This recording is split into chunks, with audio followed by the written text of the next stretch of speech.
The Annotated Mona Lisa, a crash course in art history from prehistoric to the present, written by Haya Vent, narrated by Kara Miller.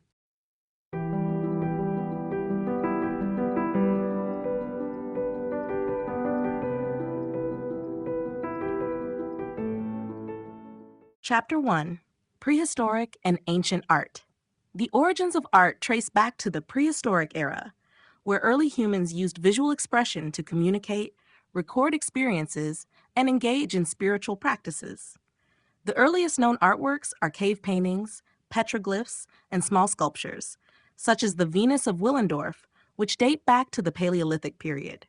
These early forms of art, often depicting animals, hunting scenes, and human figures, suggest a deep connection to survival, fertility, and religious beliefs. Found in places like Lascaux, France, and Altamira, Spain, cave paintings were created with natural pigments applied with primitive brushes, or even blown onto surfaces using hollow bones. The exact purpose of these paintings remains debated, but many theories suggest they served ritualistic or instructional functions. As human societies evolved, the Neolithic Revolution marked a significant shift in artistic production. With the advent of agriculture and permanent settlements, art became more intricate, reflecting the development of organized communities. Megalithic structures, such as Stonehenge, appeared during this period, demonstrating an understanding of architecture, astronomy, and social organization. Pottery and ceramic art flourished, showcasing early craftsmanship and aesthetic sensibilities. Ancient Mesopotamian art emerged with the rise of civilizations such as Sumer, Akkad, Babylon, and Assyria. The Sumerians developed cuneiform writing, one of the earliest forms of recorded communication, which was often inscribed on clay tablets alongside artistic depictions. Mesopotamian art featured intricate relief sculptures, ziggurats, and votive statues, often centered around religious and political themes. The Stele of Hammurabi exemplifies the fusion of art and law, depicting the Babylonian king receiving the legal code from the god Shamash.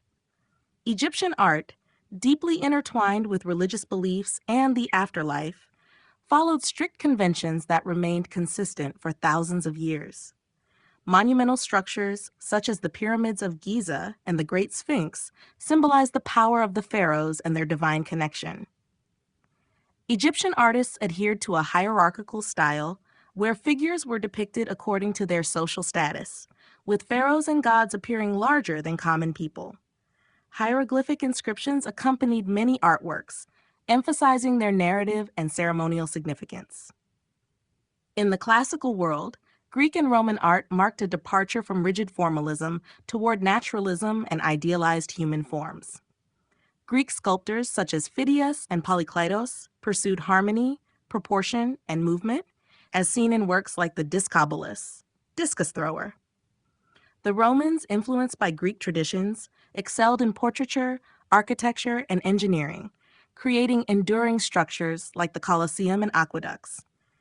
Through their advancements, ancient artists laid the foundation for future artistic developments, shaping visual culture for centuries to come. The birth of art, cave paintings, and petroglyphs. The origins of art can be traced back to the earliest human civilizations, where prehistoric people created visual expressions that served as communication, storytelling, and ritualistic tools. Among the oldest known artworks are cave paintings and petroglyphs, which offer a glimpse into the lives, beliefs, and cultural practices of early humans. These early artistic endeavors were not created for mere decoration, but likely held profound spiritual, symbolic, or functional significance. Cave paintings, found in sites such as Lascaux in France and Altamira in Spain, are among the most famous prehistoric artworks. Dating back as far as 40,000 years, these paintings primarily depict animals such as bison, deer, and horses. The artists used natural pigments made from minerals like ochre, charcoal, and hematite, applying them with fingers, brushes made from animal hair, or by blowing pigment onto the cave walls through hollow bones. The precision and dynamism of these images suggest an advanced understanding of movement and form, even in this early stage of artistic development. Many scholars believe these paintings were created for ceremonial or shamanistic purposes, possibly as a means of invoking hunting success, recording important events, or connecting with the spiritual realm. The fact that these images are often found in the depths of caves, away from daily living spaces, further supports theories that they played a ritualistic role. In addition to cave paintings, early humans also created petroglyphs, which are carvings or engravings etched into rock surfaces. Unlike paintings, petroglyphs involved removing the outer layer of stone to reveal a contrasting color beneath, creating durable, long-lasting images. Found in locations across the world, including North and South America, Africa, and Australia, petroglyphs often depict animals, human figures, and abstract symbols. Some scholars interpret these carvings as an early form of proto-writing, serving as records of historical events, celestial observations, or territorial markers. Others suggest they were part of religious ceremonies, representing deities, myths, or spiritual experiences. The creation of cave paintings and petroglyphs marked a turning point in human cognition and cultural expression. These works represent humanity's earliest attempts to understand and depict the world, communicate complex ideas, and leave a lasting record of existence. As early humans developed more sophisticated artistic techniques, these foundational works laid the groundwork for the evolution of art, eventually leading to the grand traditions of ancient civilizations. Though their exact purpose remains a subject of debate, the enduring beauty and mystery of these prehistoric artworks continue to captivate scholars and art enthusiasts alike. Neolithic Revolution and Early Settlements. The Neolithic Revolution, which began around 10,000 BCE, marked a fundamental shift in human history as societies transitioned from nomadic, hunter-gatherer lifestyles to settled agricultural communities. This transformation led to the establishment of permanent settlements, the domestication of plants and animals, and the development of new technologies that would shape the course of civilization.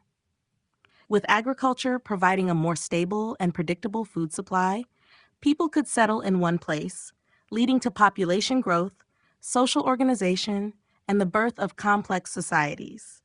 One of the most significant Neolithic settlements was Çatalhöyük in present-day Turkey, which flourished around 7500 BCE. This early city-like community featured densely packed mud brick houses with rooftop entryways, suggesting a high degree of social cooperation and planning. The walls of many homes were adorned with murals depicting hunting scenes, geometric patterns, and even symbolic representations of religious beliefs. Such artistic expression indicates the increasing importance of culture, identity, and shared narratives in early human societies. Unlike the hierarchical structures that would later dominate civilizations, Çatalhöyük's lack of monumental architecture or elite tombs suggests a more egalitarian society.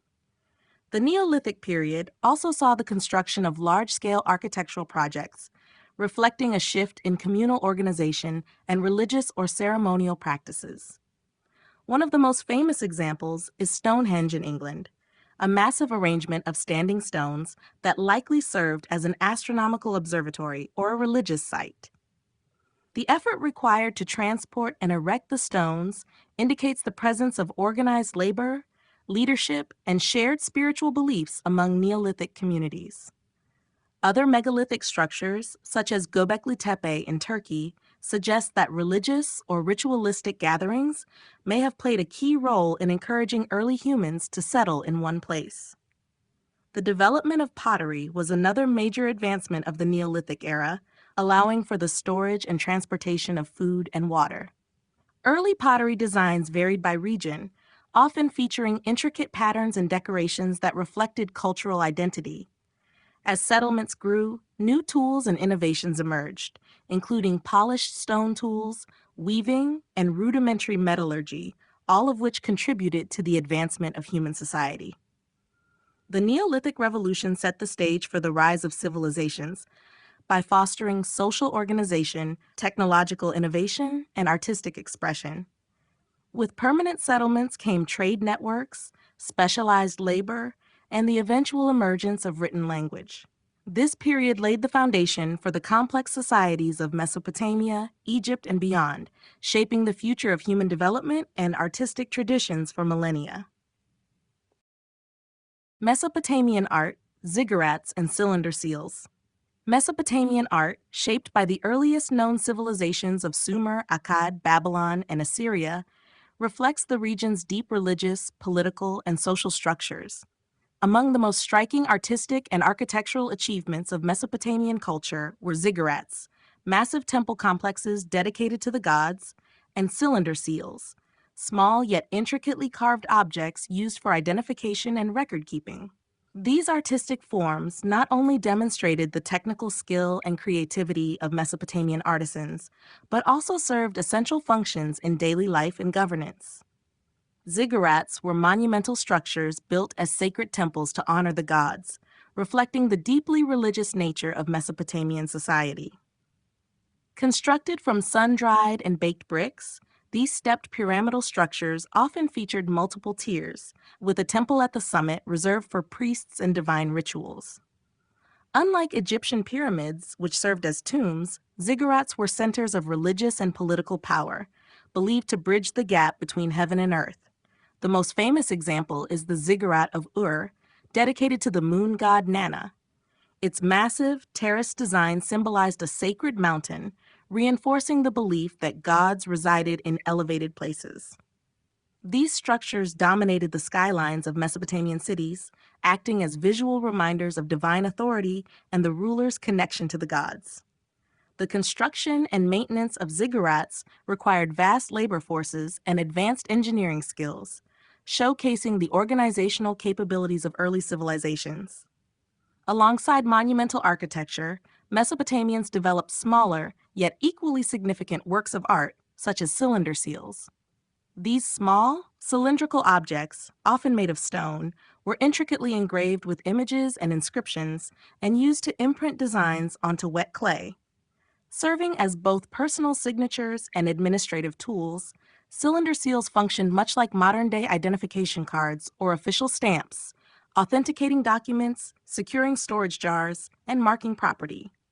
The designs on cylinder seals varied, often depicting mythological scenes, religious rituals, and royal achievements. Some seals featured intricate battle scenes, while others displayed gods interacting with humans, reinforcing the divine legitimacy of rulers and officials. The artistic sophistication of cylinder seals highlights the Mesopotamians' ability to create detailed and expressive imagery on a miniature scale. The craftsmanship required to carve such fine details into hard stone demonstrates the advanced techniques of Mesopotamian artisans. Because these seals were used in trade, governance, and daily life, they provide invaluable insight into the social and economic structures of ancient Mesopotamia. Together, ziggurats and cylinder seals represent two key aspects of Mesopotamian art: grand religious architecture and functional yet intricate artistic expression. These works not only reflect the spiritual and administrative needs of Mesopotamian society, but also demonstrate the innovation and artistic skill that defined one of the world's earliest civilizations. Egyptian art, pyramids, tomb paintings, and hieroglyphs. Egyptian art, deeply intertwined with religious beliefs and the afterlife, is among the most iconic and enduring in history. From the grandeur of the pyramids to the intricate detail of tomb paintings and the complexity of hieroglyphic writing, Egyptian artistic achievements reflect a civilization dedicated to preserving order, honoring the gods, and ensuring a successful journey into the afterlife. These artistic forms were not merely decorative, but served profound spiritual and functional purposes, reinforcing the Egyptian worldview and their belief in eternity.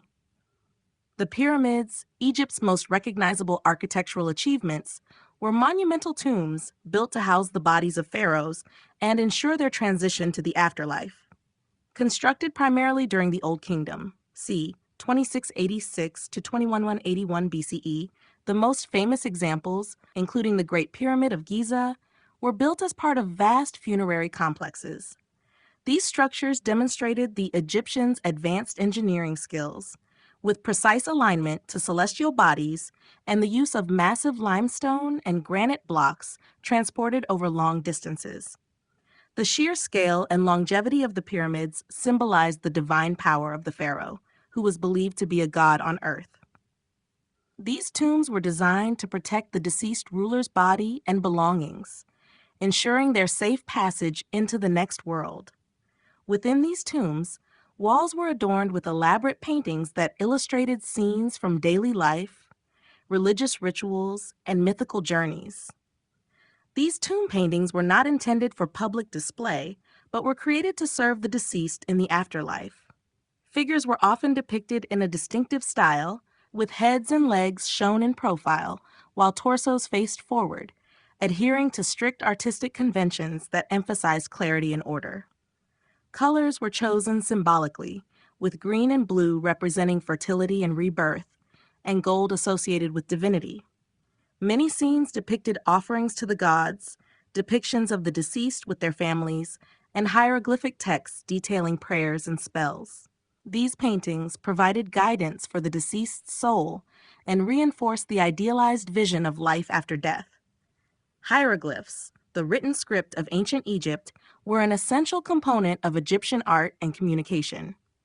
This complex system of pictorial symbols was used for religious inscriptions, monumental texts, and administrative records.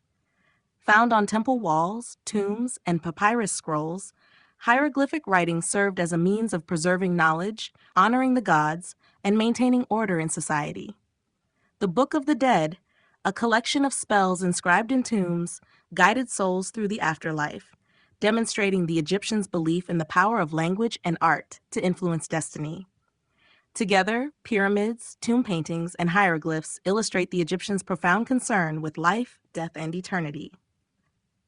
Their artistic and architectural achievements not only reflect their religious devotion, but also stand as a testament to their ingenuity, craftsmanship, and enduring cultural legacy.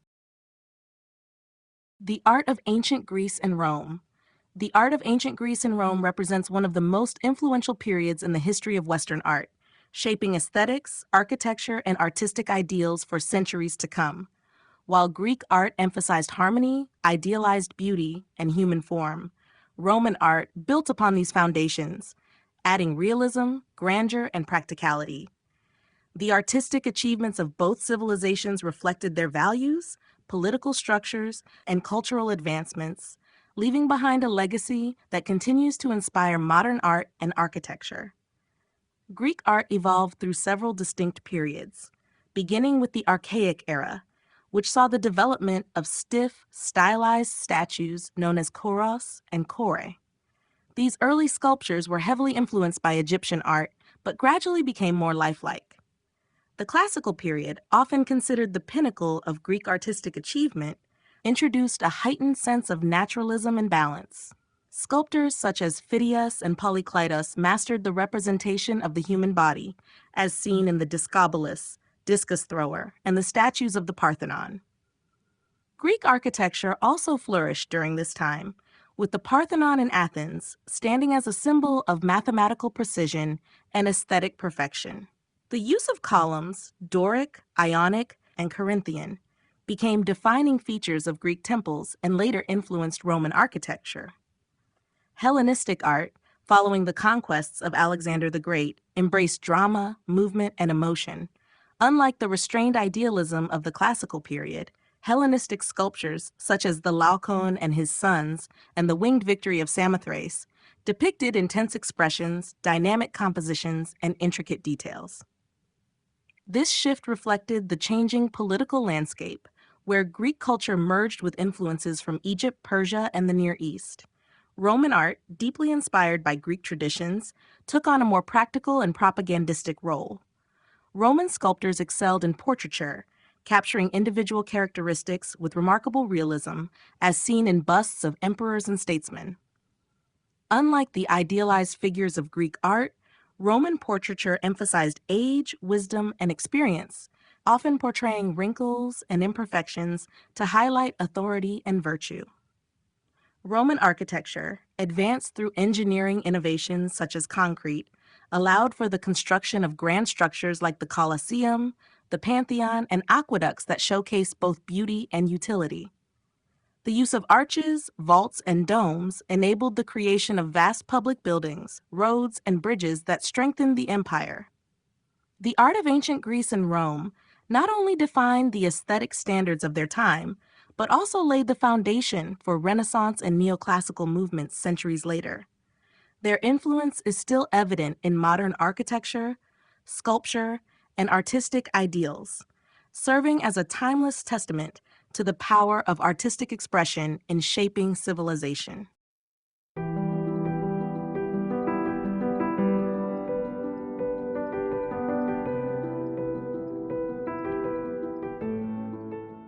Chapter 2: Early Christian and Byzantine Art. With the rise of Christianity in the late Roman Empire, art underwent a profound transformation, shifting from classical themes to spiritual and religious expression. Early Christian and Byzantine art developed as a means of conveying religious narratives, reinforcing theological beliefs, and creating sacred spaces for worship. Unlike the naturalistic and human-centered art of Greece and Rome, Christian art emphasized symbolism, divine authority, and the afterlife, laying the foundation for medieval artistic traditions. Early Christian art emerged in the catacombs of Rome, where secret underground burial sites contained frescoes and reliefs depicting biblical scenes. Since Christianity was initially persecuted, early Christian artists used symbolic imagery to communicate their faith discreetly. The Good Shepherd, often portrayed as a youthful figure carrying a lamb, was a common motif representing Christ's role as a protector. Other symbols, such as the fish, ichthys, the anchor, and the Chi-Rho monogram, reinforced Christian identity without drawing unwanted attention. As Christianity gained acceptance under Emperor Constantine, churches replaced hidden worship spaces, leading to a new era of religious art. The legalization of Christianity with the Edict of Milan in 313 CE allowed for the construction of grand basilicas, marking a shift from secret worship to public expression. Inspired by Roman architectural forms, early churches featured spacious interiors designed to accommodate large congregations. The Basilica of Old St. Peter's in Rome, commissioned by Constantine, exemplified this transition, incorporating long nave aisles, clerestory windows, and an apse for the altar. Mosaics began to replace frescoes as a preferred medium, covering walls and ceilings with shimmering depictions of Christ, the Virgin Mary, and saints. These intricate compositions, made from tiny colored glass or stone pieces, created an ethereal effect that emphasized divine presence. Byzantine art, which developed from early Christian traditions, reached its height in the Eastern Roman Empire, particularly under Emperor Justinian. Characterized by its stylized figures, rich colors, and gold backgrounds, Byzantine art sought to transcend earthly reality and evoke the spiritual world. Icons, or sacred images of Christ and the saints, played a central role in devotional practices, often believed to possess miraculous powers. The Hagia Sophia in Constantinople, a masterpiece of Byzantine architecture, combined massive domes, intricate mosaics, and luminous interiors to create a heavenly atmosphere. The legacy of early Christian and Byzantine art shaped religious visual culture for centuries, influencing medieval, Renaissance, and even modern religious art. By prioritizing spiritual meaning over naturalism, these artistic traditions established a visual language that communicated faith, reverence, and divine majesty to generations of believers. The transition from pagan to Christian art. The transition from pagan to Christian art was a gradual and complex process influenced by the political, religious, and cultural shifts of the late Roman Empire. As Christianity emerged and eventually became the dominant faith, artistic traditions that once celebrated Greco-Roman mythology and imperial power were repurposed to serve Christian narratives. This transformation was not an abrupt rejection of classical art, but rather an adaptation of existing styles, symbols, and techniques to convey the new religious ideology. In the early centuries of Christianity, adherents often practiced their faith in secrecy due to persecution under Roman rule. As a result, early Christian art developed in hidden spaces, such as catacombs, where frescoes and reliefs subtly blended classical motifs with Christian themes. Rather than directly depicting Christ, early Christians employed symbolic imagery borrowed from pagan traditions.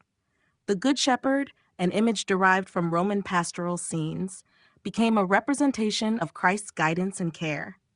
Similarly, the orant figure, a standing person with outstretched arms in prayer, was adapted from traditional Greco-Roman depictions of piety and worship.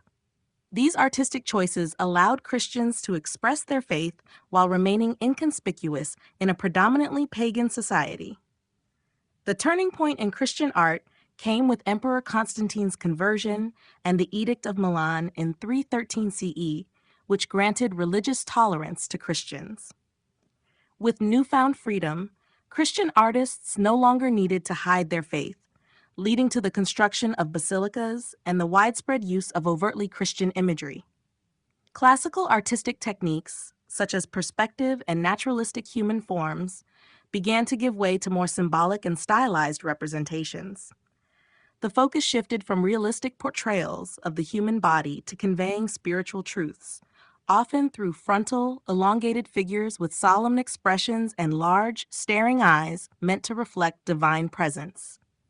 One of the most significant changes was the transformation of Roman imperial imagery into Christian iconography. The depiction of emperors in statues and reliefs, once meant to assert political authority, was adapted to represent Christ as a heavenly ruler. The motif of Christ as the Pantocrator, or all-powerful ruler, mirrored depictions of Roman gods like Jupiter, reinforcing his divine authority. Similarly, the triumphal arch, a symbol of military victory in pagan Rome, was repurposed in church architecture to symbolize Christ's victory over sin and death.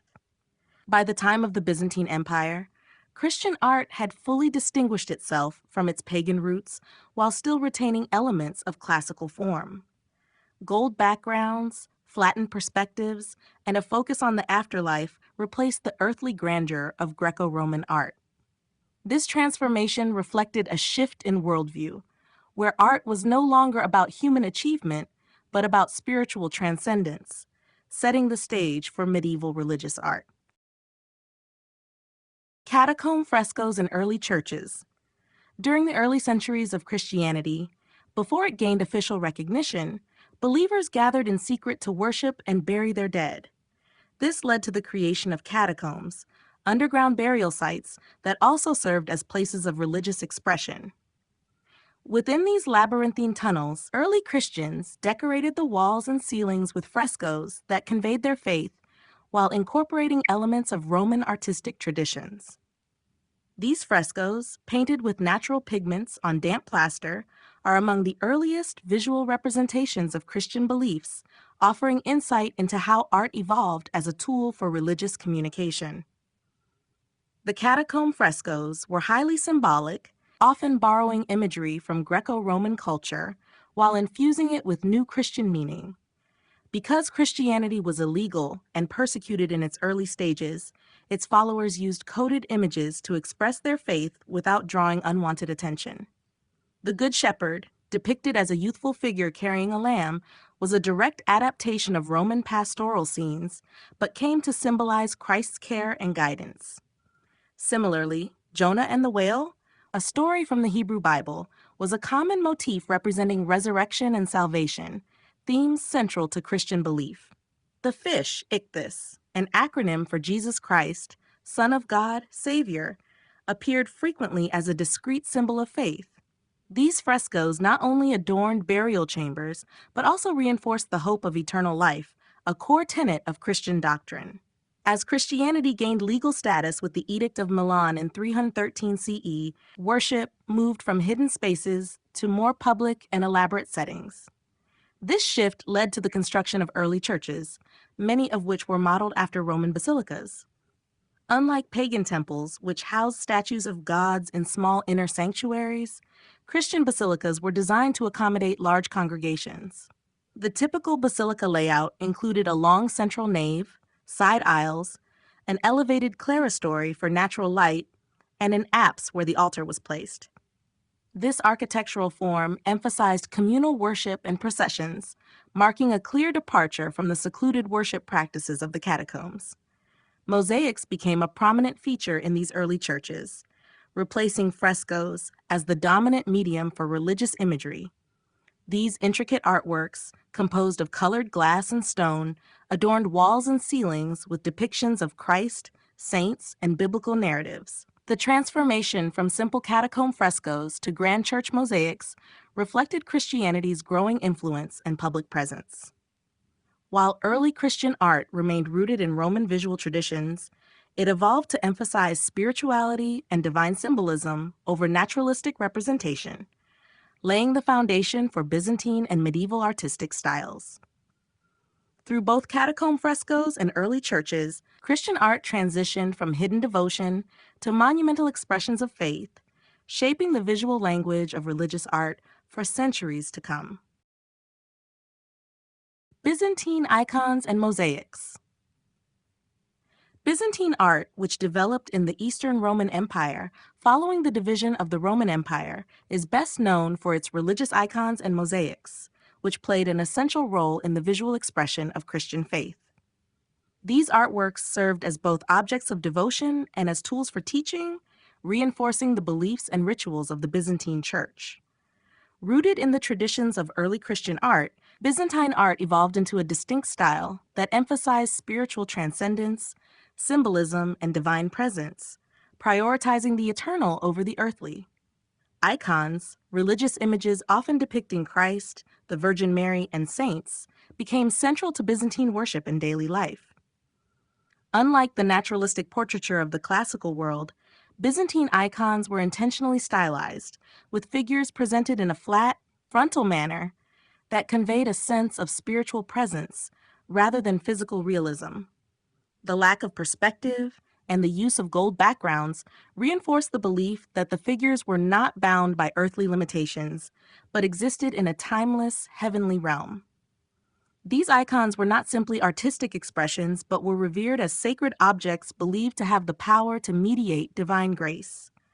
They were displayed in homes, churches, and monasteries, serving as focal points for prayer and contemplation. The formalized use of icons became so significant that it led to the iconoclastic controversy in the 8th and 9th centuries, during which the veneration of icons was fiercely debated and at times forbidden. Despite these controversies, icons remained a core part of Byzantine religious practice and were integral to the spiritual lives of the Byzantine people. Mosaics, another hallmark of Byzantine art, were used extensively to decorate churches, palaces, and public spaces. Composed of small, colored tiles of glass, stone, or gold, mosaics created intricate and luminous images that dazzled viewers with their brilliance. The use of gold tiles in particular served to create a sense of divine light and eternal glory, making the figures depicted in mosaics appear as if they were bathed in heavenly radiance. Mosaics covered the walls, domes, and apses of Byzantine churches, often depicting scenes from the life of Christ, the Virgin Mary, and the saints. One of the most famous examples of Byzantine mosaics is found in the Hagia Sophia in Constantinople, where the domed ceiling is adorned with images of Christ and various religious figures. Byzantine mosaics and icons were not just art, but a powerful means of religious communication, helping to convey complex theological concepts to a largely illiterate population. Their distinct style, with its emphasis on spirituality, symbolism, and divine light, created an art form that transcended earthly reality, bringing the viewer closer to the divine.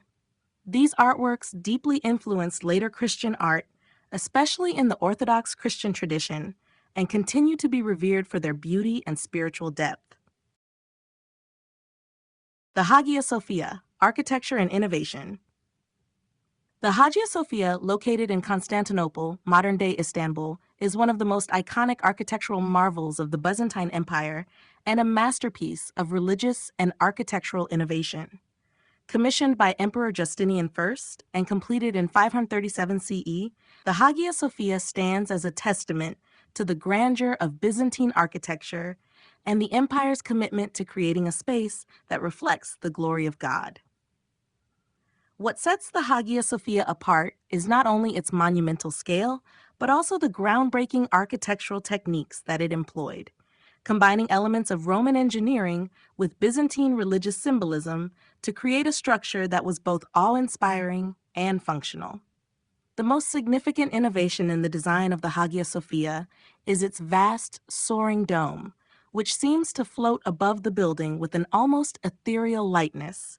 The dome's size and its apparent suspension were a remarkable engineering feat at the time, made possible by the use of pendentives, triangular sections of a sphere that allowed the circular base of the dome to rest on the square walls of the building. This innovation enabled the construction of a dome that was larger and more ambitious than anything seen before. The central dome spans over 100 feet in diameter and was designed to give the illusion that it was floating above the congregation, symbolizing the presence of the divine. The Hagia Sophia's architecture thus represented a blend of earthly and heavenly realms, with the dome symbolizing the heavens and the surrounding columns and walls grounding the sacred space in the physical world. The interior of the Hagia Sophia is equally remarkable, with its extensive use of mosaics, marble columns, and other luxurious materials to create a visually stunning environment. The use of gold and reflective surfaces in the mosaics and the abundant natural light streaming in through the windows further enhances the ethereal quality of the space. The building was designed to accommodate large crowds, and its spacious, open layout contributed to a sense of community and shared worship. The central nave, flanked by side aisles, leads to the apse where the altar is situated, reinforcing the hierarchical structure of the church. Beyond its architectural and engineering achievements, the Hagia Sophia also had profound religious and political significance. As the largest church in the world for nearly 1,000 years, it was the center of Orthodox Christianity and a symbol of Byzantine imperial power. After the Ottoman conquest of Constantinople in 1453, the Hagia Sophia was converted into a mosque and later into a museum, further cementing its importance as a cultural and religious landmark. The Hagia Sophia remains a monumental symbol of Byzantine innovation in both architecture and religious expression. Its combination of technical achievement and symbolic depth has ensured its place as one of the most influential structures in the history of world architecture. Illuminated manuscripts and religious symbolism. Illuminated manuscripts, intricate and beautifully decorated books, emerged as a major form of artistic expression in the medieval period, particularly during the early Middle Ages and the Romanesque and Gothic eras. These manuscripts were hand-copied texts, often religious in nature, that were embellished with elaborate illustrations, gold leaf, and colorful designs.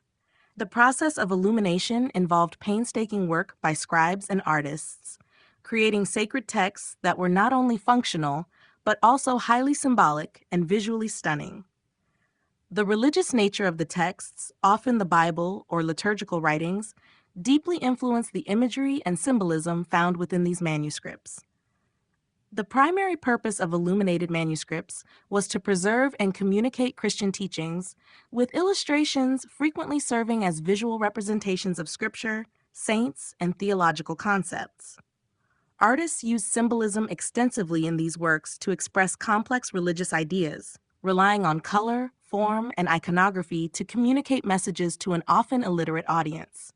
For example, the use of gold leaf in illuminations symbolized divine light and holiness, while blue and red were often used to signify heaven and earth, respectively. The use of vivid colors and intricate designs was not simply ornamental but served to elevate the sacred texts, emphasizing the divine inspiration behind the writings. One of the most notable examples of illuminated manuscripts is the Book of Kells, an illuminated gospel manuscript produced by Celtic monks around the 9th century. The manuscript contains intricate depictions of biblical stories, as well as abstract patterns and designs that weave together Christian iconography with local artistic traditions. The page borders are filled with intertwining animals, knots, and geometric shapes, all representing the unity of creation and the eternal nature of God. The vivid colors and intricate details reflect both the spiritual significance of the scriptures and the skill of the medieval artists who crafted them. The symbolism in illuminated manuscripts was also reflected in the portrayal of saints and biblical scenes. Each figure was often painted in a stylized manner that emphasized their divine status, with halos, exaggerated proportions, and frontal poses signifying their sanctity. Scenes from the life of Christ, the Virgin Mary, and various saints were commonly included, with religious narratives providing guidance and teaching for the faithful. These manuscripts were meant not only to convey the Word of God, but to immerse the viewer in the sacred stories, allowing them to connect with the divine through visual storytelling. Illuminated manuscripts were highly valued and often commissioned by wealthy patrons, including royalty, bishops, and abbeys. They were precious artifacts, not just for their religious content, but for their artistic beauty and rarity. As literacy rates increased, the production of illuminated manuscripts declined, but their impact on the development of Western art and religious symbolism endures. Today, they remain invaluable treasures of medieval art, offering a glimpse into the devotion, creativity, and religious life of the time.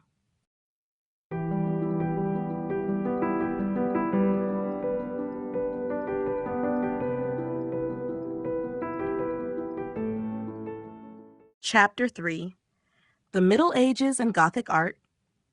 The Middle Ages, stretching roughly from the 5th to the late 15th century, was a period of great transition, marked by the fall of the Roman Empire, the rise of Christianity, and the eventual development of feudal societies in Europe. During this era, art played a central role in communicating religious and social values, with much of the artistic output focused on Christian themes, the divine, and the afterlife.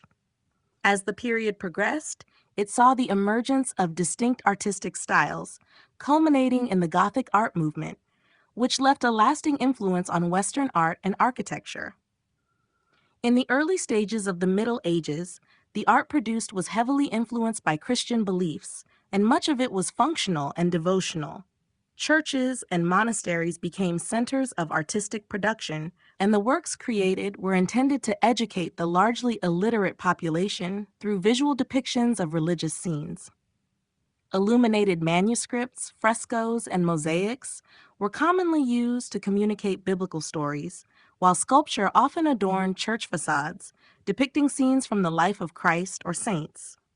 The art of this period, particularly during the Romanesque phase, was characterized by its heavy, solid forms and a sense of monumentality that conveyed both religious authority and the importance of the church. By the 12th century, the Gothic style began to take shape, initially emerging in France and later spreading throughout Europe. This new style represented a departure from the more rigid, static forms of Romanesque art. Gothic art is best known for its verticality, lightness, and intricate detail, a reflection of the growing importance of light and air in the spiritual experience. Gothic architecture, particularly in cathedrals, was marked by the use of pointed arches, flying buttresses, and ribbed vaults. These innovations allowed for taller, more expansive structures with larger windows that were often filled with stunning stained glass, creating ethereal, luminous interiors meant to inspire awe and facilitate a closer connection to the divine. Gothic sculpture, like its architectural counterpart, became more naturalistic over time. While early Gothic sculptures retained some of the stylized forms of earlier medieval art, they increasingly emphasized human emotion and expression, as seen in the portrayal of saints and biblical figures. In the 13th century, artists began to place greater emphasis on the natural world, creating more realistic depictions of the human figure, animals, and nature. This development reflected a shift toward a more human-centered view of the world, one that would continue to evolve into the Renaissance.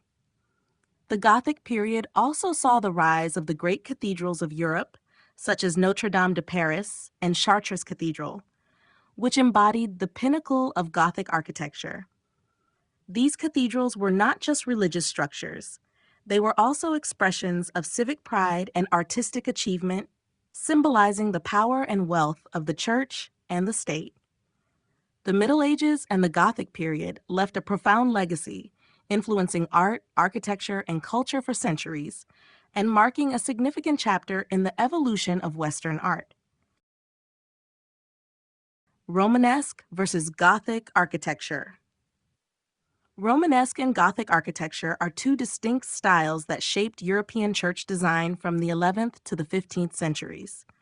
While both styles are rooted in the Christian tradition and share a focus on monumental structures, they differ in key elements, reflecting the evolving cultural, religious, and technological changes of their times. The transition from Romanesque to Gothic architecture represents a shift in architectural philosophy, engineering advances, and the increasing importance of light and height in religious spaces. Romanesque architecture, which flourished from the 10th to the early 12th centuries, was characterized by its solid, heavy structures and a sense of earthbound permanence.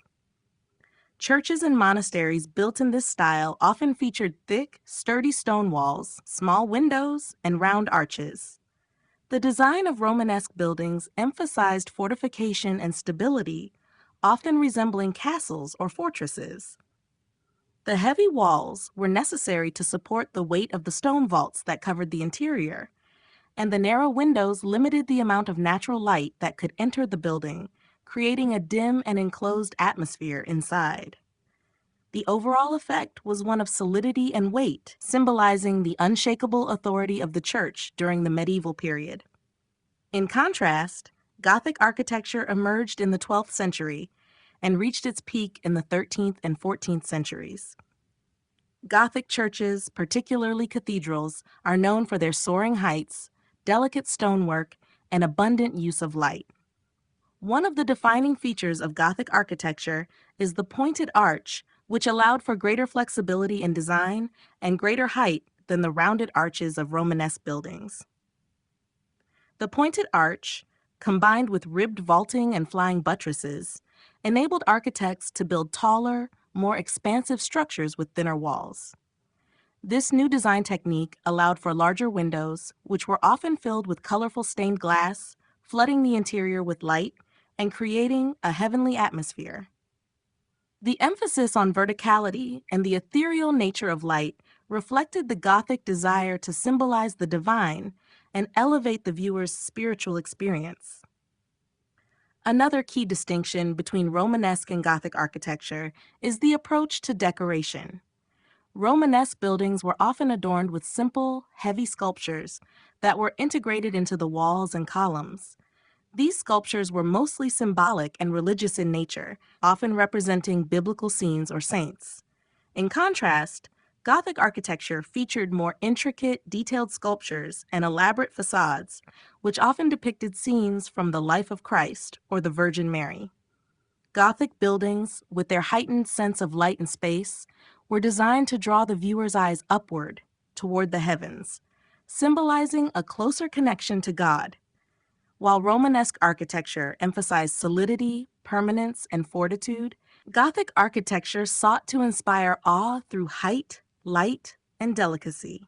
The shift from Romanesque to Gothic marked a profound change in how architecture reflected the religious and spiritual aspirations of the time, with Gothic buildings aiming to create an experience that elevated the soul toward the divine.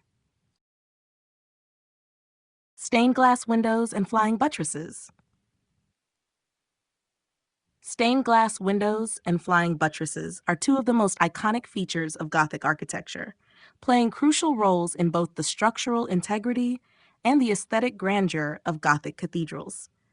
These elements, which became emblematic of the Gothic style, transformed the way churches were designed, allowing architects to achieve heights and expansiveness previously unimaginable, while simultaneously infusing religious spaces with light and color that had profound spiritual significance.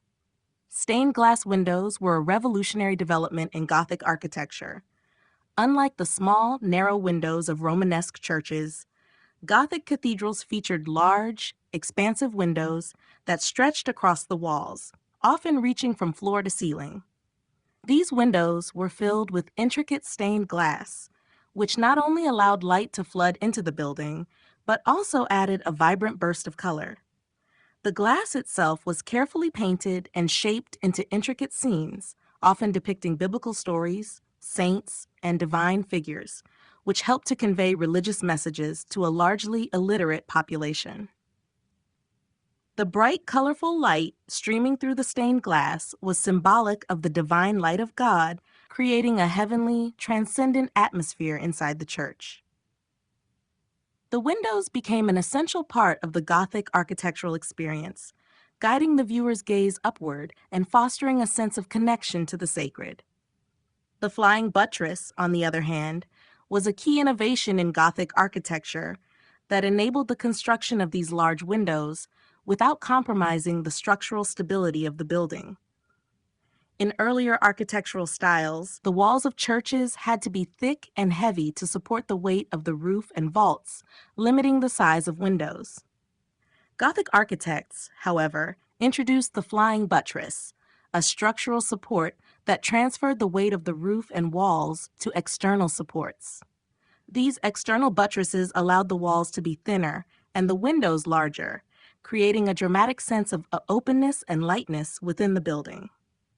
The flying buttress also allowed for the addition of more windows, which could be filled with intricate stained glass, further enhancing the sense of divine illumination.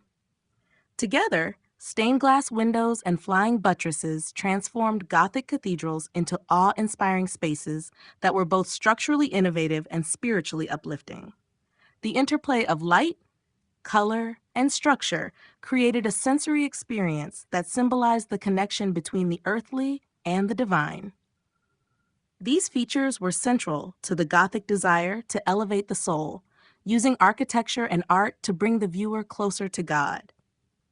The combination of stained glass and flying buttresses not only exemplifies the technical ingenuity of Gothic architects, but also reflects the spiritual aspirations of the time, with every detail designed to enhance the sense of the sacred. The role of monasteries in art preservation. Monasteries played a crucial role in the preservation and transmission of art and knowledge during the Middle Ages, particularly during the early and high medieval periods when much of Europe was in a state of political instability. Monks and nuns, dedicated to religious life, became some of the most important custodians of artistic and intellectual culture. As centers of religious devotion, learning, and craftsmanship, monasteries served as vital repositories for manuscripts, art, and spiritual traditions, ensuring that cultural achievements were not lost to time. One of the primary ways in which monasteries contributed to the preservation of art was through the painstaking work of manuscript copying and illumination. During the early Middle Ages, much of Europe was without centralized education systems, and literacy rates were low. Monasteries, especially those associated with the Benedictine order, became key centers of learning where monks would transcribe religious texts such as the Bible, the writings of the Church Fathers, and liturgical books. In doing so, they preserved not only the words, but also the artistic traditions associated with these texts. Illuminated manuscripts, which featured vibrant depictions of biblical scenes, saints, and intricate designs, became a primary form of art in the monastic world. These books were not just written records, but also beautifully decorated objects, often using precious materials such as gold leaf, vibrant pigments, and intricate patterns. The process of illumination was highly specialized, and monks who had artistic skill played an essential role in creating these sacred works. Monasteries also became crucial centers for the development of early Christian art and religious imagery. Many of the earliest examples of Christian art, including frescoes, sculptures, and altarpieces, were created within monastic settings. Monks, trained in both spiritual and artistic practices, would create these works to adorn the walls of the monastery, churches, and chapels, enriching the religious life of the community and providing visual representations of Christian beliefs. The art produced in monasteries often reflected the spiritual goals of the monastic life, emphasizing humility, devotion, and the divine, and was designed to elevate the viewer's soul toward God. In addition to the creation of art, Monasteries also preserved classical knowledge and artistic traditions. Many monks were educated in the classical texts of Greek and Roman antiquity, which they copied, translated, and studied. Through this process, ancient manuscripts were preserved, and knowledge of classical art, philosophy, and science was passed down to future generations. During the period of the Dark Ages, when much of Europe was experiencing a cultural decline, monasteries were among the few places where art, culture, and knowledge were actively maintained and protected. Overall, monasteries were indispensable to the preservation and advancement of art during the Middle Ages. Their role as centers of learning, art production, and religious devotion allowed them to safeguard not only religious traditions, but also broader cultural achievements. Through their efforts in manuscript illumination, art creation, and the preservation of classical knowledge, monasteries ensured that much of Western civilization's artistic heritage was carried forward into the Renaissance and beyond. Gothic sculpture and the humanization of religious figures.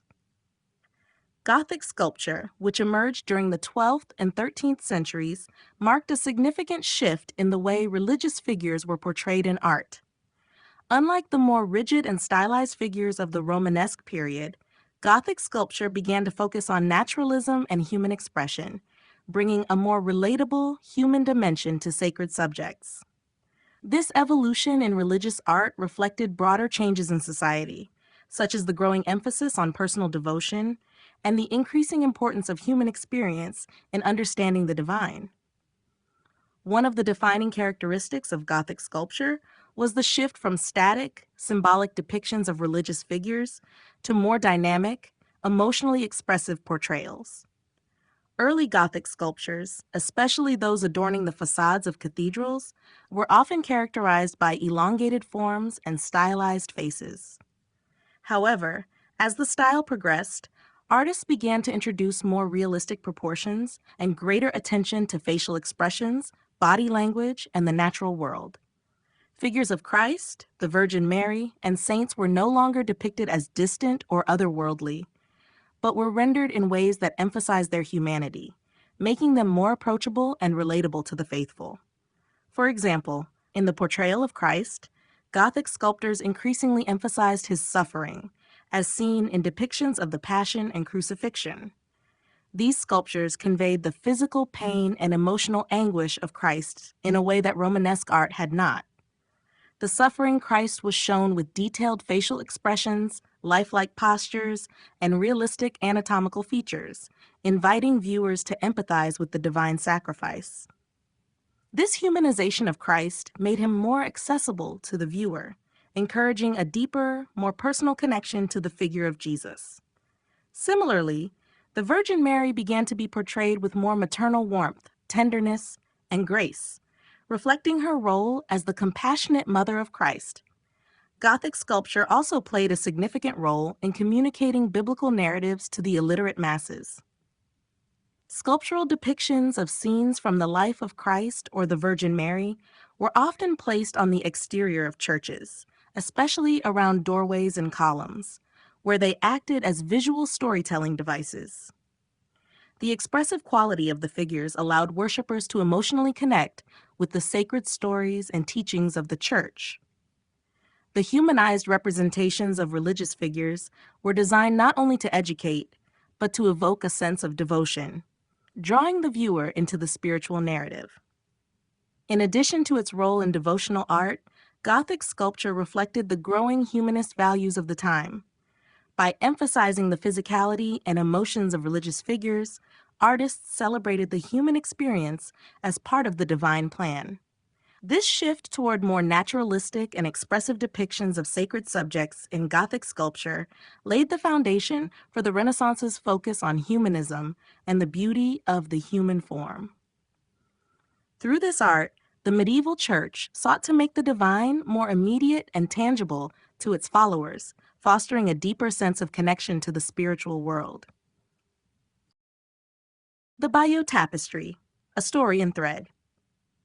The Bayeux Tapestry is one of the most significant and remarkable works of medieval art, offering a detailed and vibrant visual narrative of the events leading up to the Norman conquest of England in 1066. This embroidered cloth, measuring approximately 230 feet in length, provides a rare, rich historical account of a pivotal moment in European history. Though often referred to as a tapestry, it is technically an embroidered cloth, with scenes depicted through threads sewn onto linen rather than woven into the fabric. Created in the late 11th century, the Bayeux tapestry is thought to have been commissioned by Bishop Odo of Bayeux, the half-brother of William the Conqueror, to commemorate the Norman victory at the Battle of Hastings. Its narrative focuses on the series of events that led to the conquest, including the conflict over the English throne, King Harold's oath of allegiance to William, and the battle itself. The tapestry's visual storytelling is highly detailed, featuring over 70 scenes, many of which depict soldiers, ships, and medieval life, as well as supernatural omens, such as the appearance of Halley's Comet. What makes the Bayeux tapestry particularly significant is its use of embroidery to tell a complex historical story. Unlike written records, which could be inaccessible to many, especially the illiterate population of the time, the tapestry was a more public form of storytelling. Its images functioned as a visual history that could be easily understood by a wide audience.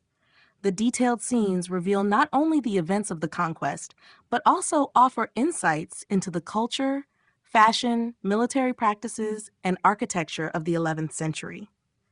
The artists who created the tapestry used stylized figures and symbolic depictions, but they also captured a remarkable level of realism, particularly in the portrayal of warfare, horses, and ships.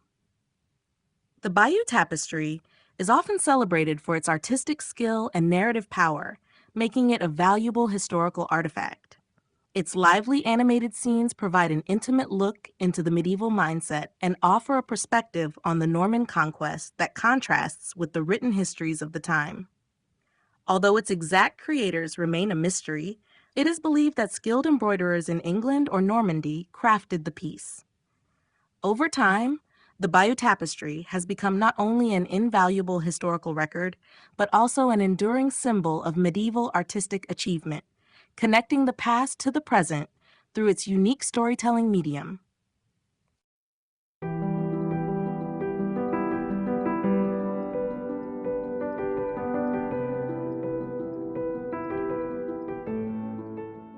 Chapter 4: The Italian Renaissance. The Italian Renaissance, spanning roughly from the 14th to the 17th century, was a period of profound cultural transformation that marked the end of the medieval era and the beginning of the modern age. Rooted in the rebirth of interest in classical antiquity, the Renaissance saw a resurgence of art, literature, philosophy, and science, primarily in Italy, that would later spread across Europe. It was a time when human potential and individual expression were celebrated, leading to an explosion of creativity and intellectual achievement that reshaped the course of Western history. At the heart of the Renaissance was the rediscovery of ancient Greek and Roman art, literature, and philosophy. Intellectuals known as humanists began to study the classical texts and emphasize the importance of human experience, reason, and emotion. This human-centered philosophy laid the groundwork for a new approach to art, where artists sought to depict the human form in a more naturalistic and realistic manner. One of the most significant innovations was the use of perspective in painting, which created the illusion of depth and three-dimensionality, revolutionizing how artists represented space and the world around them. Artists like Filippo Brunelleschi, who perfected linear perspective, paved the way for future masterpieces. The period was defined by the work of some of the most renowned artists in history, many of whom were supported by wealthy patrons, particularly the Medici family in Florence. Artists such as Leonardo da Vinci, Michelangelo, Raphael, and Donatello transformed the visual arts through their innovative techniques and mastery of the human figure.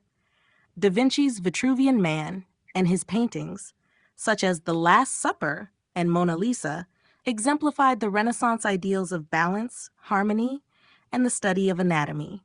Michelangelo's David and the Sistine Chapel ceiling frescoes are perfect examples of the Renaissance's focus on human beauty and divine symbolism.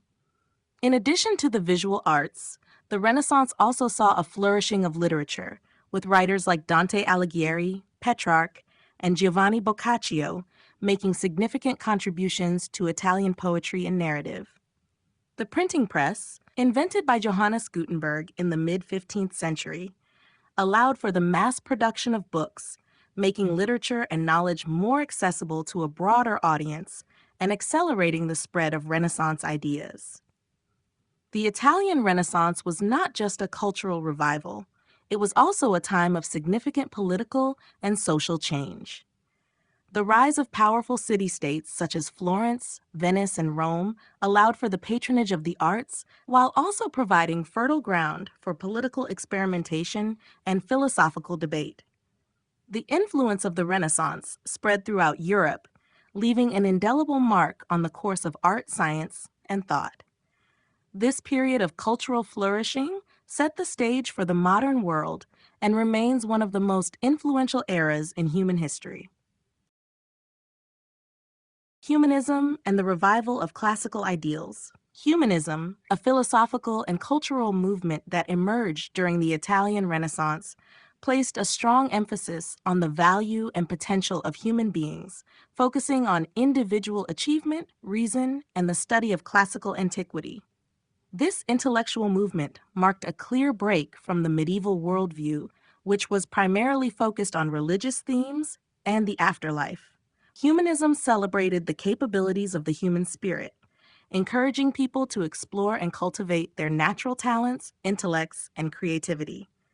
At its core, humanism sought to revive the classical ideals of ancient Greece and Rome, which were seen as embodying the highest achievements in art, literature, philosophy, and governance. The revival of classical ideals was a central aspect of the Renaissance. Scholars began to rediscover and study the works of classical authors such as Plato, Aristotle, Cicero, and Virgil. These texts were not only admired for their intellectual content, but also for their reflections on human nature, ethics, and civic responsibility. Humanists believed that the study of classical literature would lead to a more virtuous and enlightened society, as it would provide models of wise leadership, moral integrity, and the pursuit of knowledge. The humanist emphasis on individualism was also evident in the art of the time, as artists sought to depict the human figure with greater realism and emotional depth, reflecting an understanding of human beauty, emotion, and experience. In art, the influence of humanism is seen in the shift toward a more naturalistic representation of the human body. Artists like Donatello, Michelangelo, and Leonardo da Vinci studied classical sculptures and human anatomy, using these references to create more lifelike figures. The pursuit of perfecting human form and capturing the nuances of human expression became central to Renaissance art. Leonardo's Vitruvian Man, for example, is a direct homage to the classical concept of ideal proportions, and his works such as Last Supper demonstrate a deep understanding of human emotion and interaction. Humanism also influenced the development of new ideas in philosophy and science. Thinkers like Petrarch, Erasmus, and Thomas More questioned established medieval structures and promoted the importance of reason, critical thinking, and empirical observation. This intellectual shift laid the groundwork for later scientific discoveries, as well as the rise of political thought that emphasized the rights of the individual and the importance of civic participation. The humanist movement had a profound impact on education as well, as it encouraged a curriculum centered around the liberal arts, including grammar, rhetoric, history, and moral philosophy. This focus on a well-rounded education was designed to create well-informed citizens who could contribute to the public good.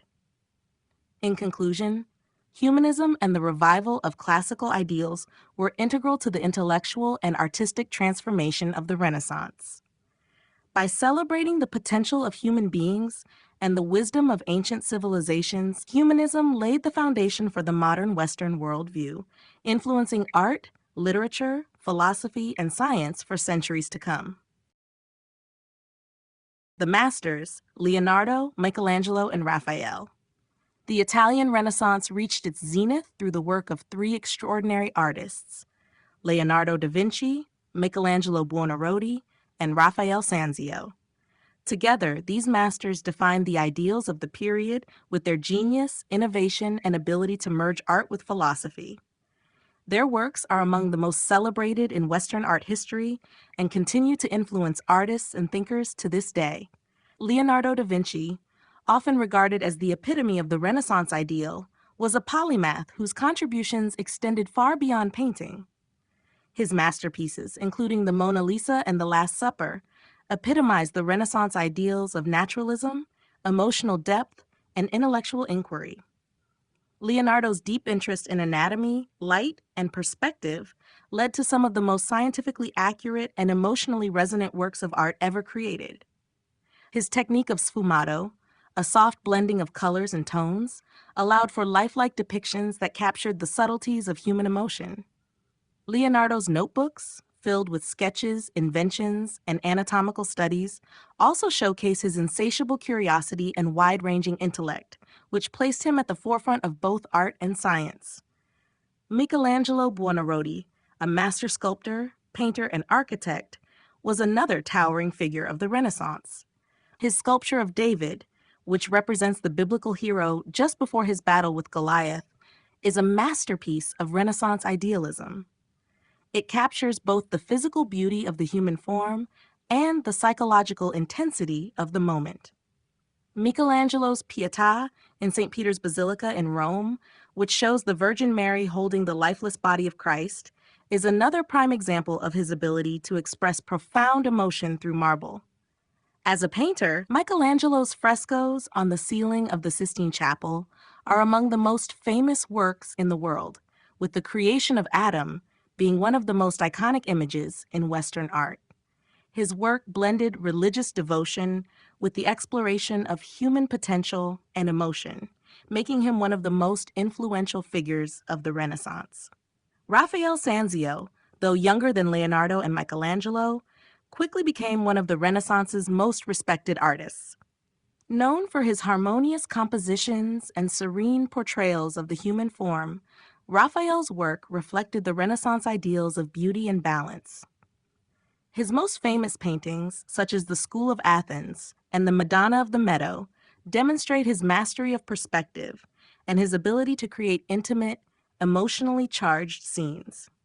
The School of Athens is a masterpiece of classical philosophy, featuring prominent figures from ancient Greece, and is a perfect example of Raphael's ability to blend Renaissance humanism with classical antiquity. Raphael's frescoes in the Vatican, especially the Stanza di Raffaello, represent the culmination of Renaissance artistic principles, combining religious themes with a deep appreciation for classical art. Together, these three masters, Leonardo, Michelangelo, and Raphael, redefined art during the Renaissance. They moved beyond the medieval tradition, emphasizing the beauty, complexity, and emotional depth of the human experience. Their works remain timeless exemplars of human creativity and continue to inspire admiration and study worldwide. Through their mastery, they transformed the visual language of the Renaissance, leaving an indelible mark on art history. Perspective and proportion in Renaissance painting. The development of perspective and proportion in Renaissance painting revolutionized the way artists represented the human form in space.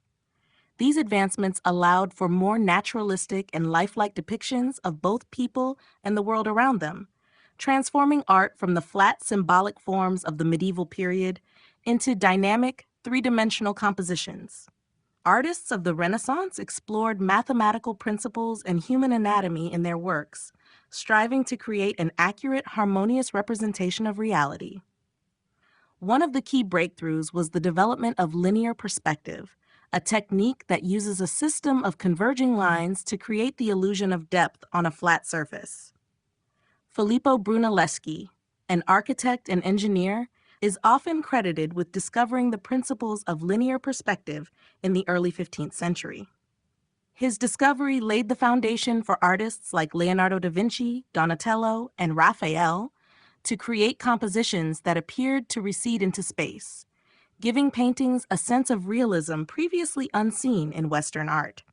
Linear perspective allowed artists to organize scenes in a way that made the viewer feel as though they were looking into a real, tangible world, rather than a static, two-dimensional image. Along with perspective, the Renaissance saw a renewed focus on human proportion. Artists like Leonardo da Vinci studied the anatomy of the human body to understand the proportions and relationships between different parts of the body. One of Leonardo's most famous works, Vitruvian Man, illustrates his exploration of the ideal human proportions based on the writings of the ancient Roman architect Vitruvius.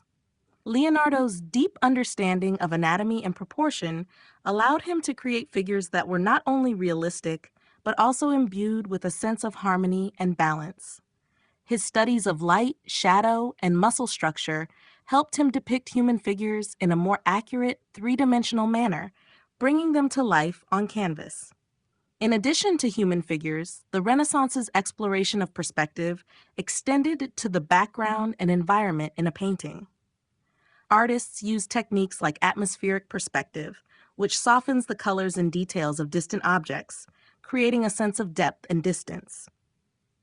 This technique enhanced the realism of landscapes, giving viewers a sense of looking into a vast, expansive space rather than a flat surface. The mastery of perspective and proportion in Renaissance painting marked a pivotal moment in the history of art. By blending scientific observation with artistic innovation, Renaissance artists created works that were grounded in a deeper understanding of the world, human nature, and the universe. These principles not only defined the visual style of the Renaissance, but also influenced the development of Western art for centuries to come. The Medici family, patrons of the arts. The Medici family played a pivotal role in shaping the Italian Renaissance, not only as powerful political figures, but also as some of the most influential patrons of the arts in history. Through their wealth, political power, and vision, the Medici transformed Florence into the cultural epicenter of Europe, fostering a flourishing of art, architecture, literature, and scholarship that would define the Renaissance era. The Medici family rose to prominence in the 14th century through banking, with Giovanni di Bicci de' Medici founding the Medici Bank in 1397. By the early 15th century, the family had accumulated significant wealth, which allowed them to exert influence over the city of Florence. However, it was under the leadership of Cosimo de' Medici, known as Cosimo the Elder, that the family began its deep involvement in the arts. Cosimo was not only a shrewd businessman and political strategist, but also a patron of humanism and the arts.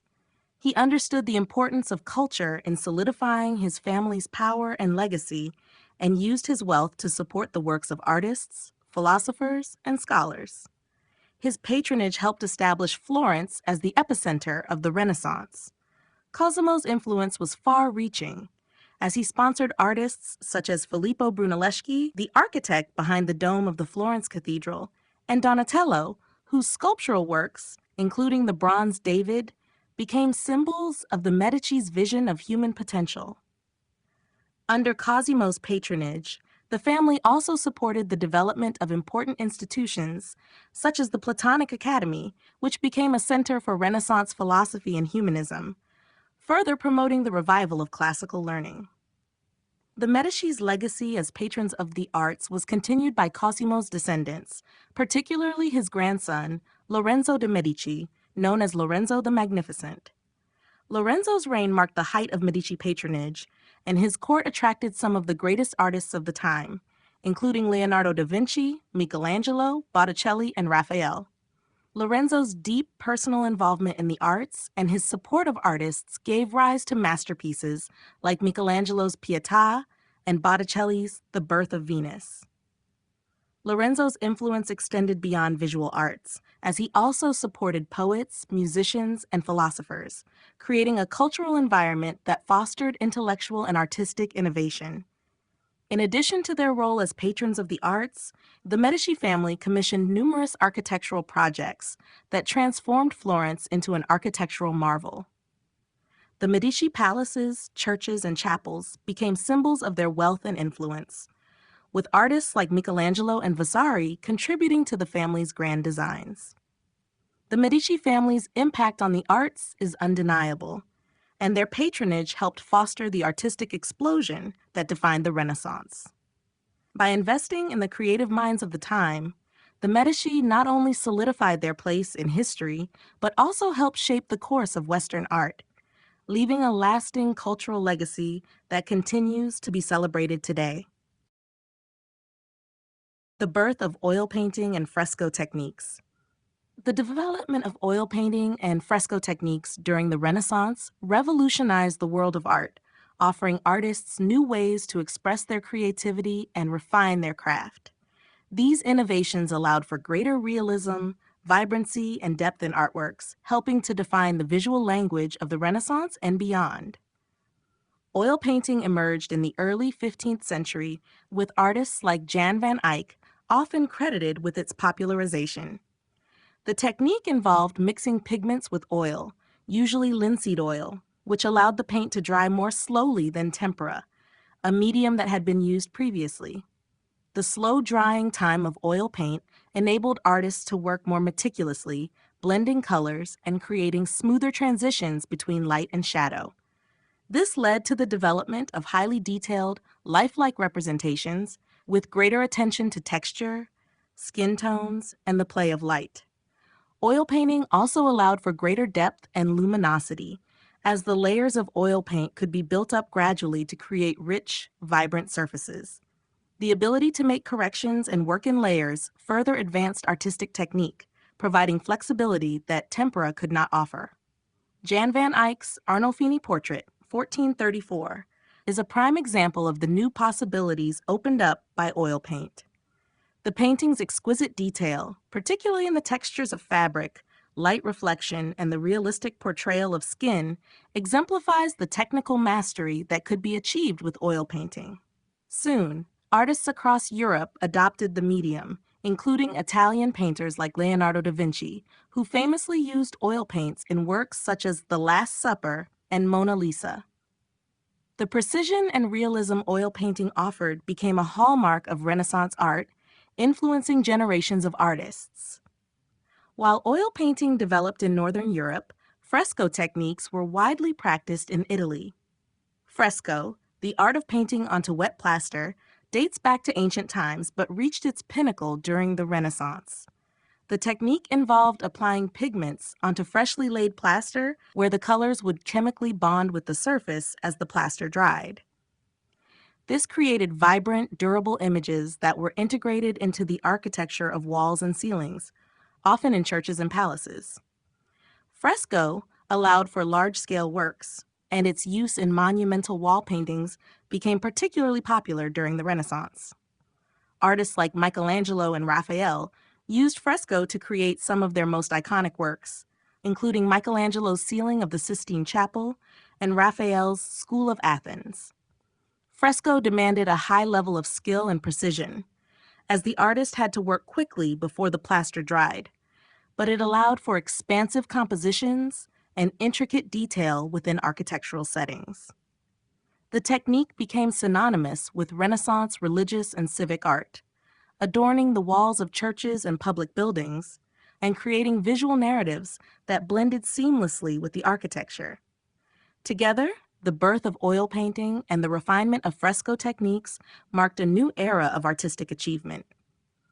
These innovations enabled artists to experiment with light, color, and form, paving the way for the masterpieces of the Renaissance and leaving a lasting legacy in the history of art.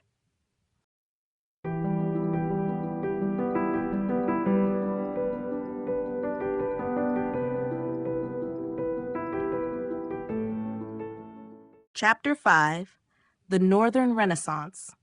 The Northern Renaissance refers to the cultural and artistic movement that took place in Northern Europe during the same period as the Italian Renaissance. While the Italian Renaissance was centered in cities like Florence and Rome, the Northern Renaissance flourished in regions such as the Netherlands, Germany, France, and England. This movement was marked by a distinct focus on detailed realism, the influence of early Christianity, and the use of oil painting, which allowed for exquisite textures and vibrant color. One of the most significant differences between the Northern and Italian Renaissance was the approach to religion. While Italian artists focused on classical themes and humanist ideals, artists in the North were more concerned with portraying everyday life and religious subjects with a heightened attention to detail and symbolism. Artists in this region often depicted scenes of domestic life, religious rituals, and natural landscapes, paying close attention to the texture and realism of their subjects. This focus on the observable world was influenced by the rise of Christian humanism, which emphasized the importance of scripture and religious devotion in daily life. This movement led to the creation of works that were rich in symbolism, where every detail in a painting carried theological significance. The use of oil painting was one of the defining characteristics of Northern Renaissance art. Artists like John van Eyck, who is often credited with perfecting the technique, created works that showcase the medium's ability to capture rich colors, light, and intricate textures. Van Eyck's Arnolfini portrait is a prime example of the precision and depth that oil painting offered. The level of detail in the fabric, the reflections in the mirror, and the surfaces of objects is stunning, revealing a meticulous attention to the material world. Albrecht Dürer, a German artist, was another key figure in the Northern Renaissance. Known for his woodcuts and engravings, Dürer's works were widely reproduced and helped spread the ideas of the Renaissance throughout Europe. His self-portrait, 1500, is often seen as a reflection of the Renaissance ideal of the artist as a figure of intellectual stature, with his contemplative pose and detailed rendering of his own image. The Northern Renaissance was also marked by the rise of printmaking, which helped disseminate new ideas and artistic innovations across Europe. The invention of the printing press by Johannes Gutenberg in the mid-15th century revolutionized the spread of knowledge and art. Artists like Albrecht Dürer and Hans Holbein the Younger used the medium to create prints that were affordable and accessible, reaching a wider audience than traditional paintings. In conclusion, the Northern Renaissance represented a unique blend of religious devotion, meticulous realism, and the careful exploration of everyday life. Its artists brought new depth to the depiction of the material world and helped shape the course of European art history, offering a counterpart to the more classical influences of the Italian Renaissance. Through the works of painters like Jan van Eyck, Albrecht Dürer, and others, the Northern Renaissance left a lasting impact on Western art and culture. The influence of the printing press. The invention of the printing press in the mid-15th century by Johannes Gutenberg had a profound impact on the cultural, intellectual, and artistic landscapes of Europe, ushering in the age of mass communication and transforming the course of history. Before the printing press, books and manuscripts were painstakingly copied by hand, a slow and expensive process that made written materials rare and largely inaccessible.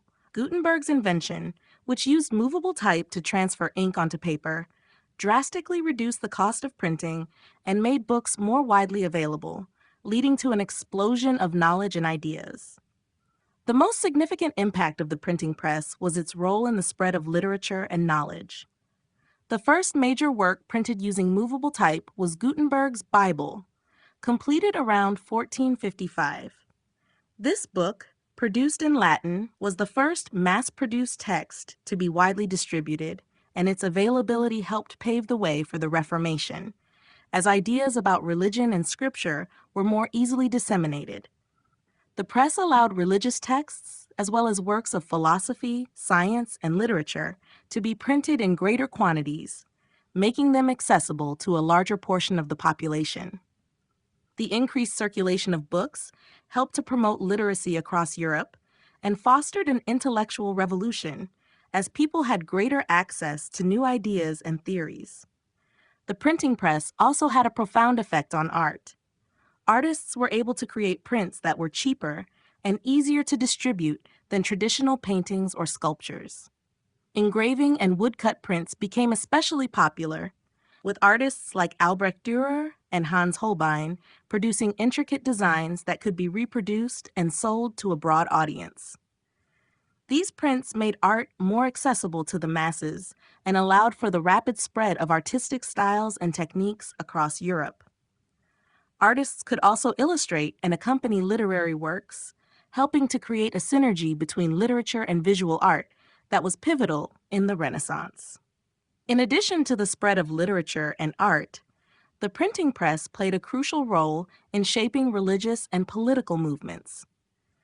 The dissemination of Martin Luther's 95 Theses in 1517, for example, was made possible by the printing press, which helped to spread Reformation ideas quickly and widely. The press facilitated the exchange of religious views and debates, which led to a greater questioning of the Catholic Church's authority and the rise of Protestantism. In conclusion, the printing press was a revolutionary invention that transformed European society in multiple ways. By making books and knowledge more accessible, it democratized learning and sparked an intellectual awakening that paved the way for the Renaissance, Reformation, and Enlightenment. Its influence on art, religion, politics, and culture cannot be overstated, as it played a central role in the shaping of the modern world. Jan van Eyck and the mastery of oil painting. Jan van Eyck, a Flemish painter from the early 15th century, is often celebrated as one of the pioneers of oil painting, revolutionizing the medium and laying the groundwork for its widespread use during the Northern Renaissance. While oil painting had been used sporadically in earlier centuries, Van Eyck's technical mastery and innovative approach to the medium elevated it to new heights, allowing for unprecedented levels of realism, detail, and color depth. Van Eyck's contribution to oil painting was not just in the use of oil as a medium, but also in the development of sophisticated techniques that allowed for the creation of lifelike textures and vivid colors. His process involved applying multiple layers of thin paint to create smooth transitions of light and shadow, a technique that enabled him to capture the subtleties of human skin, fabric, and reflective surfaces. This layering method, combined with his use of pigments mixed with oil, allowed him to achieve a richness and luminosity that had never been seen before in European art. One of Van Eyck's most famous works, the Arnolfini portrait, 1434, exemplifies his mastery of oil painting. The intricate detail in the texture of the fabrics, the reflective surfaces in the brass candelabra and mirror, and the lifelike quality of the figures demonstrate his remarkable skill.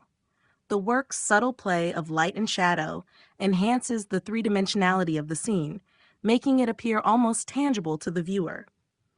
The fine details, such as the textures of the carpet and the fur trim of the garments, are rendered with such precision that they seem to come alive.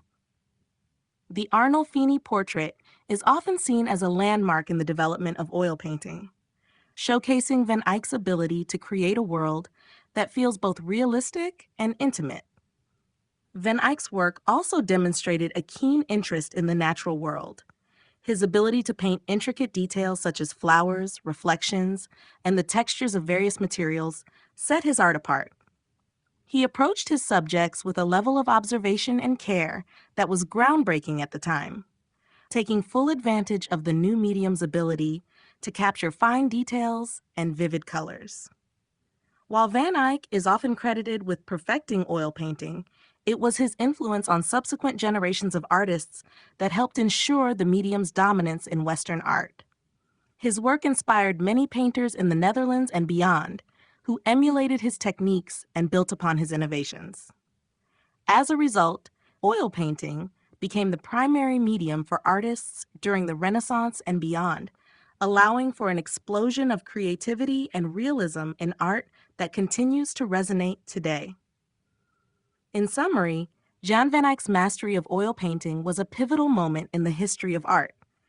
His skillful use of the medium not only set new standards for artistic technique, but also had a lasting impact on the development of Renaissance art, making him one of the most influential artists of his time. Albrecht Dürer, Printmaking and engraving. Albrecht Dürer, a German artist of the late 15th and early 16th centuries, is widely regarded as one of the most important figures in the history of printmaking. His innovative approach to engraving and woodcut techniques revolutionized the art of printmaking, helping to elevate it to the level of fine art and making it a vital part of the Renaissance artistic landscape. Dürer's mastery of these mediums, combined with his keen attention to detail and deep intellectual engagement with the world, made him one of the most influential artists of his time. Dürer's engravings are particularly renowned for their intricate line work and ability to convey a remarkable degree of depth and texture. Unlike earlier engravers who focused on more decorative or simple subjects, Dürer approached printmaking with the same seriousness as painting and drawing. His works, such as Night, Death, and the Devil, 1513, and Melancholia, 1514, exhibit an exceptional understanding of form, light, and space, qualities that were made possible through his mastery of the engraving process. Engraving involves carving into a metal plate, typically copper, and then inking the plate to produce a print. This allowed for the creation of highly detailed and delicate lines, which Dürer used to great effect, creating intricate textures and dramatic contrasts of light and shadow. One of Dürer's most significant contributions to printmaking was his ability to convey a sense of three-dimensionality and volume through the precise manipulation of light and shadow. In his engraving St. Jerome in his Study, 1514, for example, Dürer creates an atmosphere of depth and realism by carefully adjusting the light, shadow, and texture of the various elements within the scene. The folds of Jerome's robe, the texture of the walls, and the intricate details of the objects around him all contribute to the image's realism. Dürer's prints were not just artistic endeavors, they were also intellectual ones, often incorporating symbolism and allegory, which invited viewers to engage with the deeper meaning behind the works. In addition to his engravings, Dürer was a pioneering figure in woodcut prints, a medium that involved carving an image into a block of wood, inking the block, and then printing it onto paper. Dürer's The Apocalypse series, created between 1496 and 1498, is one of his most well-known woodcut works. The series consisted of a set of dramatic, highly detailed prints that depict scenes from the Book of Revelation. These prints not only demonstrated Dürer's technical skill, but also his ability to convey complex narrative and emotional intensity, making them some of the most powerful woodcuts ever produced. Dürer's impact on printmaking was far-reaching, as his techniques and ideas helped shape the development of European art. His prints became highly sought after, and through the advent of the printing press, they were widely distributed across Europe, influencing artists and viewers alike. Dürer's ability to combine technical precision with emotional depth in his prints solidified his legacy as one of the Renaissance's great masters, and his innovations in printmaking paved the way for generations of artists to come. Symbolism in Northern Renaissance art. Symbolism played a significant role in Northern Renaissance art, where artists employed a rich language of visual cues to convey deeper meanings and religious ideas. Unlike the more overt classical themes of the Italian Renaissance, Northern Renaissance artists often focused on the everyday world, with religious and moral allegories embedded in the smallest details. The use of symbolism became a way to communicate complex ideas, religious truths, and philosophical reflections, engaging the viewer in a process of interpretation and reflection. One of the key features of Northern Renaissance symbolism was the use of objects to represent abstract ideas or moral lessons. For example, in the works of Jan van Eyck, such as the Arnolfini portrait, seemingly mundane objects like the convex mirror, the dog, and the single candle in the chandelier each held deeper symbolic meanings. The mirror, often seen as a reflection of truth, also represented the omnipresence of God's gaze, while the dog symbolized fidelity and loyalty. The candle burning in the chandelier could be seen as a symbol of divine light or the presence of Christ, further emphasizing the religious undertones of the scene. These objects, though appearing natural and realistic, were carefully selected to evoke specific moral or spiritual interpretations. Another notable example of symbolism in Northern Renaissance art is found in the works of Hieronymus Bosch. His fantastical and often surreal paintings, such as The Garden of Earthly Delights, are rich with symbolic content. Bosch's complex imagery features a vast array of symbols, from the fruit representing temptation in the Garden of Eden to the depictions of hell as a chaotic and nightmarish realm. His works often conveyed religious and moral warnings about human sin, salvation, and the consequences of indulgence, using symbolic figures and scenarios to highlight the tensions between earthly pleasures and divine judgment. In addition to religious symbolism, Northern Renaissance artists also imbued their works with symbolic references to wealth, social status, and human nature. For example, in still life paintings, objects like food, jewels, or timepieces were often used to signify transience, vanity, or the fleeting nature of material wealth. The vanitas theme, which appeared in both painting and literature, was a direct reflection of the period's preoccupation with the temporality of life and the inevitability of death. These objects served as reminders to the viewer of the futility of worldly possessions and the importance of spiritual devotion.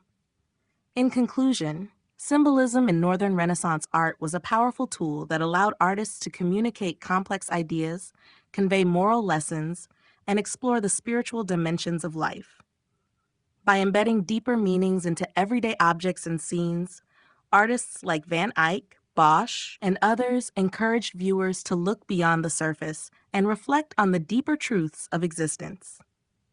Through this intricate use of symbolism, Northern Renaissance art remains one of the most intellectually engaging and spiritually profound periods in the history of art. The Protestant Reformation and its impact on art. The Protestant Reformation, which began in the early 16th century, was a religious and social movement that had profound effects not only on the church, but also on the visual arts across Europe. Spearheaded by figures like Martin Luther and John Calvin, the Reformation sought to challenge the practices and doctrines of the Catholic Church, ultimately leading to the establishment of various Protestant denominations. As the Reformation spread, it sparked significant changes in how art was perceived, created, and used, especially in Protestant regions of Europe. One of the most significant changes brought about by the Reformation was the shift in religious iconography. Protestant leaders, particularly in Lutheran and Calvinist communities, rejected the use of religious images in worship, believing that they could lead to idolatry. Martin Luther, while initially not opposed to religious art, argued that images should serve a didactic purpose rather than being venerated. This led to a dramatic reduction in the production of religious artworks in Protestant regions. Churches that had once been adorned with elaborate altarpieces, frescoes, and statues were now stripped of much of their decoration, reflecting the Reformation's emphasis on simplicity and direct communication with God. The resulting iconoclasm saw the destruction or removal of many religious images, particularly in areas where Calvinism took hold, which was notably strict about the rejection of visual representations of the divine. In contrast, the Catholic Counter-Reformation, which was a response to the Protestant challenge, saw the Church reaffirming the importance of religious art as a tool for promoting faith. The Council of Trent, 1545 to 1563, emphasized the role of religious art in conveying Christian doctrine, encouraging the creation of dramatic, emotionally compelling works that would inspire devotion and religious fervor. Artists like Caravaggio and Titian created powerful images of saints, Christ, and the Virgin Mary, often with intense realism and emotional impact. These works were designed to evoke a strong response from the viewer, urging them to embrace Catholic teachings and counter the Protestant critique. In Protestant regions, however, art began to take on a different character. There was a rise in portraiture, as well as the creation of scenes from everyday life, such as still lifes, landscapes, and domestic interiors. These genres often reflected the Protestant focus on the individual and the secular realm. Artists like Albrecht Dürer and Hans Holbein the Younger gained prominence for their detailed portraits, which conveyed a sense of personal identity and social status. Additionally, the Protestant Reformation helped to foster the development of printmaking, as religious texts and images could now be widely disseminated, furthering the spread of Reformation ideas. In conclusion, the Protestant Reformation had a profound impact on art, reshaping the religious and cultural landscape of Europe. The rejection of religious images in Protestant areas led to a greater focus on secular subjects and portraiture, while the Catholic Counter-Reformation encouraged a renewed emphasis on religious art to reaffirm Catholic teachings. The changes brought about by the Reformation continue to influence art and religious practice in the Western world, marking a pivotal moment in the history of European art.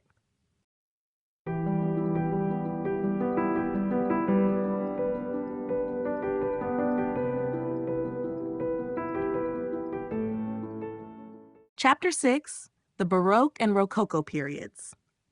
The Baroque and Rococo periods, which span from the late 16th century into the 18th century, mark two of the most dramatic and emotionally charged eras in the history of European art. These movements arose as reactions to the preceding Renaissance and the religious turmoil of the Reformation, each characterized by its unique style, emotional intensity, and innovations in artistic expression. While Baroque art emphasized grandeur and drama, Rococo introduced a lighter, more playful aesthetic, reflecting the shifting tastes and social dynamics of the time. Baroque art emerged around the early 1600s, coinciding with the Catholic Counter-Reformation, a movement that sought to reassert the power and authority of the Catholic Church in response to the Protestant Reformation. The Catholic Church embraced Baroque art as a means of conveying religious themes with intensity and emotional appeal, aiming to engage viewers and inspire devotion. Artists like Caravaggio, Peter Paul Rubens, and Gian Lorenzo Bernini used dynamic compositions, rich color palettes, and dramatic lighting to create works that were both visually striking and emotionally powerful. Caravaggio's use of chiaroscuro, the contrast between light and dark, became a hallmark of the Baroque style, heightening the sense of drama and focusing attention on key figures in his paintings. Baroque architecture, too, reflected the era's emphasis on grandeur. The design of churches and palaces featured sweeping curves, elaborate decorations, and intricate details. The work of architects like Francesco Borromini and Gian Lorenzo Bernini in Rome exemplified the Baroque commitment to creating spaces that overwhelmed and awestruck the viewer, often making the viewer feel as though they were enveloped by the sacred or the divine. The vast, ornate St. Peter's Basilica in the Vatican, for example, symbolized the Catholic Church's power, both spiritual and political, during this period. In the early 18th century, Baroque gave way to Rococo, a style that emerged in France and was initially associated with the court of Louis XV. Rococo art was characterized by its lightness, playfulness, and focus on decorative elements. Unlike the dramatic intensity of Baroque, Rococo was more whimsical, with soft pastels, delicate forms, and scenes of romantic or mythological subjects. Artists such as François Boucher, Jean-Honoré Fragonard, and Antoine Watteau painted graceful, often sensual scenes that reflected the leisurely pleasures of the French aristocracy. Rococo architecture also embraced ornamentation, with interiors that featured curved lines, intricate moldings, and an overall sense of lightness and intimacy. Despite their differences in tone and subject matter, both Baroque and Rococo art shared a commitment to creating works that could evoke an emotional response from viewers. Baroque art sought to awe and inspire through its intensity and dramatic effect, while Rococo art, though lighter in mood, aimed to enchant and entertain. Together, these two movements represent the shifting tastes and values of Europe during the early modern period, reflecting changes in religion, politics, and society. The drama and dynamism of Baroque art. Baroque emerged in the early 17th century is known for its dramatic intensity, emotional depth, and a sense of movement that marked a significant departure from the calm, measured compositions of the Renaissance.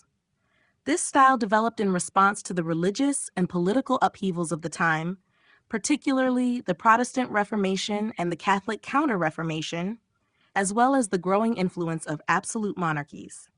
Artists sought to engage the viewer with vivid realism, dynamic compositions, and strong contrasts between light and shadow. The term Baroque, derived from the Portuguese word for a misshapen pearl, reflects the style's lavish, complex, and often exaggerated forms. One of the defining characteristics of Baroque art is its use of intense contrasts of light and dark, a technique known as chiaroscuro. This approach was pioneered by artists like Caravaggio, who used strong lighting to highlight figures against dark backgrounds, enhancing the dramatic impact of the scene.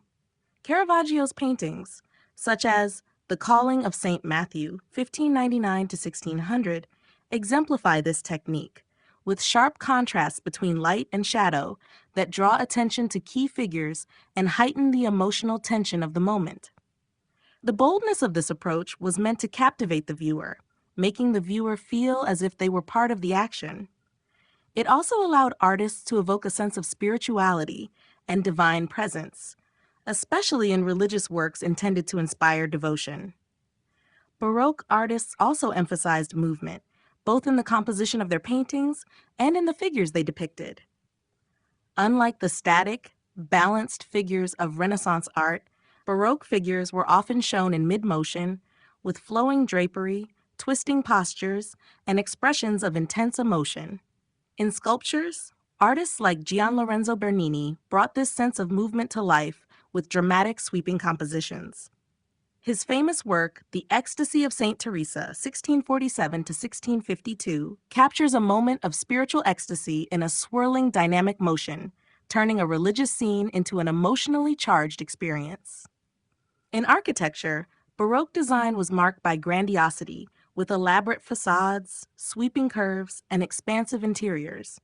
Churches and palaces were designed to overwhelm the viewer with their opulence and scale, creating spaces that seemed to extend beyond the physical realm and into the divine. St. Peter's Basilica in Vatican City, redesigned by Bernini, exemplifies this sense of awe-inspiring space, with its expansive colonnade embracing the viewer in a symbolic gesture of welcoming into the church. Baroque art was also closely tied to the Catholic Counter-Reformation, as the Church commissioned many works that would inspire awe, devotion, and religious fervor. Artists were often asked to depict biblical narratives with emotional force, emphasizing the miraculous and divine aspects of the stories. This focus on drama and dynamism was designed to attract the viewer's attention and stir a strong emotional response, reinforcing the authority of the Catholic Church in the face of Protestant challenges. In conclusion, Baroque art was defined by its commitment to drama, movement, and emotional engagement. Through techniques like chiaroscuro, dynamic compositions, and intense emotional expression, Baroque artists created works that were meant to captivate, inspire, and provoke. Whether in painting, sculpture, or architecture, Baroque art sought to transport the viewer into a world of heightened reality, one where religious devotion, political power, and human emotion collided in a powerful visual experience. Caravaggio and the use of chiaroscuro. Michelangelo Merisi da Caravaggio, one of the most influential artists of the late 16th and early 17th centuries, revolutionized the visual language of painting with his masterful use of chiaroscuro. Chiaroscuro, the technique of using strong contrasts between light and dark to create a sense of volume and depth, became a hallmark of Caravaggio's work. This technique not only transformed the aesthetic of painting, but also played a crucial role in the emotional intensity of his scenes, helping to engage viewers on a profound, visceral level. Caravaggio's approach to chiaroscuro was revolutionary because of how dramatically he employed the contrast between light and shadow. Whereas earlier artists had used chiaroscuro to achieve a softer, more subtle balance, Caravaggio took the technique to new extremes. He used intense, almost theatrical lighting that illuminated the main subjects while leaving the surrounding areas in deep shadow. This method created a sense of immediacy and drama, as if the viewer were witnessing the scene firsthand, rather than observing a mere representation of it. In works like The Calling of St. Matthew, 1599 to 1600, light literally becomes a character in the composition, directing the viewer's focus toward the central figures and enhancing the narrative tension of the moment. One of Caravaggio's key innovations was his use of chiaroscuro to enhance psychological and emotional depth. By placing figures in stark contrast with their surroundings, he was able to highlight the emotional states of the subjects, making their feelings more immediate and palpable. In Judith beheading Holofernes, 1598 to 1599, for example, the blood-splattered scene is intensified by the dramatic lighting that highlights Judith's grim determination and the terror of Holofernes. The stark light that falls on the figures of Judith and her maidservant contrasts with the dark, ominous background, drawing the viewer's attention to the raw emotions unfolding. In addition to enhancing emotional engagement, Caravaggio's use of chiaroscuro also contributed to the naturalism that became a defining feature of his style. By portraying figures in realistic, even sometimes gritty detail, Caravaggio made the sacred and mythological subjects of his paintings feel contemporary and human. His figures, often depicted with a startling lack of idealization, were placed in stark light to show their flaws and vulnerabilities. In The Supper at Emmaus, 1601, the figures of Christ and his disciples are illuminated in a way that emphasizes their expressions and reactions, making the miraculous moment feel immediate and tangible. Caravaggio's groundbreaking use of chiaroscuro had a lasting impact on the development of Baroque art. His dramatic lighting and intense realism influenced generations of artists, including Rembrandt, who further explored the possibilities of light and shadow in his own work. By using chiaroscuro not only as a technical tool but also as a means to amplify emotion, Caravaggio created a new kind of painting that would forever change the way artists conveyed narrative and human experience. Through his work, he invited the viewer into a world where light and shadow did not just create depth, but also communicated the inner lives of his subjects, leaving an indelible mark on the history of Western art. Baroque architecture, St. Peter's Basilica and Versailles. Baroque architecture, a style that flourished in the 17th and early 18th centuries, is characterized by its grandeur, dramatic use of space, and intricate detailing. Two of the most iconic examples of Baroque architecture, St. Peter's Basilica in Vatican City and the Palace of Versailles in France, embody the grandeur and theatricality that define the style, reflecting both religious and political power through their monumental scale and elaborate design. St. Peter's Basilica, designed by some of the most renowned architects of the era, including Michelangelo, Carlo Maderno, and Gian Lorenzo Bernini, stands as one of the most important religious structures in the world and a symbol of the Catholic Church's power. The basilica's design incorporates elements of Renaissance and Baroque styles, but it is the Baroque additions that truly define its monumental presence. The dramatic dome, which Michelangelo designed, is the largest in the world and dominates the skyline of Vatican City. The expansive interior, with its lavish marble floors, soaring columns, and intricate mosaics, is designed to overwhelm the viewer, creating a sense of awe and reverence. Gian Lorenzo Bernini's grandiose colonnade in the piazza in front of the basilica symbolizes the church's embrace of the faithful, stretching its arms outward in a gesture of inclusion and protection. The church's architecture is not just a place of worship, but a visual manifestation of the Catholic Church's spiritual and political dominance during the Counter-Reformation. In France, the Palace of Versailles, initially a hunting lodge, was transformed by Louis XIV into a symbol of royal authority and the epitome of Baroque architecture. Designed primarily by architects Louis Laveau and Jules Hardouin-Mansart, Versailles exemplifies the lavishness and complexity of Baroque design. The palace's vast gardens, designed by André Lenotre, feature geometric patterns and elaborate waterworks that reflect the king's absolute control over both nature and society. The Hall of Mirrors, perhaps the most famous room in the palace, is a dazzling display of Baroque opulence. Its long corridor, lined with mirrors, chandeliers, and grand windows, reflects the sunlight and creates a sense of infinite space, reinforcing the idea of the king's power as boundless. Versailles was designed not only to be a royal residence, but also to serve as a stage for Louis XIV's court, reinforcing his divine right to rule and the grandeur of his monarchy. The palace's architecture and design were intended to awe visitors, establishing a clear visual hierarchy in which the king's authority is both central and absolute.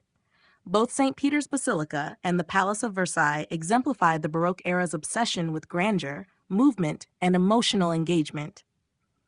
These architectural masterpieces reflect the religious and political ideals of their time, using monumental scale, elaborate decoration, and dramatic use of space to communicate the power of the church and the monarchy. Through their design, both structures convey the Baroque belief in the ability of architecture to evoke a deep emotional response, whether through the awe of the divine or the majesty of the king. Rococo, the art of aristocratic leisure. The Rococo period, which emerged in France during the early 18th century, is often seen as the artistic expression of the French aristocracy's pursuit of pleasure, elegance, and indulgence. Rococo art is characterized by its lightness, ornamental detail, and emphasis on beauty, playfulness, and intimacy. This style, which developed as a reaction against the grandiosity and seriousness of the Baroque, encapsulated the hedonistic lifestyle of the French court under Louis XIII and reflected the growing influence of the nobility in shaping cultural and artistic trends. Rococo artists like Jean-Antoine Watteau, François Boucher, and Jean-Honoré Fragonard painted scenes that captured the carefree and luxurious nature of aristocratic life. These works often depicted intimate, sensual encounters, amorous fantasies, and leisure activities set in lush, dreamlike landscapes or opulent interiors. Watteau's fête galante genre, for example, portrayed elegant outdoor gatherings of the French nobility, where the mood was lighthearted and filled with courtship and flirtation. His painting The Embarkation for Cythera, 1717, a quintessential example of Rococo, shows couples embarking on a mythical journey to the island of love, emphasizing the theme of romance in a dreamy, idealized setting. François Boucher, perhaps the most famous Rococo painter, embraced themes of mythology and sensuality, often depicting women as idealized, soft, and delicate figures surrounded by lush nature or luxurious interiors. In his painting, The Toilet of Venus, 1751, Boucher portrays the goddess Venus in a relaxed, intimate moment, surrounded by playful cherubs and opulent decoration. The delicate brushwork, soft pastel colors, and erotic undertones of the painting all exemplify the Rococo style's focus on beauty, sensuality, and the enjoyment of life's pleasures. Rococo art also extended beyond painting to include decorative arts, furniture, and architecture. The design of aristocratic salons and palaces reflected the same emphasis on elegance and frivolity. Interiors were filled with ornate furniture, gilded moldings, and soft flowing forms that evoked a sense of lightness and sophistication. The Salon de la Princesse at the Hôtel de Soubise in Paris, designed by architect Germain Beaufrand, is a prime example of Rococo interior design. Its graceful curves, delicate stucco work, and mirrors reflect the Rococo obsession with visual charm and refinement, creating an atmosphere of intimacy and pleasure. Despite its popularity among the French aristocracy, Rococo art was often criticized by Enlightenment thinkers, who saw it as excessive, self-indulgent, and disconnected from the realities of society. The rise of neoclassicism later in the 18th century, with its emphasis on simplicity and moral seriousness, marked the decline of Rococo. However, the legacy of Rococo's focus on beauty, pleasure, and indulgence continued to influence decorative arts and design well into the 19th century. In conclusion, Rococo was the art of aristocratic leisure, capturing the carefree, elegant lifestyle of the French nobility. Its lightness, sensuality, and emphasis on decorative beauty created an aesthetic that reflected the tastes of a society focused on pleasure and luxury. While its excesses eventually led to its decline, Rococo remains a vivid reflection of a bygone era of aristocratic indulgence and refined elegance. Theatricality and emotion in sculpture and painting. The Baroque period, spanning from the late 16th century into the 18th century, is often recognized for its emphasis on theatricality and emotion, especially in sculpture and painting. Artists during this time sought to engage the viewer's senses and emotions in ways that were unprecedented. Their goal was not only to depict scenes, but to evoke a visceral, emotional response through dramatic compositions, intense gestures, and dynamic compositions. The Baroque style encouraged movement, energy, and psychological intensity, resulting in art that seemed to come alive in the eyes of the viewer. In painting, one of the most effective ways that Baroque artists created theatricality was through the use of chiaroscuro, extreme contrasts of light and dark. This technique, perfected by Caravaggio, allowed artists to dramatize the figures in their compositions, casting shadows that intensified the mood and illuminated specific emotions. Caravaggio's Judith beheading Holofernes, 1598 to 1599, for example, uses stark lighting to heighten the tension and violence of the scene. The figures are illuminated with a strong light source, emphasizing their facial expressions and movements, which draws the viewer into the moment. The deep shadows surrounding the characters create a sense of isolation and danger, amplifying the emotional charge of the narrative. This use of light and shadow allowed Baroque painters to render the psychological states of their subjects with incredible depth and immediacy. In sculpture, the Baroque period pushed for a sense of movement and drama that was far more dynamic than the restrained, idealized forms of the Renaissance. Gian Lorenzo Bernini was the leading figure in Baroque sculpture, creating works that conveyed intense emotion through physical movement. His Ecstasy of Saint Teresa, 1647 to 1652, a masterpiece housed in the Cornaro Chapel in Rome, captures the moment of spiritual ecstasy experienced by Saint Teresa of Avila. Bernini's skillful manipulation of marble allows the saint's body to appear in motion, as if she is caught in a divine rapture. The surrounding architecture and sculptural details enhance the sense of theatricality, framing the figure within an atmosphere of light and shadow that further intensifies the emotional experience. Theatricality in Baroque art was also reflected in the compositions themselves. Both in painting and sculpture, there is a sense of dynamic movement, often achieved through swirling lines, twisting figures, and poses that suggest action. In paintings by artists like Peter Paul Rubens, we see figures that are caught in mid-motion, creating a visual tension that pulls the viewer's eye across the canvas. Rubens' The Raising of the Cross, 1610 to 1611, exemplifies this dynamic energy, where the figures of Christ and his supporters are arranged in complex diagonal compositions that suggest struggle and urgency, enhancing the emotional intensity of the scene. Overall, the Baroque focus on theatricality and emotion marked a departure from earlier artistic traditions that emphasized calm rationality and proportion. By prioritizing human emotion, physical movement, and dramatic lighting, Baroque artists created works that were designed not only to be seen, but to be felt. The viewer became an active participant in the experience, drawn into the emotional and psychological depths of the narrative.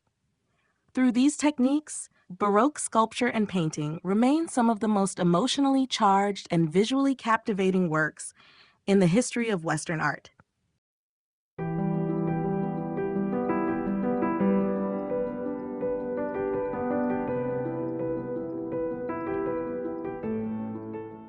Chapter 7: Neoclassicism and Romanticism. Neoclassicism and Romanticism were two of the most significant artistic movements of the late 18th and early 19th centuries, each offering a distinct approach to art and culture. Neoclassicism emerged in response to the extravagance of the Baroque and Rococo periods, seeking to revive the classical ideals of ancient Greece and Rome. In contrast, Romanticism arose as a reaction against the rationalism of the Enlightenment and the restraint of Neoclassicism, embracing emotion, individualism, and the sublime. Neoclassicism was characterized by a return to simplicity, clarity, and order. Artists like Jacques-Louis David and Jean-Auguste Dominique Ingres emphasized line, symmetry, and restrained emotion in their works, which often depicted historical or mythological subjects. David's The Death of Socrates, 1787, for example, portrays the ancient Greek philosopher in his final moments with stoic calmness, emphasizing virtue and reason. The neoclassical emphasis on moral values, heroic deeds, and idealized human forms was partly inspired by the archaeological discoveries of ancient Roman and Greek ruins, which revived interest in classical antiquity. The movement also aligned with the political and social ideals of the French Revolution, with its emphasis on civic virtue and sacrifice for the common good. Neoclassical art was also deeply tied to the Age of Enlightenment, with its focus on reason and intellectual thought. Artists sought to emulate the clarity and proportion seen in classical art, using balanced compositions and clear, sharp lines. This style reflected the intellectual spirit of the time, which prized logic and order over emotion. The rise of neoclassicism coincided with a period of political upheaval in Europe, particularly in France, where it became an artistic language for revolutionaries.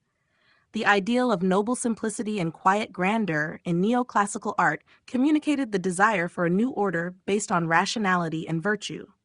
Romanticism, on the other hand, rejected the neoclassical focus on reason and order in favor of imagination, emotion, and the sublime. Romantic artists like Francisco Goya, Eugène Delacroix, and J.M.W. Turner were deeply concerned with expressing intense feelings and dramatic subjects. Goya's The 3rd of May, 1808, 1814, for example, powerfully conveys the horrors of war and the suffering of the innocent, while Delacroix's Liberty Leading the People, 1830, embodies the fiery passion and revolutionary spirit of the era. Romanticism also celebrated the beauty and power of nature, with artists like Turner capturing the majesty and unpredictability of the natural world. This movement placed emphasis on the individual's emotional experience and often depicted subjects that were dark, mysterious, or sublime. In contrast to neoclassicism's idealized forms, Romanticism embraced the raw and unrestrained aspects of human existence. It sought to depict the inner emotional world, often through dramatic and turbulent scenes. Romantic art was not concerned with the rational or the orderly, but rather with the expression of intense personal feeling and the exploration of the unknown. Romanticism, in its celebration of the individual, nature, and emotion, would lay the groundwork for later developments in art, including symbolism and expressionism. In conclusion, neoclassicism and romanticism represent two contrasting approaches to art in the late 18th and early 19th centuries. Neoclassicism emphasized order, reason, and classical ideals, while romanticism embraced emotion, imagination, and the sublime. Both movements reflected the changing cultural, political, and intellectual currents of their time, and their influence would resonate in the art world for years to come. The return to classical simplicity and order. Neoclassicism, which emerged in the mid-18th century, was a movement that sought a return to the classical ideals of ancient Greece and Rome, emphasizing simplicity, order, and rationality. The period was a reaction against the ornate and emotionally charged styles of the Baroque and Rococo periods. Neoclassical artists, inspired by the archaeological discoveries of ancient Roman ruins, focused on the clarity and balance seen in classical art. They embraced clean lines, symmetry, and a sense of proportion, seeking to create works that exuded a sense of timeless beauty and moral virtue. The emphasis on simplicity and order in neoclassicism was deeply intertwined with the intellectual and political climate of the time. The Enlightenment, a period marked by a renewed emphasis on reason, science, and human rights, influenced many aspects of the era's art and culture. Neoclassical artists, in particular, saw the classical world as a model for moral and civic virtues. They believed that by revisiting the ideals of antiquity, they could promote the values of democracy, reason, and virtue in contemporary society. This return to classical principles can be seen in the works of artists like Jacques-Louis David, one of the leading figures of neoclassicism. His paintings, such as The Death of Socrates, 1787, are stark examples of the movement's values. In this painting, Socrates is depicted with serene dignity as he faces his death, demonstrating moral fortitude and intellectual clarity.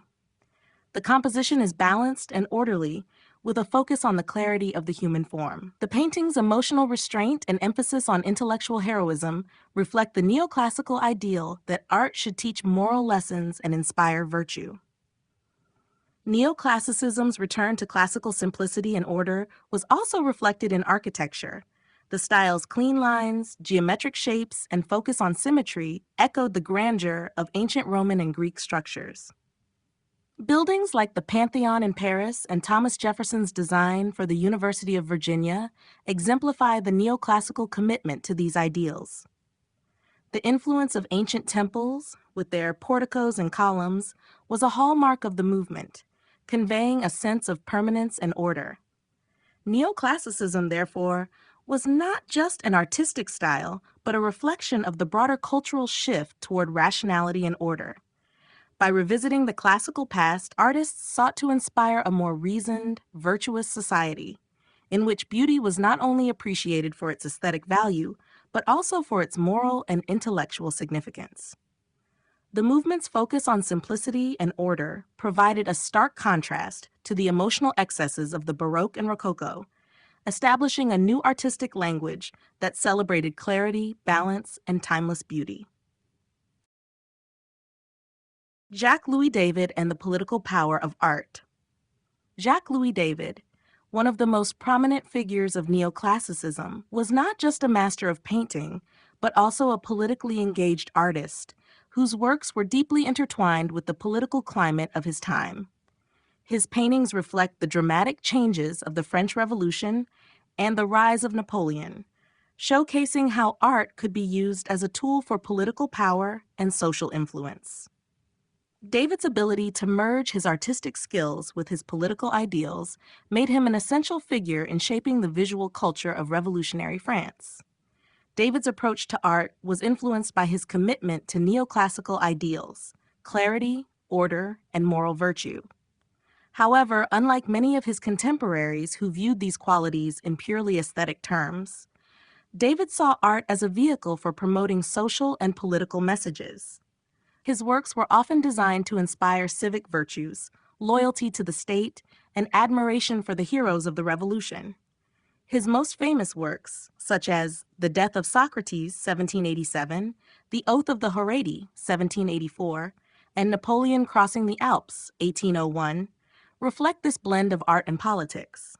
In these paintings, David presented historical and mythological subjects as paragons of virtue, patriotism, and heroism, aligning them with the ideals of the French Revolution.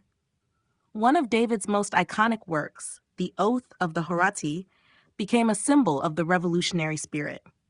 The painting depicts three Roman brothers swearing an oath to defend Rome to the death, sacrificing their personal lives for the good of the state. This powerful imagery conveyed the values of loyalty, duty, and patriotism, aligning perfectly with the ideals of the revolutionaries who were fighting to overthrow the monarchy. David's use of sharp lines, strong compositions, and stoic expressions in this painting helped elevate the event into a moment of moral and civic grandeur. David's role as an artist during the French Revolution was especially crucial.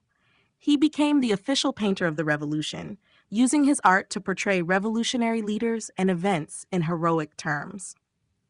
His famous portrait of Napoleon crossing the Alps was intended to convey the grandeur and military success of Napoleon, transforming him into a heroic figure who embodied the triumph of the revolution.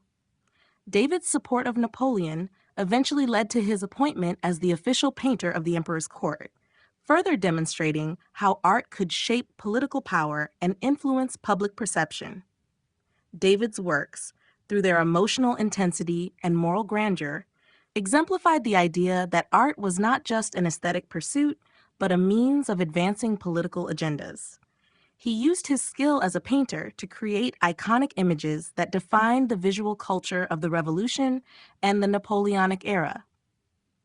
His paintings were not only masterpieces of neoclassical art, but also potent political statements that helped shape the course of history, demonstrating the profound influence that art could have on the political landscape. Romanticism, emotion over reason.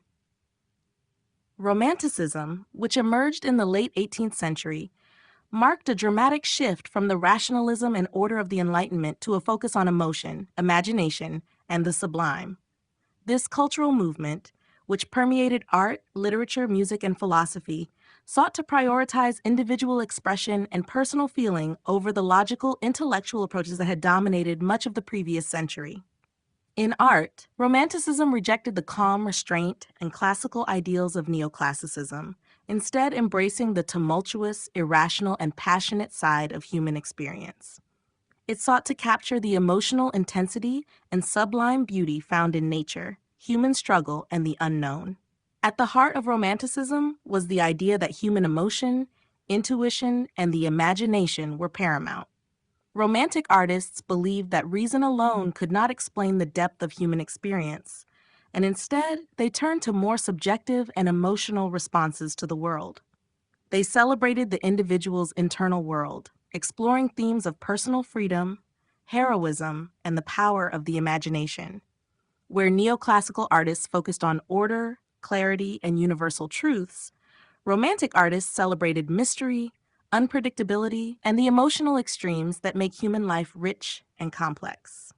Romanticism's embrace of emotion over reason can be seen in the works of several prominent artists, including Francisco Goya, Eugène Delacroix, and J.M.W. Turner.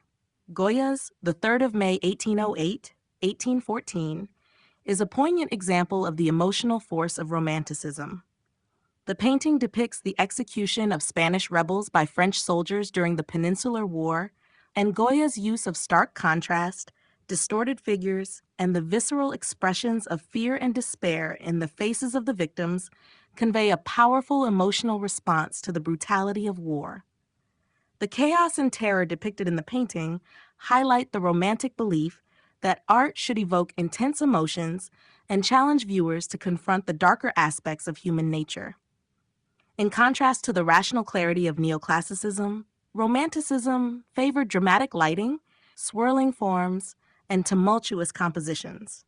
In Delacroix's Liberty Leading the People, 1830, the allegorical figure of liberty leads a group of revolutionaries, her raised flag symbolizing the triumph of the people over tyranny. The painting is dynamic, with figures in action, and is filled with dramatic color contrasts and sweeping lines. This emotional intensity was meant to inspire viewers, and the image of liberty was often used as a symbol of freedom and revolutionary spirit. Romanticism also placed great emphasis on nature's power, portraying it as both beautiful and terrifying. J.M.W. Turner's paintings, such as The Fighting Temeraire, 1839, depict nature's overwhelming force and the sublime beauty of the natural world. Turner's dramatic use of light and color evokes a sense of awe and wonder, characteristic of Romanticism's fascination with the vastness and mystery of nature. In conclusion, Romanticism's shift from reason to emotion represented a radical departure from the intellectual ideals of the Enlightenment and Neoclassicism. By prioritizing personal expression, individual emotion, and the sublime, Romantic artists sought to connect with the viewer on a deeper, more visceral level. This celebration of emotion over reason not only transformed the visual arts, but also influenced literature, music, and philosophy, leaving a lasting legacy in the cultural history of the 19th century. Francisco Goya, From Court Painter to Dark Visions. Francisco Goya, one of Spain's most significant artists, is often regarded as the bridge between the Enlightenment and Romanticism. His evolution from a celebrated court painter to a creator of unsettling, dark visions marks a profound shift in both his personal life and artistic output. Goya's career spans the late 18th and early 19th centuries, a period marked by political upheaval, social unrest, and war. His work evolved from creating graceful portraits of the Spanish aristocracy to haunting depictions of human suffering and madness, reflecting the deep changes he witnessed in society and his own inner turmoil. Goya's early years as a painter were marked by his success as a court artist to the Spanish monarchy, where he created portraits of the royal family, nobility, and prominent figures of his time. His portraits, such as Charles IV of Spain and his family, 1800, demonstrate his skill in capturing the aristocracy with realism, though with a critical eye. Goya's portrayal of King Charles IV and his family, for example, subtly undermines the grandeur of the royal family by painting them in less than idealized terms, offering a sense of distance between the powerful figures and their subjects. These early works reveal Goya's technical mastery and his ability to expose the complexities of power and status, even in the context of official court portraiture. However, as Goya's career progressed, his personal and artistic vision began to shift dramatically. The horrors of war, particularly during the Peninsular War, 1808 to 1814, profoundly affected Goya and his work. His series of etchings titled Los Desastres de la Guerra, The Disasters of War, created between 1810 and 1820, offers a stark and unflinching look at the brutal realities of conflict. Through harrowing images of executions, torture, and suffering, Goya rejected the heroic ideals that often accompany depictions of war, instead confronting the viewer with the horrors and inhumanity that war engenders. Goya's personal decline, marked by illness and a growing disillusionment with society, further shaped his later works. His most famous series, The Black Paintings, 1819 to 1823, painted on the walls of his home, reflect the deep despair and psychological turmoil he experienced. Paintings like Saturn Devouring His Son and Witch's Sabbath are disturbing, grotesque visions that depict themes of madness, violence, and existential dread. These works are intensely emotional and raw, devoid of the clarity and order that characterized Goya's earlier works, instead embracing the chaotic and nightmarish qualities of human existence. Goya's shift from court painter to creator of dark, surreal visions reflects his growing disillusionment with both the political and social systems of his time, as well as his own personal struggles. His later works have a lasting impact on the art world, influencing the symbolist and expressionist movements. Goya's exploration of human suffering, madness, and the darker aspects of life solidified his place as one of the most innovative and forward-thinking artists of his era, bridging the gap between the Enlightenment and Romanticism while challenging traditional notions of art and society. The sublime in landscape painting. The concept of the sublime played a central role in landscape painting during the Romantic era, as artists sought to convey the overwhelming power and beauty of nature. The sublime, a term first explored by philosophers like Edmund Burke and Immanuel Kant, refers to experiences that evoke awe and terror, often in response to the vastness, unpredictability, or raw force of nature.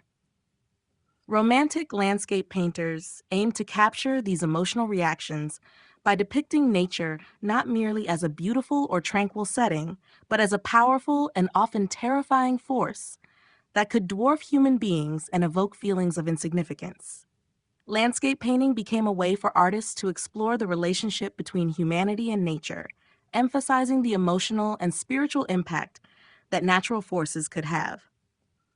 Artists like J.M.W. Turner and Caspar David Friedrich were pioneers in this approach, creating works that often featured dramatic skies, turbulent seas, or towering mountains, all meant to inspire a sense of the sublime. These works weren't just about portraying nature in a realistic way. They aimed to evoke a deeper emotional response, highlighting nature's ability to inspire both wonder and fear. J.M.W. Turner, known for his innovative use of light and color, embraced the sublime in his landscapes. In paintings like Snowstorm, Hannibal and His Army Crossing the Alps, 1812, Turner depicted the chaos and violence of nature in vivid, almost abstract brushstrokes, emphasizing the sense of struggle and peril.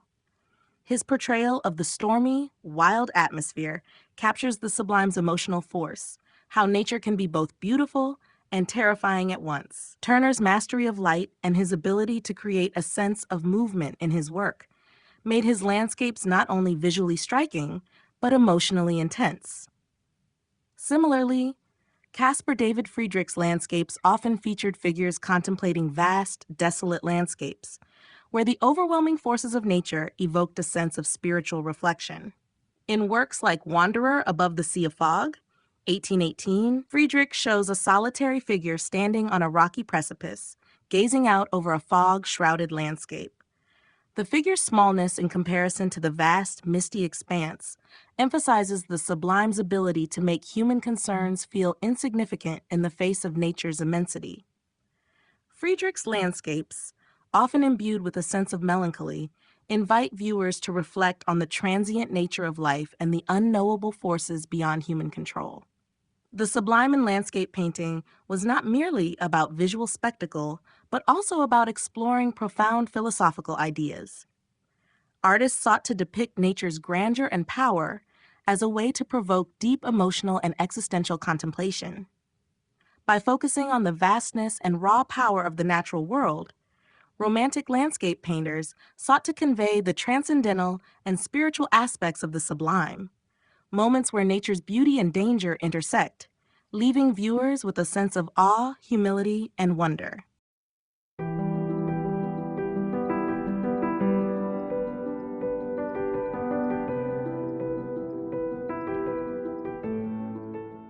Chapter 8: Realism and Impressionism. The mid-19th century marked a significant shift in the world of art with the emergence of realism and impressionism, two movements that broke away from the idealized depictions of the past and focused on more direct, authentic portrayals of life. Both movements challenged traditional notions of beauty, subject matter, and technique, reflecting the changing social, political, and technological landscape of the time. Realism emerged as a response to the dramatic and often exaggerated romanticized art of the preceding decades. Artists associated with realism sought to depict life as it truly was, without embellishment or idealization. They turned their attention to the everyday lives of ordinary people, portraying working-class laborers, rural peasants, and urban scenes with unflinching honesty. Figures like Gustave Courbet and Jean-François Millet were pioneers of this movement, with works such as The Stone Breakers, 1849, and The Gleaners, 1857, presenting scenes of labor and hardship in a raw and unidealized manner. Realist artists rejected the classical traditions that celebrated the human form and elevated historical or mythological subjects in favor of depicting the real, unvarnished experiences of modern life. Realism also coincided with the rise of industrialization, urbanization, and the aftermath of revolutionary changes in Europe. The subjects of realist works often reflected the stark contrasts between wealth and poverty, as well as the human toll of social and economic change. Rather than focusing on grand historical events or idealized figures, realists emphasized the human condition in its most immediate form. This shift marked a revolutionary departure from the romanticized views of the past, as realists believed that art should serve as a truthful reflection of contemporary society. Impressionism, which emerged in the 1860s and 1870s, took this shift a step further, not just in subject matter, but in technique.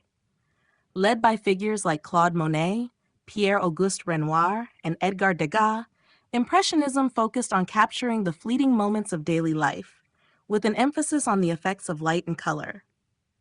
Rather than attempting to reproduce reality in fine detail, Impressionist artists aimed to convey the essence of a scene through loose brushstrokes and an emphasis on atmosphere.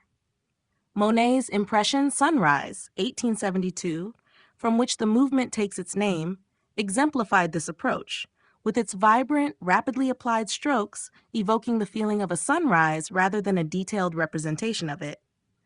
Impressionism also broke with traditional studio painting, often moving outdoors to capture natural light and everyday scenes. Their subjects ranged from landscapes and city streets to people and leisure activities. In contrast to realism's focus on the hardships of life, Impressionism celebrated the beauty in the mundane, from a shimmering pond to the bustling activity of a cafe. These new techniques and the attention to light, color, and movement were revolutionary in their time, offering a fresh perspective on the world. Both realism and impressionism marked the beginning of a radical shift in how artists approached their subjects and the world around them. They rejected the constraints of academic tradition and paved the way for future artistic experimentation. While realism captured the gritty truths of everyday life, Impressionism celebrated the beauty of the fleeting moment, together forging new paths in the history of art. The Industrial Revolution and its impact on art. The Industrial Revolution, which began in the late 18th century and continued into the 19th century, radically transformed not only the economic and social landscape, but also the world of art. As factories, new technologies, and urban centers grew, they brought about significant changes in how people lived, worked, and saw the world around them. These changes were reflected in the art produced during this period, which responded to both the opportunities and challenges brought about by industrialization. One of the primary impacts of the Industrial Revolution on art was the shift in subject matter. Traditional subjects, such as religious themes or historical events, were gradually replaced with depictions of modern life, reflecting the new realities of industrialized society. Artists began to focus on the effects of urbanization, mechanization, and the changing landscape. Cities became bustling centers of industry, and the labor force, which once worked the land, was now concentrated in factories. Artists like Gustave Courbet, Jean-François Millet, and later the Impressionists sought to capture the world of the working class, rural life, and the rapidly transforming urban environment.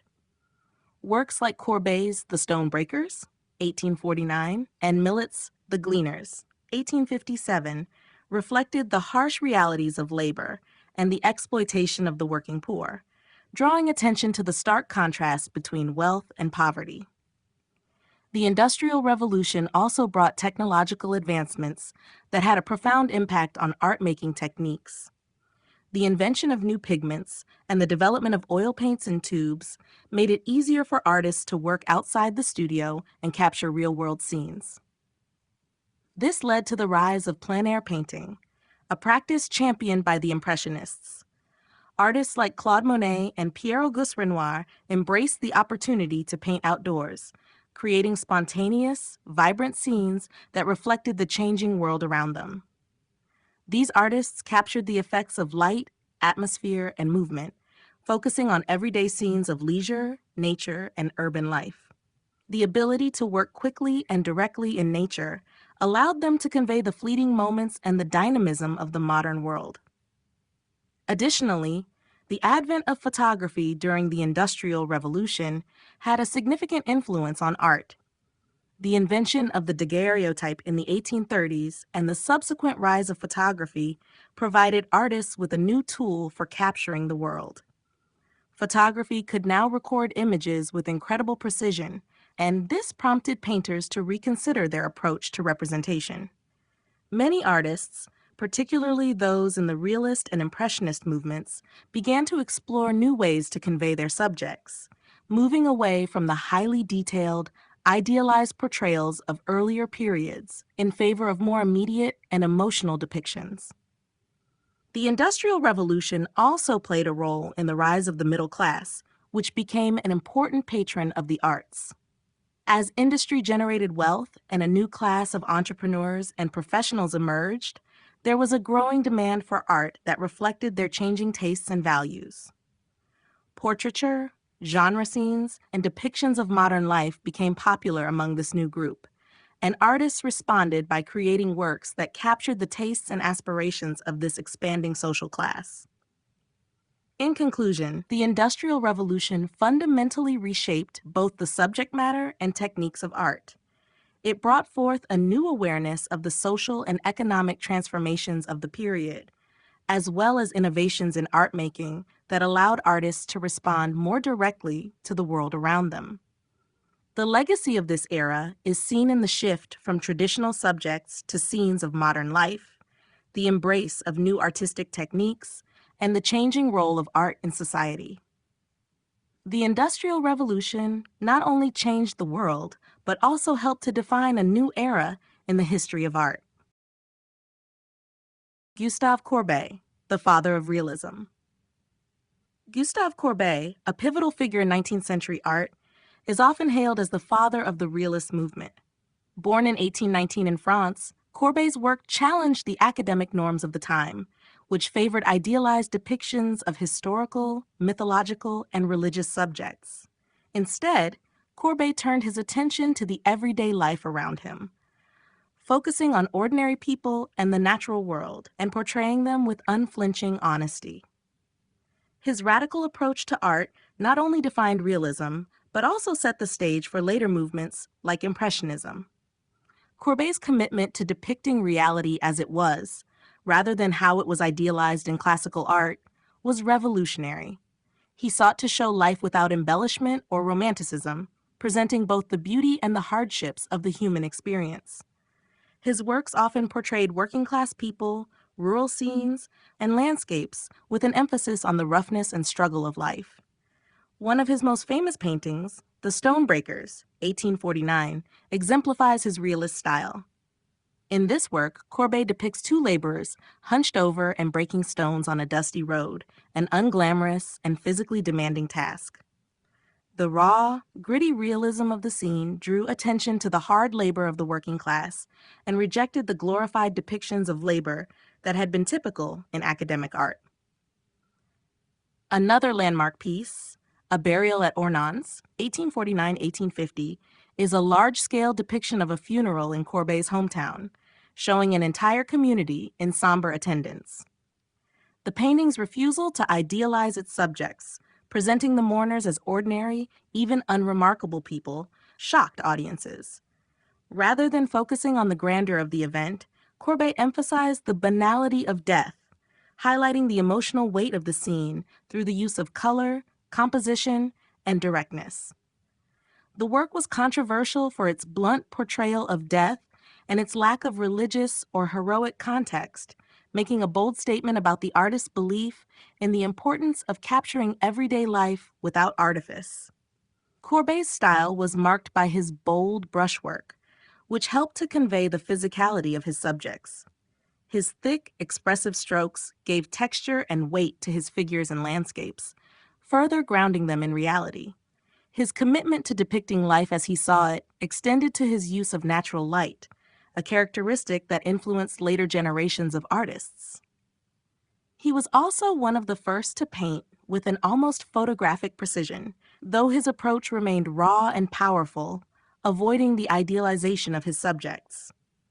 Courbet's defiance of traditional academic standards had consequences, both in terms of his reception and his legacy. He was often criticized by critics, rejected by the establishment for his refusal to follow the conventions of history painting or portraiture. Despite this, he maintained his belief that art should reflect the true, unvarnished world. Courbet's impact on the art world was profound, paving the way for later artists who embraced realism and challenged established norms. His dedication to portraying reality laid the groundwork for future explorations of the human condition and the changing landscape of modern life. The Impressionist movement, light and color theory. The Impressionist movement, which emerged in France during the late 19th century, radically transformed the way artists approached painting. The movement's focus on light, color, and the fleeting nature of time set it apart from the more structured and formal academic styles that had dominated art for centuries. Pioneered by artists such as Claude Monet, Pierre-Auguste Renoir, and Edgar Degas, Impressionism sought to capture moments of everyday life with an emphasis on the natural effects of light and the transient qualities of the world around them. One of the central ideas of the movement was to explore light and color in ways that had never been done before, offering a fresh perspective on the visual experience. At the heart of Impressionism was the study of light and its effects on color. Traditional academic art had focused on carefully blending colors and creating realistic depictions of subjects. In contrast, Impressionists broke away from this approach, using loose brushstrokes and vibrant, unmixed colors to capture the essence of a scene. They understood that light changes throughout the day and that it influences the way colors are perceived. By painting outdoors, a practice known as plein air painting, artists could observe the subtle shifts in light and its impact on the environment in real time. For example, Claude Monet's Impression Sunrise, 1872, is a key example of how light and color work together to create an atmospheric effect. Monet's use of soft brushstrokes and complementary colors allows the viewer to experience the fleeting nature of dawn, capturing a moment in time rather than a detailed, static image. Impressionists were also influenced by the emerging theories of color and light that were developed by scientists in the 19th century. One of the most significant contributors to this understanding was the chemist Michel-Eugène Chevreul, whose work on color contrast and complementary hues had a profound effect on artists. Chevreul's color theory suggested that placing complementary colors next to each other would make each color appear more vibrant, a concept that Impressionists adopted with enthusiasm. Artists began to use pure, unmixed colors side by side on the canvas rather than blending them, allowing the viewer's eye to do the mixing and create a more dynamic and vibrant composition. Another key element of the Impressionist style was its emphasis on capturing the ephemeral quality of light and its interaction with the subject matter. Unlike the highly detailed and finished works of academic painting, Impressionists embraced the idea of capturing a scene as it was seen in a brief moment. The rapid changes in light, weather, and atmosphere made these moments fleeting, and the Impressionists wanted to convey this sense of temporality in their works.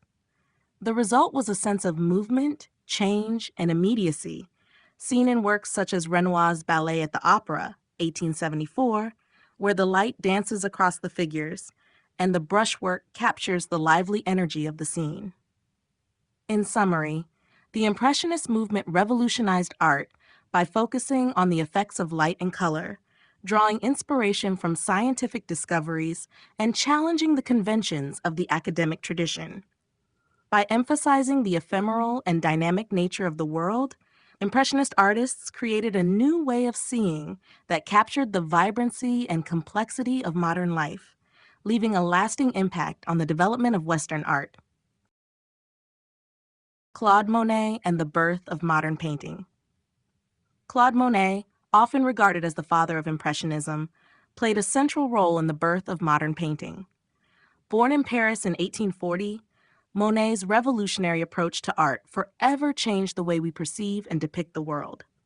His focus on capturing light, color, and the fleeting moments of everyday life not only redefined the concept of painting, but also paved the way for future artistic movements. Monet's approach was grounded in his fascination with the effects of natural light on the environment. Unlike the artists of earlier periods who emphasized meticulous detail and realism, Monet sought to convey the essence of a scene rather than its exact likeness. He believed that light was the key to capturing the true atmosphere of a moment. His signature technique involved painting outdoors, en plein air, where he could observe the changing light and atmosphere firsthand. This was a departure from the traditional method of working in a studio, allowing Monet to create works that reflected the immediacy of his experiences in nature. Monet's groundbreaking series paintings, such as Water Lilies and Rouen Cathedral, exemplify his approach to capturing the transient qualities of light and color. By painting the same subject at different times of the day or in various weather conditions, Monet demonstrated how light could radically alter the perception of a scene. In his Water Lilies series, for example, Monet painted the flowers in his garden at Giverny under varying light conditions, exploring the interplay between reflections, color, and texture. The result was a series of works that seemed to capture not just the visual appearance of the scene, but its very atmosphere and mood. One of Monet's most iconic works, Impression, Sunrise, 1872, is considered the painting that gave the Impressionist movement its name. The painting depicts the harbor of Le Havre at dawn, with hazy light and a loose, almost abstract treatment of the water and sky. The brushstrokes are quick and energetic, and the scene is rendered with a sense of movement and change. Monet's focus on the atmospheric effects of light over precise detail in his Impression Sunrise exemplifies his belief that painting should reflect the artist's perception of the moment, rather than a static representation of reality. Through his innovations, Monet helped to move art away from rigid academic traditions, emphasizing individual perception and the capture of the ephemeral. His works highlighted the beauty found in ordinary scenes, transforming landscapes, gardens, and everyday life into subjects worthy of artistic exploration. Monet's dedication to portraying the fleeting nature of time and the changing effects of light contributed significantly to the development of modern art. His work not only laid the foundation for Impressionism, but also influenced later movements, such as abstract expressionism, showing that art could be more than a simple representation. It could be a reflection of experience and emotion. The influence of photography on art. The invention of photography in the 19th century had a profound impact on the world of art, challenging traditional notions of representation and transforming how artists approach their work. Photography, with its ability to capture moments with incredible accuracy and detail, presented a new way of seeing the world that could not be ignored. As photography became more accessible and refined, it posed a challenge to painting, which had long been the primary means of capturing reality. However, rather than replacing painting, photography spurred new artistic directions and influenced many artists to rethink their methods and approaches. At first, the advent of photography led to a sense of competition for painters. The camera, which could capture a scene with precision, raised questions about the role of artists who traditionally aimed to replicate the world in their works. For a time, painting was seen as an art of representation, and the ability of photography to create highly accurate depictions of subjects seemed to render traditional art obsolete. This new technology forced artists to reconsider what was unique about their craft, leading many to focus on aspects of painting that photography could not replicate, such as emotion, atmosphere, and interpretation. The rise of photography also helped to loosen the constraints of realism in painting. Artists like Edouard Manet, and later the Impressionists, for example, were inspired by the idea that a snapshot of a moment could capture the world in a more spontaneous, less idealized way. Instead of focusing solely on detailed accuracy, these artists sought to convey their personal impressions of a scene, focusing on light, color, and the passage of time. They experimented with brushwork and unconventional compositions, embracing the fluidity and immediacy that photography seemed to offer. Manet's Olympia, 1863, and Monet's Impression Sunrise, 1872, are examples of how artists took inspiration from the new visual language introduced by photography. Moreover, photography's ability to capture motion and moments in time also influenced artists in their approach to subjects. Early photographic techniques, such as those pioneered by Edward Muybridge in the 1870s, captured the movement of people and animals in a way that had previously been impossible. This concept of movement in art was adopted by artists such as Edgar Degas, who sought to portray the dynamism of ballet dancers, and by later movements like Futurism, which explored the depiction of motion and energy in the visual arts. While photography initially posed a threat to the dominance of painting, it ultimately led to the expansion of artistic possibilities. As artists began to experiment with new ways of seeing and depicting the world, they moved away from strict representation and toward abstraction, subjectivity, and experimentation. Photography thus played a pivotal role in the evolution of modern art, encouraging painters to explore new forms of expression and pushing them to break away from traditional techniques. The relationship between photography and painting became symbiotic. Photography altered the course of art, and in turn, artists incorporated photographic concepts into their work, forever changing the landscape of visual culture.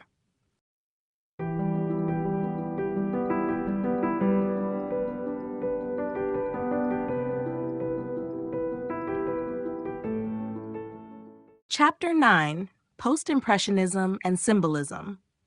Following the rise of Impressionism, a new generation of artists emerged in the late 19th century who sought to push the boundaries of artistic expression even further. This movement, known as Post-Impressionism, is characterized by a diverse range of styles and philosophies, but it shared a common interest in exploring the emotional, symbolic, and psychological dimensions of art. Artists like Paul Cézanne, Vincent van Gogh, and Georges Seurat rejected the fleeting, momentary qualities of Impressionism in favor of a more personal, introspective approach to art. At the same time, Symbolism, a parallel movement, emerged in the literary and visual arts, emphasizing subjectivity, myth, and imagination over literal representation. Post-Impressionists such as Paul Cézanne sought to move beyond the emphasis on color and light found in Impressionism by focusing on form, structure, and the geometry of nature. Cézanne's work is known for its fragmented approach to space and volume, breaking down objects into geometric shapes and emphasizing the underlying structure of the natural world. His revolutionary techniques laid the groundwork for the development of modern art, particularly Cubism, which would emerge in the early 20th century. Vincent van Gogh, one of the most iconic figures of Post-Impressionism, took a dramatically different approach. His use of vibrant, emotive color and bold brushwork aimed to convey the inner emotional state of the artist, rather than simply capturing the external appearance of the world. Van Gogh's works, such as Starry Night, 1889, and Sunflowers, 1888, are filled with swirling, dynamic brushstrokes that convey a sense of urgency and intensity. His deeply personal connection to his subjects, whether landscapes, still lifes, or portraits, enabled him to explore themes of isolation, spirituality, and mental turmoil. Georges Seurat, another key post-impressionist, took a scientific approach to color theory, developing the technique known as pointillism. Using small, distinct dots of color, Seurat built up his compositions in a way that allowed the viewer's eye to blend the colors together. His masterpiece, A Sunday Afternoon on the Island of La Grande Jatte, 1884 to 1886, demonstrates this technique, offering a sense of both order and harmony within a seemingly chaotic world. Seurat's work, while rooted in color theory, was also concerned with the social dynamics of the time, reflecting a new way of thinking about art's relationship to society. Simultaneously, the symbolist movement in art, which originated in literature and poetry, began to influence visual artists.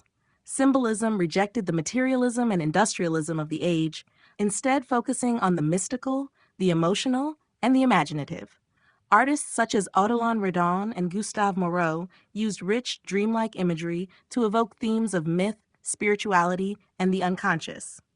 Symbolist art often sought to depict the unseen world of emotion and imagination, offering an alternative to the rationalism of the time. Both post-impressionism and symbolism were pivotal in shaping the trajectory of modern art. The former pushed artistic techniques to new heights, while the latter emphasized the importance of personal expression and the exploration of inner worlds.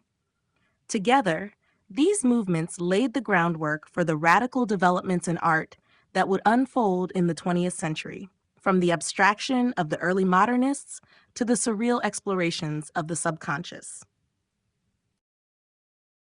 Van Gogh, Gauguin, and the use of color.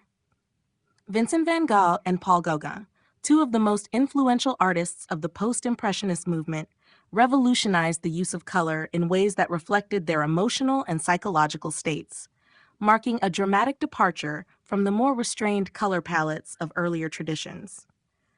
Both artists used color not merely as a tool for representation, but as a medium for conveying deep emotional resonance and subjective experience, which would go on to shape the course of modern art. Vincent van Gogh's approach to color was rooted in his belief that color could express emotion and communicate more profound truths about the world than traditional realism. His use of bold, contrasting colors was often symbolic, reflecting his inner turmoil and desire to evoke emotional responses from viewers. In his famous Starry Night, 1889, Van Gogh uses swirling blues and yellows to capture not just a night sky, but the turbulent emotions he was experiencing during his time at the St. Paul de Moselle Asylum. The thick, expressive brushstrokes and intense color choices convey a sense of movement and energy, suggesting the powerful forces of nature and the artist's inner conflict. Van Gogh's color choices often reflected his emotional and spiritual states, creating compositions that were raw, personal, and deeply intimate. Paul Gauguin, a close associate of Van Gogh, approached color with a similarly symbolic and emotional focus, though his style was more experimental and rooted in a desire to convey the exotic and spiritual. Gauguin's works often employed vivid, non-naturalistic color palettes, deliberately choosing bold, saturated colors to evoke a sense of mood, symbolism, or narrative rather than to accurately represent the world around him. This is especially evident in his famous painting, Vision After the Sermon, 1888, where he uses a dramatic red background to separate the spiritual vision of Jacob, wrestling with the angel, from the earthly world of the parishioners. Gauguin's colors serve to elevate the subject matter beyond the physical, turning it into a symbolic or transcendent experience. The relationship between Van Gogh and Gauguin, particularly during their time together in the south of France at the Yellow House in Arles, became a pivotal moment in their exploration of color. While Van Gogh's color usage was often intense and vibrant, driven by emotional expression, Gauguin's approach was more restrained in comparison, but equally powerful in its symbolic intent. The contrast between their approaches created an atmosphere of artistic tension, with Van Gogh's feverish brushwork and emotional intensity counterbalanced by Gauguin's more deliberate, sometimes more serene compositions. Their contrasting uses of color during their brief collaboration served to deepen their individual artistic philosophies. Ultimately, both Van Gogh and Gauguin used color to move beyond the mere reproduction of reality. Their radical approaches contributed to the development of Expressionism and later modern art, where color became a vehicle for personal expression, emotional depth, and psychological exploration. By embracing color in such an unorthodox manner, both artists helped to transform the visual language of art and open new avenues for emotional and symbolic exploration.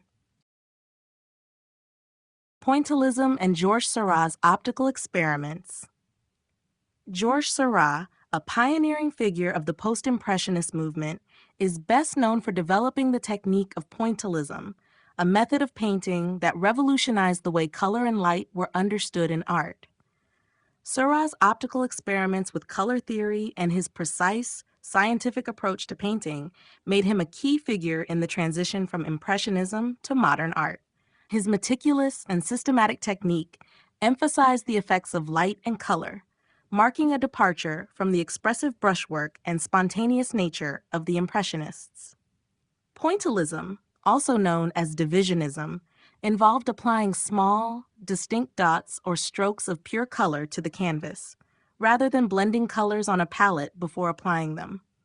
Seurat believed that by placing complementary colors next to each other in separate dots, the viewer's eye would naturally blend the colors together at a distance, creating a more vibrant and luminous effect.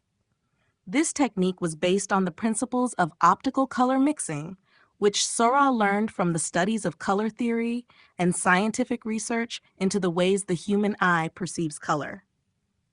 He was particularly influenced by the work of chemists and scientists like Michel-Eugène Chevreul, who explored the way colors interact when placed side by side. One of Seurat's most famous works, A Sunday Afternoon on the Island of Le Grand Jatte, 1884 to 1886, exemplifies his pointillist technique. The painting, which depicts a leisurely day in a Parisian park, is composed of thousands of tiny dots of color, each strategically placed to create a harmonious whole. The vibrant colors of the scene, such as the shimmering green grass, the blue of the water, and the varying hues of clothing, appear to blend together as the viewer steps back from the canvas, creating a luminous effect that seems to pulse with light. This optical blending technique allows Seurat to capture the changing light and atmosphere of the scene, while still maintaining a sense of order and structure. Seurat's approach was not only about color, but also about the scientific exploration of how the eye perceives visual information. He was deeply interested in the way contrasts in color, light, and shadow could influence the perception of form and depth. His precise, calculated brushwork and careful attention to the mechanics of vision set him apart from other artists of his time, whose focus was often on the immediacy and fluidity of the moment. While pointillism required immense patience and technical skill, Seurat's work was more than just a technical exercise. It was a means of expressing the harmony and rhythm of life. His methodical approach to color and light gave his paintings a sense of unity and balance, reflecting his belief that art should be both intellectually rigorous and emotionally resonant.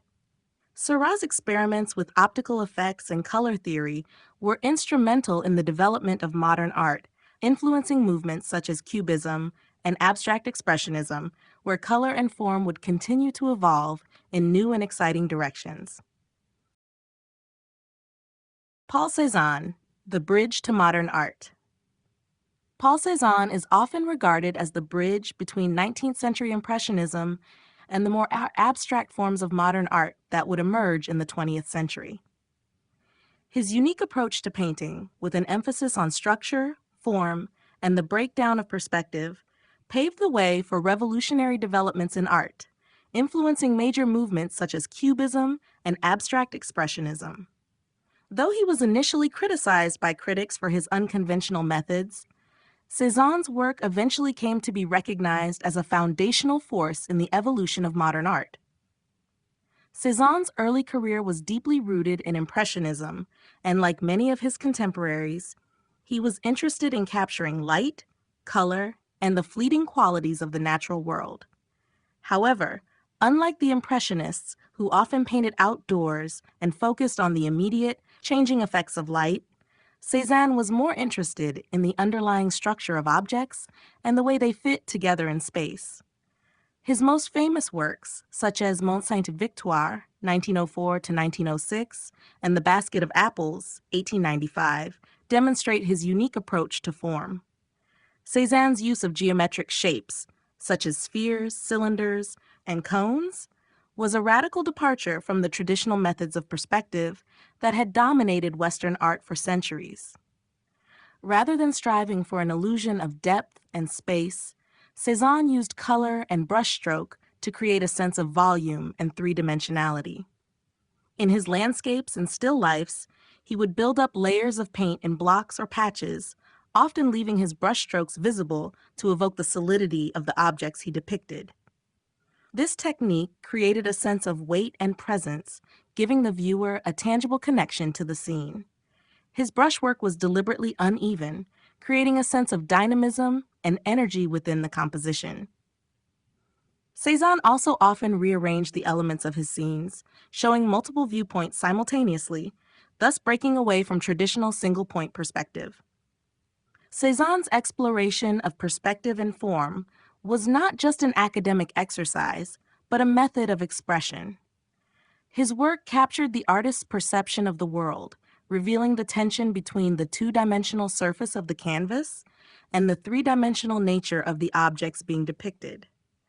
This tension would become a key element of later modernist movements, such as Cubism, which sought to portray multiple perspectives at once. By the time of his death in 1906, Cézanne had become a highly influential figure in the art world. His innovative techniques and approach to form inspired countless artists, including Pablo Picasso and Georges Braque, who would go on to develop Cubism. Cézanne's ability to break down the visual world into its essential geometric shapes and his focus on color as a structural element would help shape the future of art, leading to a greater exploration of abstraction and the way in which artists interpret and represent reality. In this way, Cézanne's legacy continues to resonate in modern art, where the boundaries between representation and abstraction remain fluid. The Symbolist movement and dreamlike imagery. The Symbolist movement, which emerged in the late 19th century, was a reaction against the rationalism and materialism of the Industrial Revolution, as well as a critique of the growing dominance of realism in art. Instead of focusing on the physical world, symbolists sought to represent the inner world of dreams, emotions, and imagination. They embraced a more mystical and poetic approach to art, often turning to mythological, spiritual, and dreamlike imagery to convey abstract ideas, personal experiences, and universal truths. The symbolists were deeply influenced by the ideas of philosophers and poets such as Charles Baudelaire and Stéphane Mallarmé, who explored the complexities of human consciousness and the subconscious. Symbolist artists believed that art should transcend the material world and evoke a deeper, more spiritual truth. They turned away from realism's emphasis on precise representation, instead using symbolism, metaphor, and abstract forms to express emotions, moods, and ideas that were not immediately visible or tangible. One of the key features of symbolist art is its use of dreamlike imagery, surreal, fantastical scenes that often seem to exist in a world beyond ordinary perception. This otherworldly quality was intended to transport the viewer into a realm of inner experiences, allowing them to connect with the artist's emotional and psychological states. The use of mysterious symbols, mythological figures, and exotic settings was common in symbolist painting, providing rich layers of meaning that invited interpretation and introspection. One of the most prominent figures in the symbolist movement was Gustave Moreau, whose works often featured mythological subjects and haunting, dreamlike visions. In paintings like The Apparition, 1876, Moreau combined fantastical imagery with vivid colors and intricate detail to create a sense of otherworldly mystery. His work is imbued with a sense of the supernatural, blending elements of reality with a sense of mystery that invites the viewer to look beyond the surface and into a deeper, more symbolic truth. Another key symbolist artist was Odilon Redon, whose ethereal works often portrayed dreamlike figures, such as mysterious floating faces or surreal creatures set in soft, hazy atmospheres. Redon's use of color and light enhanced the sense of unreality in his paintings, adding to their symbolic and emotional depth. His works, such as The Eye, Like a Strange Balloon, Mounts to the World of Dreams, 1892, demonstrate the symbolist interest in the subconscious and the mysterious forces that shape human experience. The dreamlike quality of symbolist art also reflected a growing fascination with the unconscious mind, which would later play a pivotal role in the development of surrealism in the 20th century. The symbolists' exploration of dreams, symbols, and the irrational laid the foundation for future artistic movements that sought to break free from the constraints of reality and explore the complexities of the inner world. Through their use of symbolic, otherworldly imagery, the symbolists gave rise to a new way of seeing the world, one that emphasized personal expression, emotional depth, and the mystical dimensions of human experience. Their art continues to captivate viewers with its layers of meaning, inviting them to explore the unseen and the imagined, and to engage with the mysteries of the human psyche. Art Nouveau and decorative arts. Art Nouveau was an international artistic movement that flourished between the late 19th and early 20th centuries, particularly from 1890 to 1910. It sought to break away from the historical styles that dominated European art and architecture, emphasizing organic forms, flowing lines, and a synthesis of art with everyday life. Art Nouveau was not confined to just painting or sculpture. It was a comprehensive design style that permeated architecture, furniture, glasswork, jewelry, and even typography, aiming to integrate the fine arts with the applied arts in a harmonious and unified aesthetic. One of the defining characteristics of Art Nouveau was its focus on natural forms, especially plants, flowers, and the human body. Artists and designers of the movement were heavily inspired by the flowing, curving lines found in nature. These forms were often stylized and exaggerated, creating a sense of movement and fluidity. The use of sinuous, undulating lines, known as whiplash curves, became a hallmark of Art Nouveau design, appearing in everything from the ironwork of buildings to the intricate patterns on wallpaper and ceramics. This organic style was meant to evoke a sense of grace and beauty, blurring the lines between nature and artifice. In architecture, Art Nouveau rejected the rigid, geometric lines of the Victorian era and instead embraced more decorative and fluid forms. Buildings featured intricate iron and glass work, ornate facades, and asymmetrical designs that gave them a sense of dynamism and individuality. One of the most famous architects associated with Art Nouveau is Antoni Gaudí, whose work in Barcelona, such as the Casa Batlló, 1904 to 1906, exemplifies the movement's imaginative and organic style. Gaudí's buildings are renowned for their colorful mosaics, undulating lines, and forms that mimic natural elements, such as the shapes of trees or sea creatures. The movement also found expression in the decorative arts, where it was applied to everyday objects to transform them into works of art. Artists such as René Lalique and Émile Gallé used glass to create intricate vases, lamps, and jewelry that incorporated organic motifs like flowers, insects, and leaves. Their works combine fine craftsmanship with a decorative appeal, elevating functional items to the realm of art. Similarly, furniture designers such as Hector Guimard created pieces with flowing, asymmetrical shapes, often incorporating floral and natural designs into the woodwork. In painting and graphic arts, Art Nouveau artists like Alphonse Mucha brought the movement's distinctive aesthetic to posters and illustrations. Mucha's works, which often featured beautiful women surrounded by ornate floral designs, became iconic representations of the Art Nouveau style. His highly decorative, almost ethereal compositions played with the use of color, line, and pattern, creating visually striking works that blurred the line between fine art and commercial design. While Art Nouveau was a short-lived movement, it had a lasting impact on the development of modern design. Its emphasis on unity, beauty, and the integration of art into daily life inspired subsequent movements like Art Deco, which carried forward many of the principles of Art Nouveau while adapting them to a more streamlined, industrial aesthetic. Art Nouveau's legacy continues to influence contemporary design, with its emphasis on nature, craftsmanship, and the decorative arts still resonating in architecture, fashion, and product design today.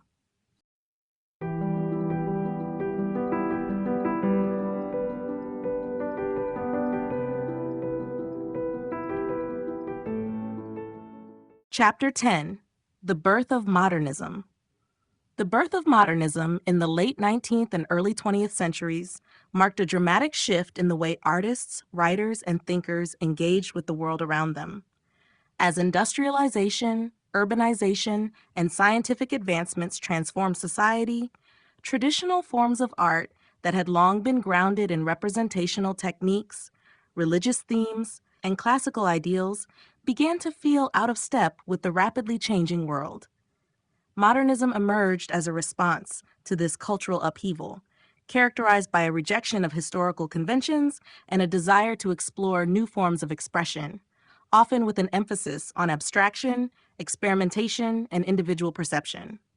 At its core, modernism sought to break away from the rigid rules of academic art that had dominated Europe for centuries. Artists began to challenge the notion that art should be a mere reflection of reality, and instead, they sought to express the inner workings of the human mind, the complexities of modern life, and the emotional truths that could not be captured by traditional realism. In painting, this led to movements such as Impressionism, where artists like Claude Monet focused on the fleeting effects of light and color, rather than attempting to create an accurate, detailed representation of the world. This departure from realism paved the way for further abstraction in the works of artists like Wassily Kandinsky, Piet Mondrian, and Kazimir Malevich, who moved away from any representation of the natural world in favor of pure shapes, colors, and lines. The influence of modernism extended beyond painting. In architecture, the movement's embrace of new technologies and materials, such as steel and glass, gave rise to sleek, functional buildings that prioritized form and function over ornate decoration. Architects like Le Corbusier and Frank Lloyd Wright revolutionized the built environment, designing structures that reflected the new ideals of simplicity, openness, and integration with the natural world. Literature also experienced a modernist overhaul, with writers like James Joyce, Virginia Woolf, and T.S. Eliot experimenting with narrative structure, stream of consciousness writing, and fragmented plots to capture the complexities of modern existence. In philosophy, thinkers like Friedrich Nietzsche and Sigmund Freud challenged traditional notions of morality, reason, and the nature of the unconscious mind, prompting artists to explore deeper psychological and existential themes in their work. Modernism was also profoundly influenced by the turmoil of the early 20th century, including the horrors of World War I, which shattered the illusion of progress and security that had prevailed in the pre-war period. The war's devastation, along with social and political upheaval, led artists to question the values of Western civilization, and many turned to abstraction and the avant-garde as a way of confronting the disillusionment and alienation of the modern age. In music, composers like Igor Stravinsky and Arnold Schoenberg broke with traditional tonality and structure, paving the way for more experimental and dissonant forms of composition. Meanwhile, in sculpture, artists like Constantine Brancusi and Alberto Giacometti embraced abstraction, focusing on the essence of form and the emotional impact of their works. The birth of modernism represented a fundamental rethinking of what art could be and how it could engage with the world. It challenged conventions, disrupted established forms, and sought to capture the complexities, uncertainties, and emotional intensity of the modern experience. This radical transformation set the stage for many of the movements and developments in art, literature, and culture that would follow throughout the 20th century, laying the groundwork for the diverse and often fragmented landscape of contemporary art. The Fauvist explosion of color and expression. The Fauvist movement, which emerged in the early 20th century, was one of the most groundbreaking and short-lived movements in modern art. It marked a dramatic departure from traditional European artistic conventions, particularly in its bold use of color and its expressive, emotional approach to painting. The term Fauvism, derived from the French word fauves, meaning wild beasts, was coined by the critic Louis Vaucel in 1905, after seeing an exhibition in Paris featuring a group of young artists who were experimenting with vivid, non-naturalistic colors and brushwork that seemed to break all the rules of classical painting. The Fauvists rejected the somber, muted palette of the Impressionists and the subdued tones of academic art, instead embracing bright, unnatural colors that were applied in an energetic and sometimes jarring manner. These artists used color not to represent the world as it appeared, but to convey emotion and to express their personal perceptions of their subjects. The color choices were often exaggerated, with trees painted in bold oranges and reds, skies in vivid blues, and figures in vibrant greens or purples. The goal was not to recreate reality, but to evoke a response from the viewer through the intense emotional impact of color. At the forefront of the Fauvist movement was Henri Matisse, whose use of color and innovative compositions became a defining feature of the style. In his painting Woman with a Hat, 1905, Matisse painted his wife, Amélie, with a variety of bright, unrealistic colors that shocked the art world.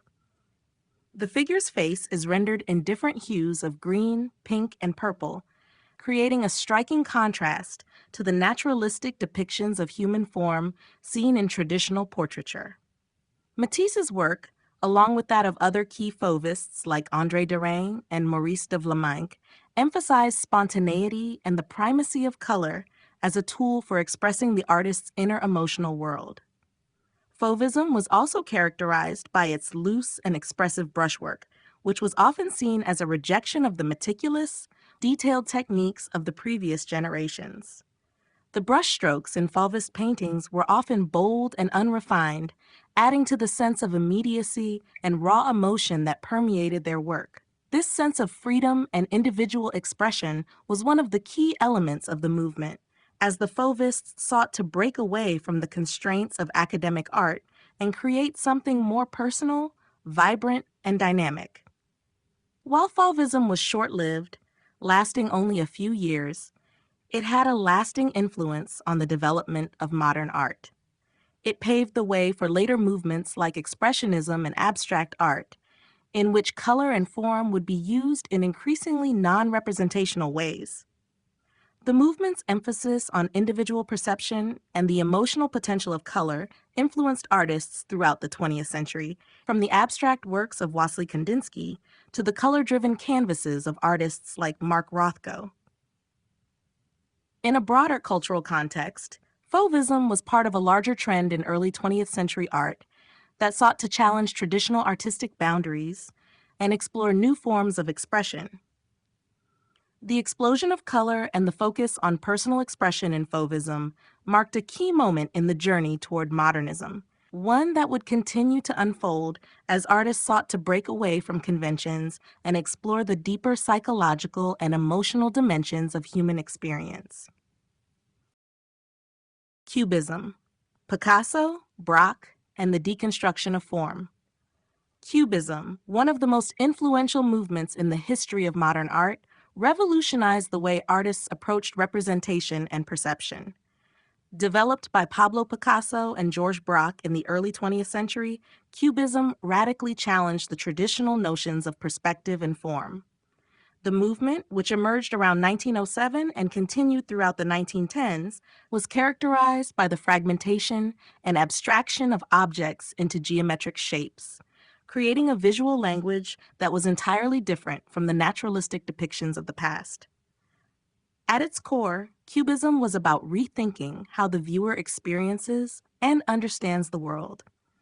Picasso and Braque sought to break away from the single viewpoint that had dominated Western art since the Renaissance. Instead of depicting a subject from one angle, they showed multiple perspectives simultaneously, creating a sense of depth and movement in two-dimensional works.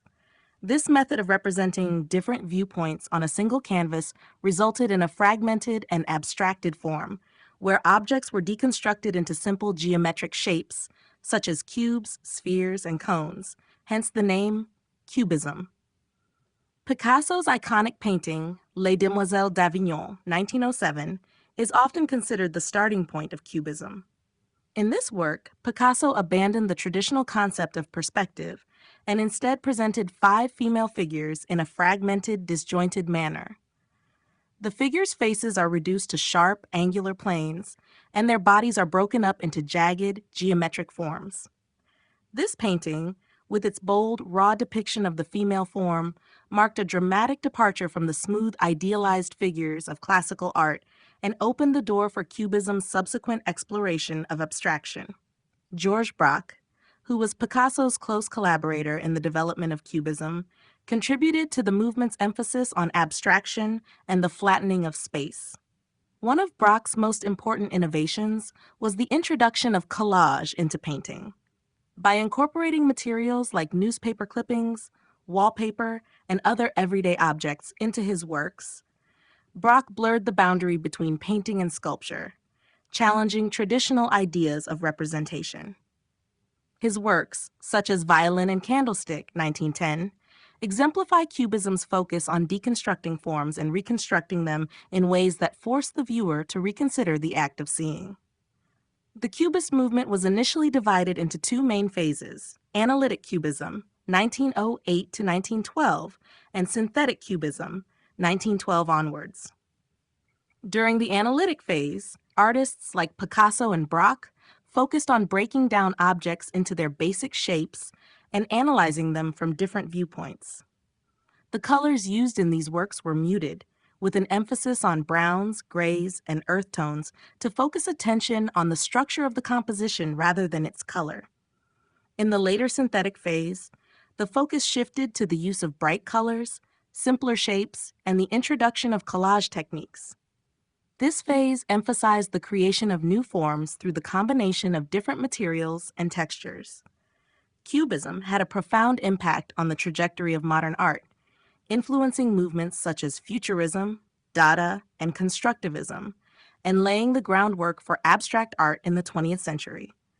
Its emphasis on fragmentation, multiple perspectives, and the abstraction of form challenged not only the way art was made, but also how it was perceived. Through Cubism, Picasso and Braque opened new avenues for artistic expression, creating a lasting legacy that would shape the development of art for decades to come. Futurism and the art of speed and technology. Futurism, an avant-garde movement that began in Italy around 1909, sought to capture the dynamic energy of the modern world, emphasizing the excitement of progress, speed, and technology. Rejecting the past and traditional artistic conventions, Futurists celebrated the vibrancy of industrialization, the rapid advancements in science and technology, and the changing nature of society. The movement was founded by the poet Filippo Tommaso Marinetti, whose Futurist manifesto called for the destruction of old forms of art, literature, and culture in favor of a new, bold aesthetic that embraced the future. In painting, Futism was characterized by its radical departure from static representation, favoring motion and energy over realism. Artists sought to convey the sensation of movement and the constant flux of modern life through innovative techniques. They often depicted objects in motion, breaking them into multiple perspectives to suggest speed and transformation. One of the most iconic artists associated with Futism was Umberto Boccioni, whose works like Unique Forms of Continuity in Space, 1913, exemplify the Futist fascination with movement and the human form. In this sculpture, Boccioni captures the figure in a dynamic, fluid pose that suggests not only physical motion, but also the forces of energy and technology propelling it forward. Futurism also introduced the concept of simultaneity in art, which was influenced by the technological innovations of the time, such as photography and cinema. Artists like Giacomo Balla and Gino Severini employed fragmented and overlapping forms to convey the passage of time and the experience of multiple moments occurring simultaneously. Balla's Dynamism of a Dog on a Leash, 1912, is a prime example of this approach, with the dog's movement captured in a series of overlapping shapes and lines, suggesting not just one moment, but a continuous stream of motion. The Futurists were deeply fascinated by technology, particularly machines, trains, cars, and airplanes, all of which symbolized the power and potential of the modern age. In their art, these subjects were often depicted in an exaggerated, almost heroic manner, reflecting the movement's belief that technology was a force for positive change. This enthusiasm for technology was not just about representing modern machinery, it was also about infusing these forms with the energy and dynamism of the modern world. However, Futism was not without controversy. While the movement was deeply invested in progress and innovation, its embrace of speed and technology often included a glorification of war, which Marinetti saw as a cleansing force that could propel humanity into a new era. This aggressive, militaristic stance was one of the factors that led to Futism's eventual decline, particularly after World War I, when the devastating consequences of war became more apparent. Despite its relatively short lifespan, Futism had a significant impact on modern art and was a precursor to later movements such as Dada and Surrealism. The Futurists' radical approach to form and their celebration of motion and technology influenced a wide range of artists, from painters to sculptors and even architects. The movement also laid the groundwork for the later development of abstract art, particularly in its use of dynamic forms, fragmented imagery, and a focus on depicting the forces of modernity. Through their innovative techniques and forward-thinking philosophy, the Futurists left an indelible mark on the trajectory of 20th century art. Dadaism and the anti-art movement. Dadaism, often referred to as the anti-art movement, emerged during the chaos of World War I as a radical response to the horrors of war and the disillusionment with conventional society. It originated in Zurich, Switzerland, around 1916, when a group of artists, poets, and intellectuals, including Hugo Ball, Tristan Tzara, and Marcel Duchamp, gathered at the Cabaret Voltaire. Dadaism rejected the established norms of art, culture, and society, aiming to dismantle traditional notions of beauty, logic, and reason, which the Dadaists believed had contributed to the destructive forces of the war. The Dadaists sought to subvert the status quo by embracing chaos, absurdity, and irrationality. They believed that art should not be confined to any fixed meaning or structured form, and instead, it should challenge the very definition of art itself. This approach often manifested in works that were deliberately nonsensical, whimsical, and non-subjective. The movement's rejection of logic extended into the realm of materials and methods as well, with artists experimenting with collage, photomontage, ready-mades, and performance art. Dada's primary goal was to break free from the constraints of tradition and create art that was spontaneous, unpredictable, and disruptive. One of the most iconic figures of Dadaism was Marcel Duchamp, whose work Fountain, 1917, is one of the most famous examples of anti-art. In this piece, Duchamp submitted a porcelain urinal signed with a pseudonym, R. Mutt, to an art exhibition, challenging the very concept of what could be considered art. The work was not about the object itself, but about the idea of questioning established norms and definitions of artistic value. Duchamp's ready-mades, ordinary, mass-produced objects elevated to the status of art simply by being selected by the artist, became a defining feature of Dadaism and had a profound influence on later movements such as conceptual art and pop art. Dadaism was not confined to visual arts alone. It also had a significant impact on literature, music, and theater. Dada poets such as Tzara performed spontaneous, nonsensical poetry readings that rejected traditional poetic forms and syntax. In music, composers like Erik Satie incorporated dissonance and unconventional sounds into their work, while in theater, Dada performances often involved absurdist scripts and chaotic staging. The movement's radical embrace of randomness and disorder was a direct reaction to the cultural and political turmoil of the time, expressing a profound sense of anger, frustration, and alienation. Despite its relatively brief existence, Dadaism had a lasting impact on the development of modern art.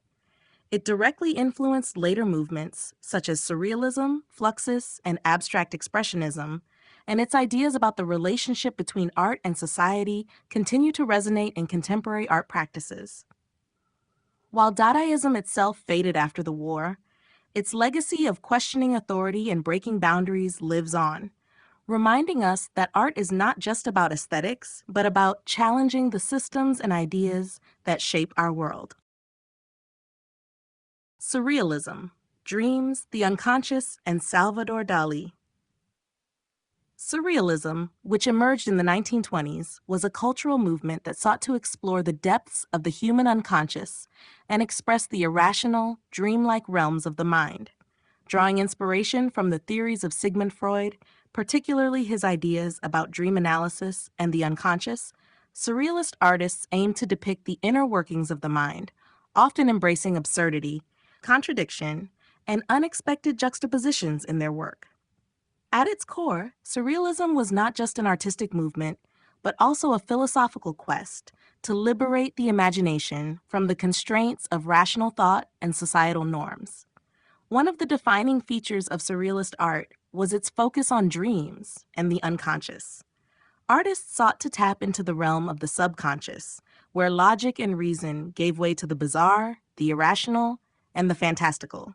Through techniques like automatism, which involved creating art without conscious control, Surrealists aimed to bypass the rational mind and give direct expression to the unconscious. This approach often resulted in striking, illogical imagery and disorienting compositions that sought to evoke the strangeness of the dream world. The movement's most famous and controversial figure, Salvador Dali, became synonymous with Surrealism due to his highly imaginative and often unsettling works. Dali's art was deeply influenced by Freudian ideas about the subconscious, and he often depicted bizarre, dreamlike scenes filled with distorted figures, melting clocks, and strange landscapes. One of his most iconic works, The Persistence of Memory, 1931, features soft, melting clocks draped over tree branches and furniture in a desolate, otherworldly landscape. The painting's unsettling imagery reflects Dali's fascination with time, memory, and the fluidity of reality, themes that would recur throughout his career. Dali's meticulous technique, which was rooted in the classical traditions of Renaissance art, contrasted with the dreamlike subject matter he portrayed. This combination of technical mastery and surreal content created a sense of tension and strangeness in his work, as viewers were confronted with hyper-realistic depictions of impossible dreamlike scenes. Dali's ability to create visual representations of the unconscious mind helped cement his place as one of the most important figures in surrealism. Surrealism also had a profound impact on other art forms, including literature, film, and photography. Writers like André Breton, who is considered the father of surrealism, and poets like Paul Éluard used language to explore the irrational and the subconscious, often incorporating automatic writing and free association to create their works. In cinema, directors like Luis Buñuel and Jean Cocteau created films that blurred the line between reality and dreams, using surreal imagery to explore psychological and emotional themes. Although surrealism began to decline in influence after World War II, its impact on art and culture continues to be felt today. Its exploration of the unconscious mind, its embrace of the irrational, and its challenge to traditional artistic norms paved the way for later movements such as abstract expressionism, pop art, and even elements of contemporary art. Through his imaginative works, Salvador Dali remains one of the most iconic figures of the movement, and his surreal landscapes continue to captivate audiences with their exploration of the mysteries of the mind.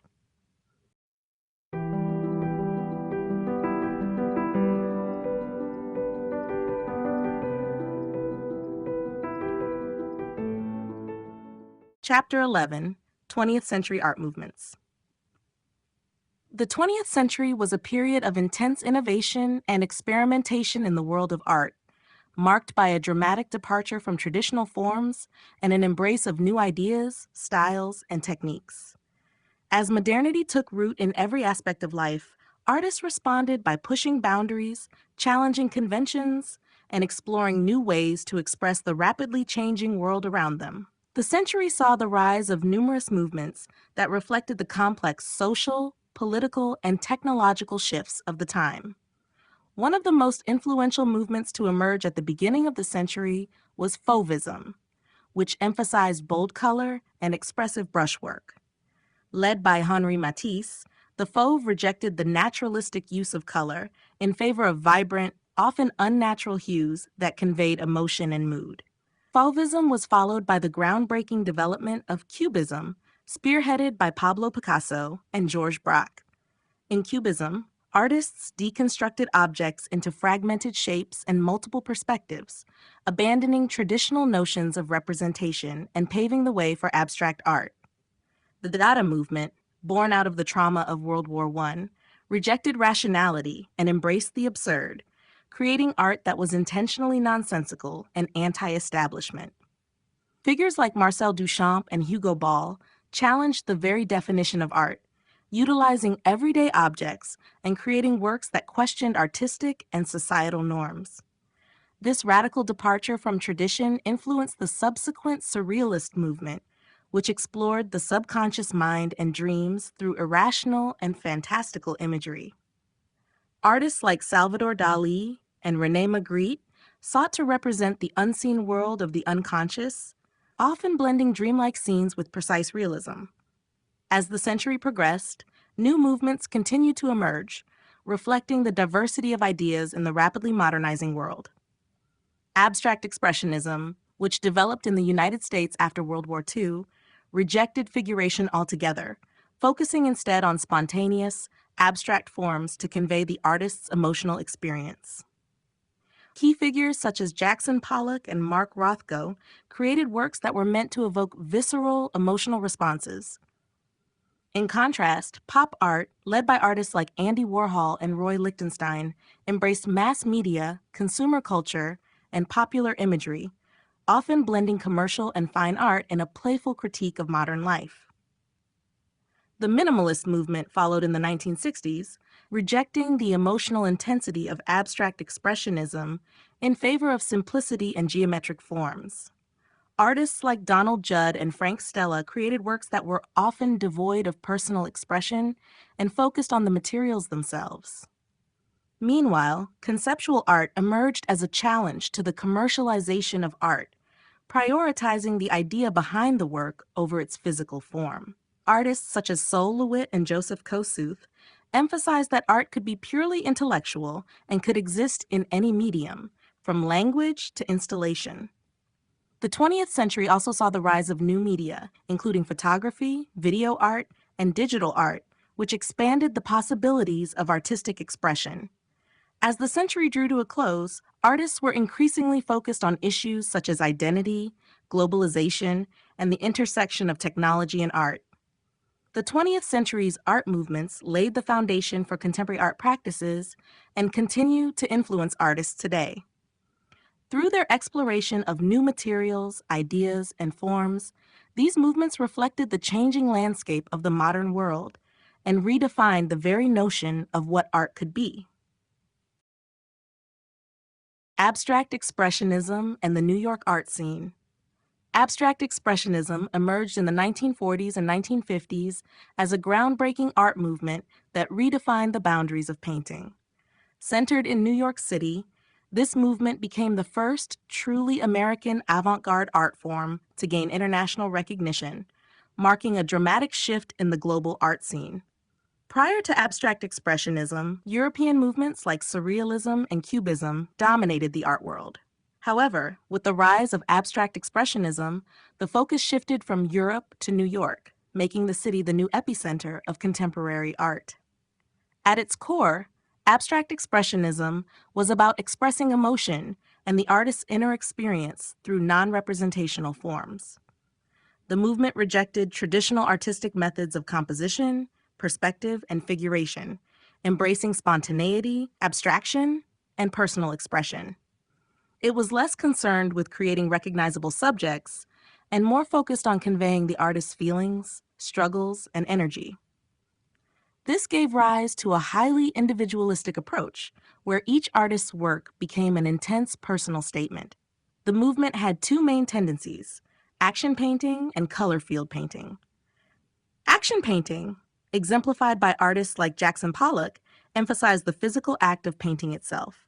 Pollock's famous drip paintings, where he splattered and dripped paint onto large canvases, became symbolic of the artist's raw emotional intensity and personal engagement with the material. His work was dynamic, chaotic, and often large-scale, making it an embodiment of movement and energy. Color field painting, associated with artists like Mark Rothko and Barnett Newman, focused more on large swathes of color and the emotional impact they could convey. Rothko's soft-edged rectangles of color, for instance, invited viewers to engage in quiet contemplation and experience a meditative response to the work. The abstract expressionists were deeply influenced by European modernism, but they also responded to the political and cultural climate of post-World War II America. The trauma and alienation following the war, coupled with the existential questions of the era, shaped the intense, often anguished expressions found in their work. The movement was also seen as a form of artistic rebellion against conventionality, offering a stark contrast to the more restrained art forms that preceded it. As abstract expressionism grew in popularity, it attracted attention from the art world's elite, including influential critics like Clement Greenberg, who championed the movement.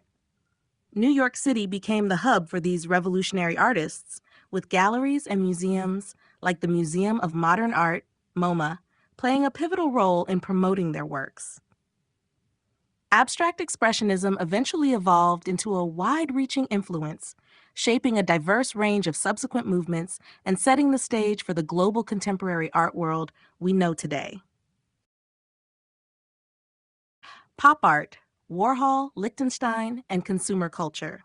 Pop art emerged in the 1950s as a response to the consumer-driven society of post-World War II America.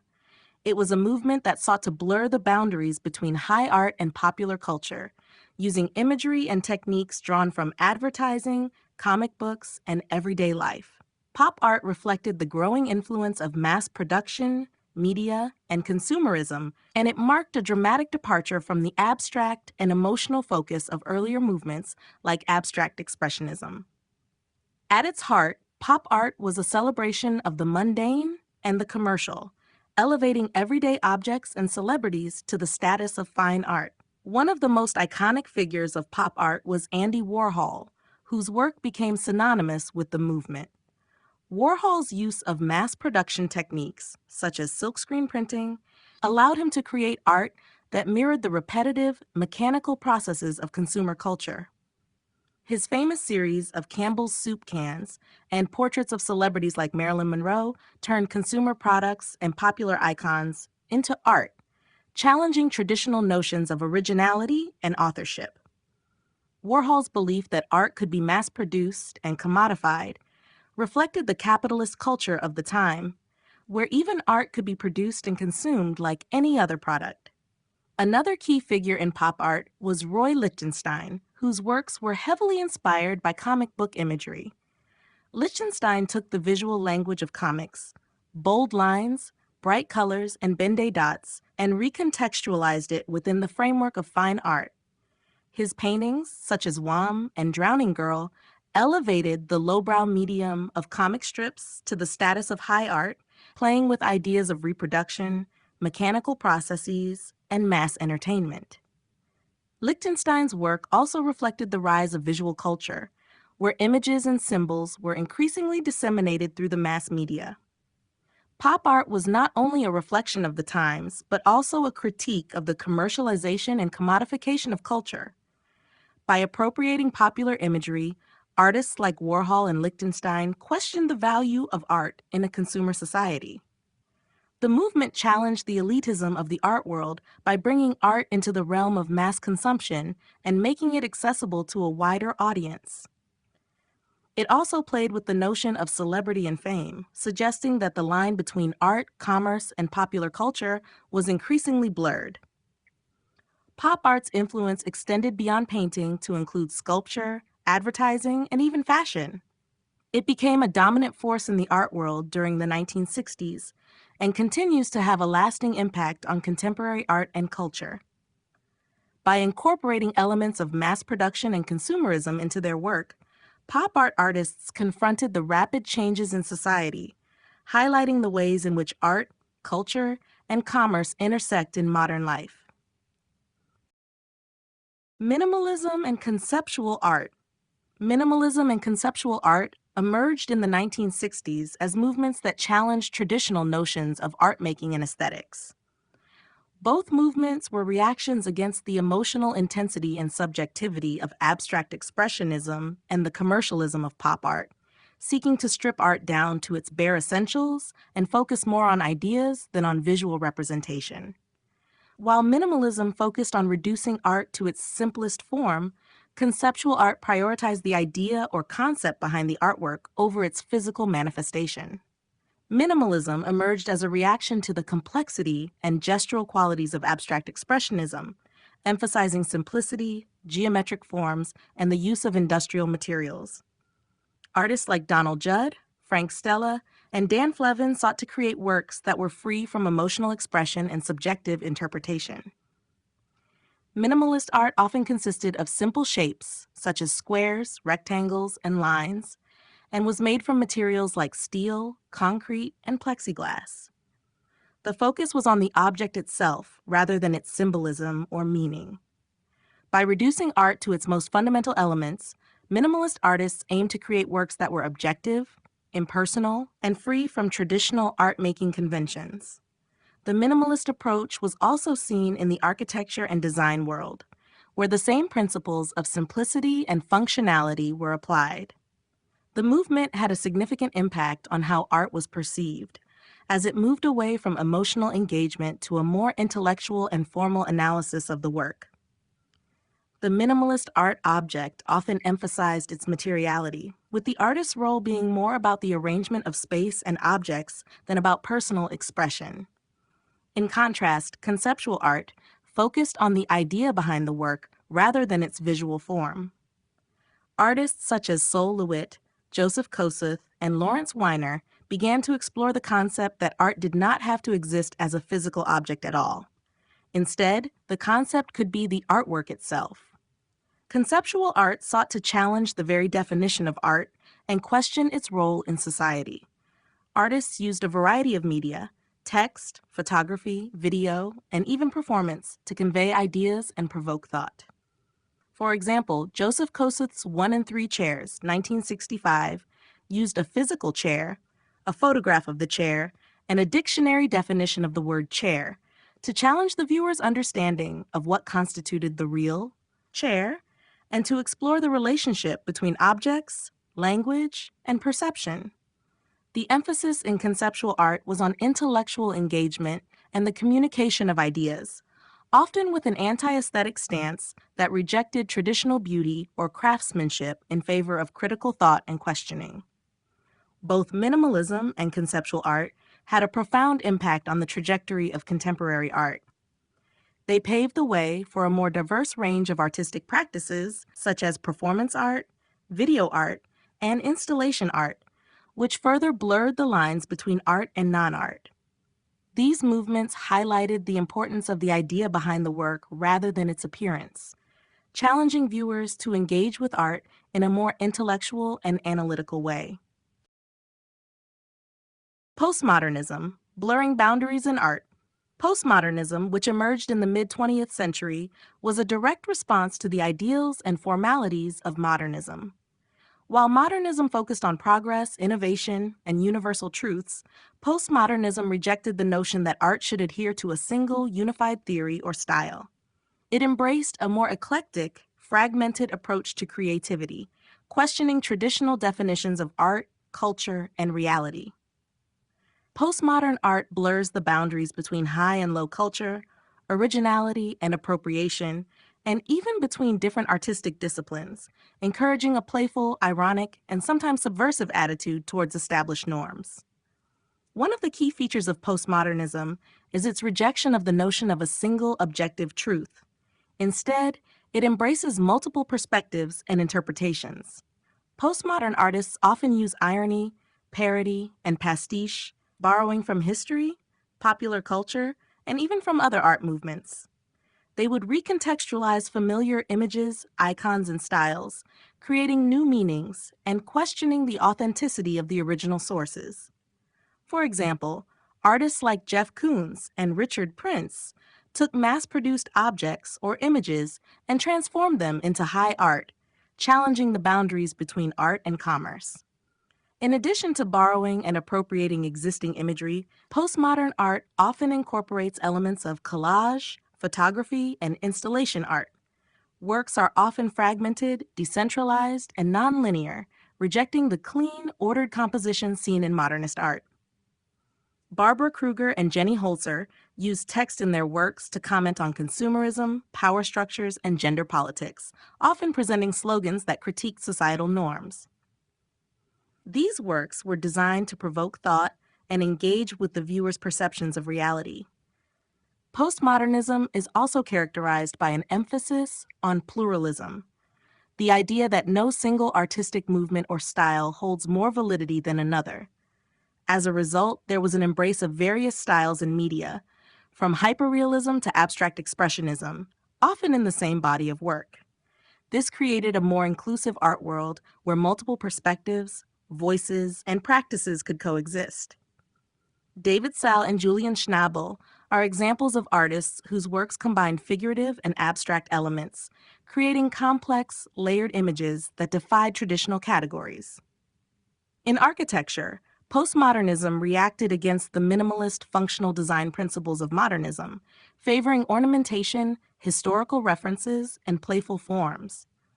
Architects like Michael Graves and Philip Johnson incorporated bright colors, eclectic shapes, and classical references into their buildings, breaking away from the austere, clean lines of the previous era. Ultimately, postmodernism sought to dismantle the idea of art as a singular, authoritative expression of meaning.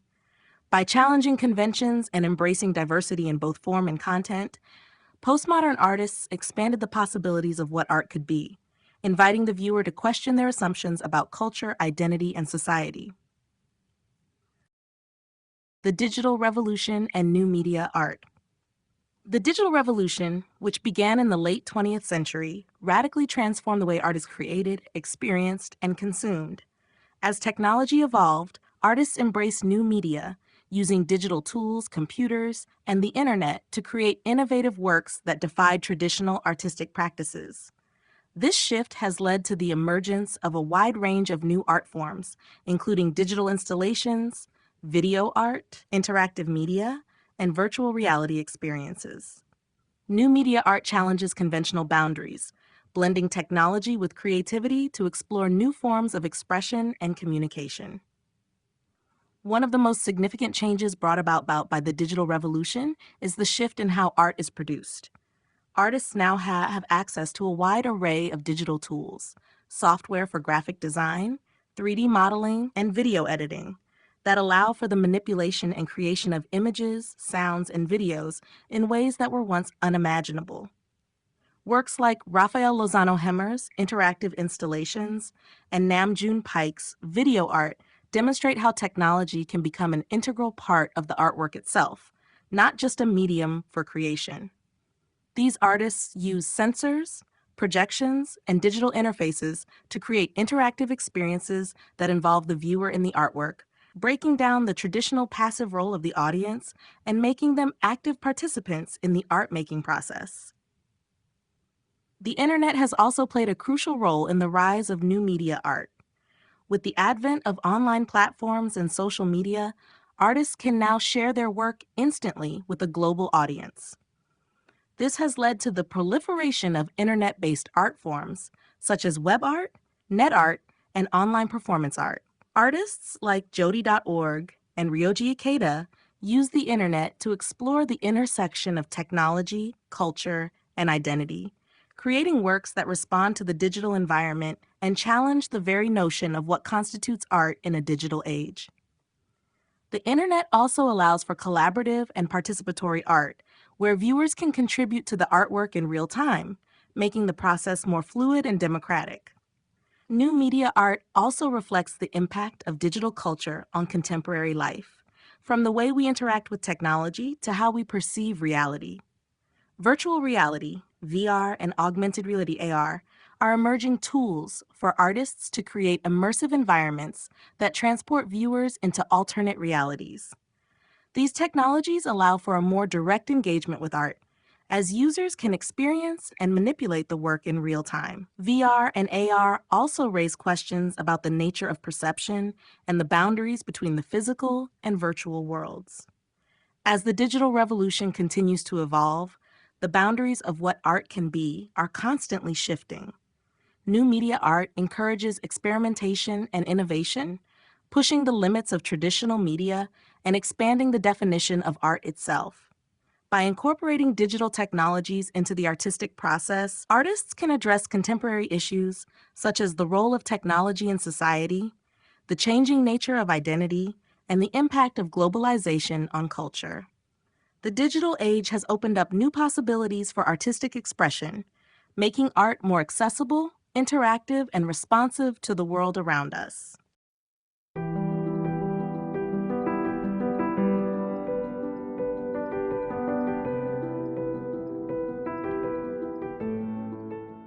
Chapter 12, Contemporary Art and Global Perspectives. Contemporary art represents a dynamic and diverse field that encompasses a wide range of artistic practices, styles, and mediums.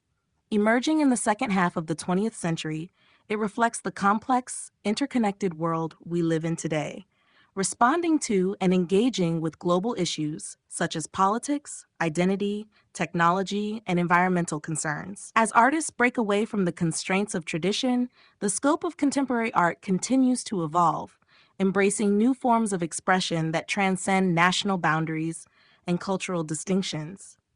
In the age of globalization, art has become increasingly transnational, reflecting the diverse perspectives and experiences that shape the modern world. One of the key characteristics of contemporary art is its pluralism. There is no single dominant style or medium that defines the current art scene. Instead, artists experiment with an array of techniques, from painting and sculpture to video, performance, installation, and digital media. This diversity allows for a broader exploration of ideas, making contemporary art a rich and multifaceted field. For example, artists like Yayoi Kusama and Damien Hirst are known for their immersive, large-scale installations, while Banksy uses street art to communicate political messages and challenge social norms. These varied approaches reflect the multiplicity of voices in the art world today, as well as the impact of global issues on artistic production. Globalization has played a significant role in shaping contemporary art, as artists from around the world have gained access to international platforms and markets. The rise of global art fairs, biennials, and museums has created new opportunities for artists to exhibit their work on a global stage. However, this international reach also raises questions about cultural appropriation, the commodification of art, and the power dynamics inherent in the global art market. Artists like Ai Weiwei and Zhang Huan use their work to comment on social and political issues in China, addressing themes such as censorship, human rights, and the role of the artist in society. By engaging with global topics, contemporary art becomes a means of cultural exchange, fostering dialogue and understanding between different regions and communities. Technology has also had a profound impact on contemporary art, providing new tools and mediums for artistic expression. The internet, digital platforms, and social media have transformed how artists communicate with their audiences, enabling real-time interaction and collaboration across geographical distances.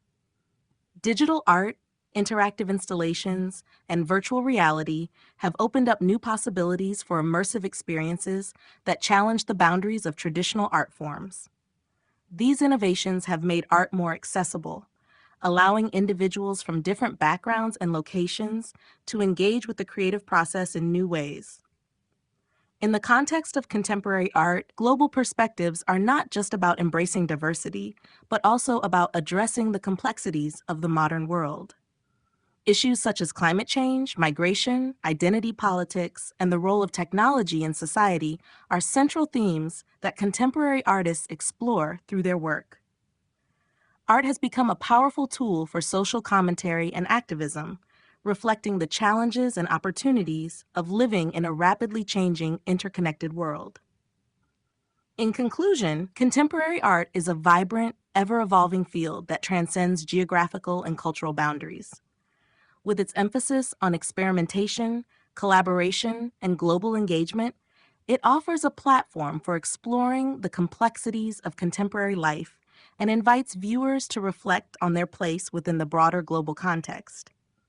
As artists continue to push the boundaries of what art can be, contemporary art remains a vital means of dialogue, expression, and reflection in the 21st century. Street art and the rise of graffiti culture. Street art and graffiti culture have become some of the most significant forms of artistic expression in contemporary society. Emerging from the urban environment, these art forms challenge traditional notions of what art is, where it can be displayed, and who can create it. Street art, which includes graffiti, stencils, posters, and installations, is often created outside the boundaries of galleries and museums, bringing art directly to the public in public spaces like walls, alleys, and train stations. While graffiti has a long history dating back to ancient civilizations, the modern street art movement began in the 1960s and 1970s, particularly in New York City, and has since spread globally. Graffiti culture initially emerged as a form of rebellion and personal expression. In the early days, graffiti was often associated with tagging, where individuals would scrawl their names or pseudonyms on public surfaces to assert their presence and mark their territory. Over time, this practice evolved into more elaborate forms of visual communication. Writers, a term used for graffiti artists, began to experiment with color, letter forms, and imagery, creating intricate works that were often larger in scale and more visually compelling. This shift marked the beginning of graffiti as a form of art rather than just vandalism, as artists began to use urban spaces to express personal, political, or social messages. The 1980s saw the rise of Keith Haring and Jean-Michel Basquiat, who transitioned from street art to the mainstream art world. Their works helped legitimize street art as a recognized artistic practice and introduced it to galleries and museums. At the same time, artists like Banksy and Shepard Fairey brought street art into the public consciousness with works that blended political commentary, social activism, and humor. Banksy, in particular, has used stencils and subversive imagery to create powerful political statements that critique authority, war, consumerism, and inequality. His anonymity and the clandestine nature of his work have only amplified his message and his mystique, making him one of the most famous street artists in the world. Street art often reflects the socio-political climate in which it is created. It can be an outlet for marginalized voices, addressing issues such as poverty, racism, gentrification, and police brutality. In this sense, street art functions as a tool for social commentary, allowing artists to make statements that might not find a place in more traditional art venues. The democratic nature of street art, created for everyone to see, allows artists to reach a wide and diverse audience, creating dialogue around important cultural and political issues. The rise of graffiti culture has also led to debates about its place in the art world. While street art has been embraced by collectors and institutions, it remains controversial, particularly when it comes to the issue of public space. What some view as vandalism, others consider a legitimate form of artistic expression. The tension between these opposing views continues to shape the street art movement, with artists and audiences alike pushing for a reevaluation of what constitutes art, who has access to it, and where it belongs. In recent years, street art has expanded beyond walls and city streets, with artists using digital platforms, installations, and even gallery shows to further their reach. The rise of social media has also allowed street artists to build global followings, with works shared and appreciated by audiences around the world. The influence of street art can now be seen in fashion, advertising, and mainstream culture, where its bold colors, graphic designs, and political messages continue to resonate. Street art and graffiti culture, born out of rebellion and urban landscapes, have become central to the contemporary art world. With their ability to engage with issues of identity, power, and social justice, these art forms have proven to be vital in both the artistic and cultural landscape of the 21st century. Feminist and identity-based art. Feminist and identity-based art emerged in the late 20th century as a response to societal inequalities and the lack of representation of marginalized groups within the traditional art world. These movements brought attention to issues of gender, race, sexuality, and power, challenging the dominant narratives in art history that often excluded or misrepresented these communities. Feminist art, in particular, sought to deconstruct the patriarchal structures that have shaped both the art world and society at large, giving voice to women and queer individuals whose experiences were historically silenced or overlooked. The feminist art movement began in the 1960s and 1970s, gaining momentum alongside the broader feminist movement. Artists like Judy Chicago, Miriam Shapiro, and Hannah Wilke sought to challenge traditional gender roles and stereotypes, using art to confront issues such as reproductive rights, sexual autonomy, and domesticity. One of the most iconic works of feminist art, Judy Chicago's The Dinner Party, 1974 to 1979, is a large-scale installation that celebrates the achievements of women throughout history. Featuring a triangular table with place settings for 39 influential women, the piece is both a critique of the exclusion of women from the historical canon and a celebration of female empowerment. Chicago's work and others in the feminist art movement played a pivotal role in shifting the conversation around gender in art. At the same time, Artists began to explore their identities more broadly, examining how race, ethnicity, and sexuality intersect with the experience of being an artist and an individual. Carmen L.P. Miranda, Kara Walker, and Zainle Moholy have used their work to address issues of racial identity, cultural heritage, and the complexities of living as a person of color in a predominantly white society. Kara Walker's iconic silhouettes, for example, powerfully confront the history of slavery and racism in America, using stark, evocative imagery to bring awareness to uncomfortable truths about race and power. The concept of intersectionality, the idea that individuals experience oppression in multiple ways based on their race, gender, sexuality, and other factors, became an important framework within feminist and identity-based art. Artists such as Lorna Simpson and Gloria Anzaldúa engaged with multiple aspects of their identities to challenge prevailing ideas about gender and race, often using art as a means to express lived experiences that defy simplification or categorization.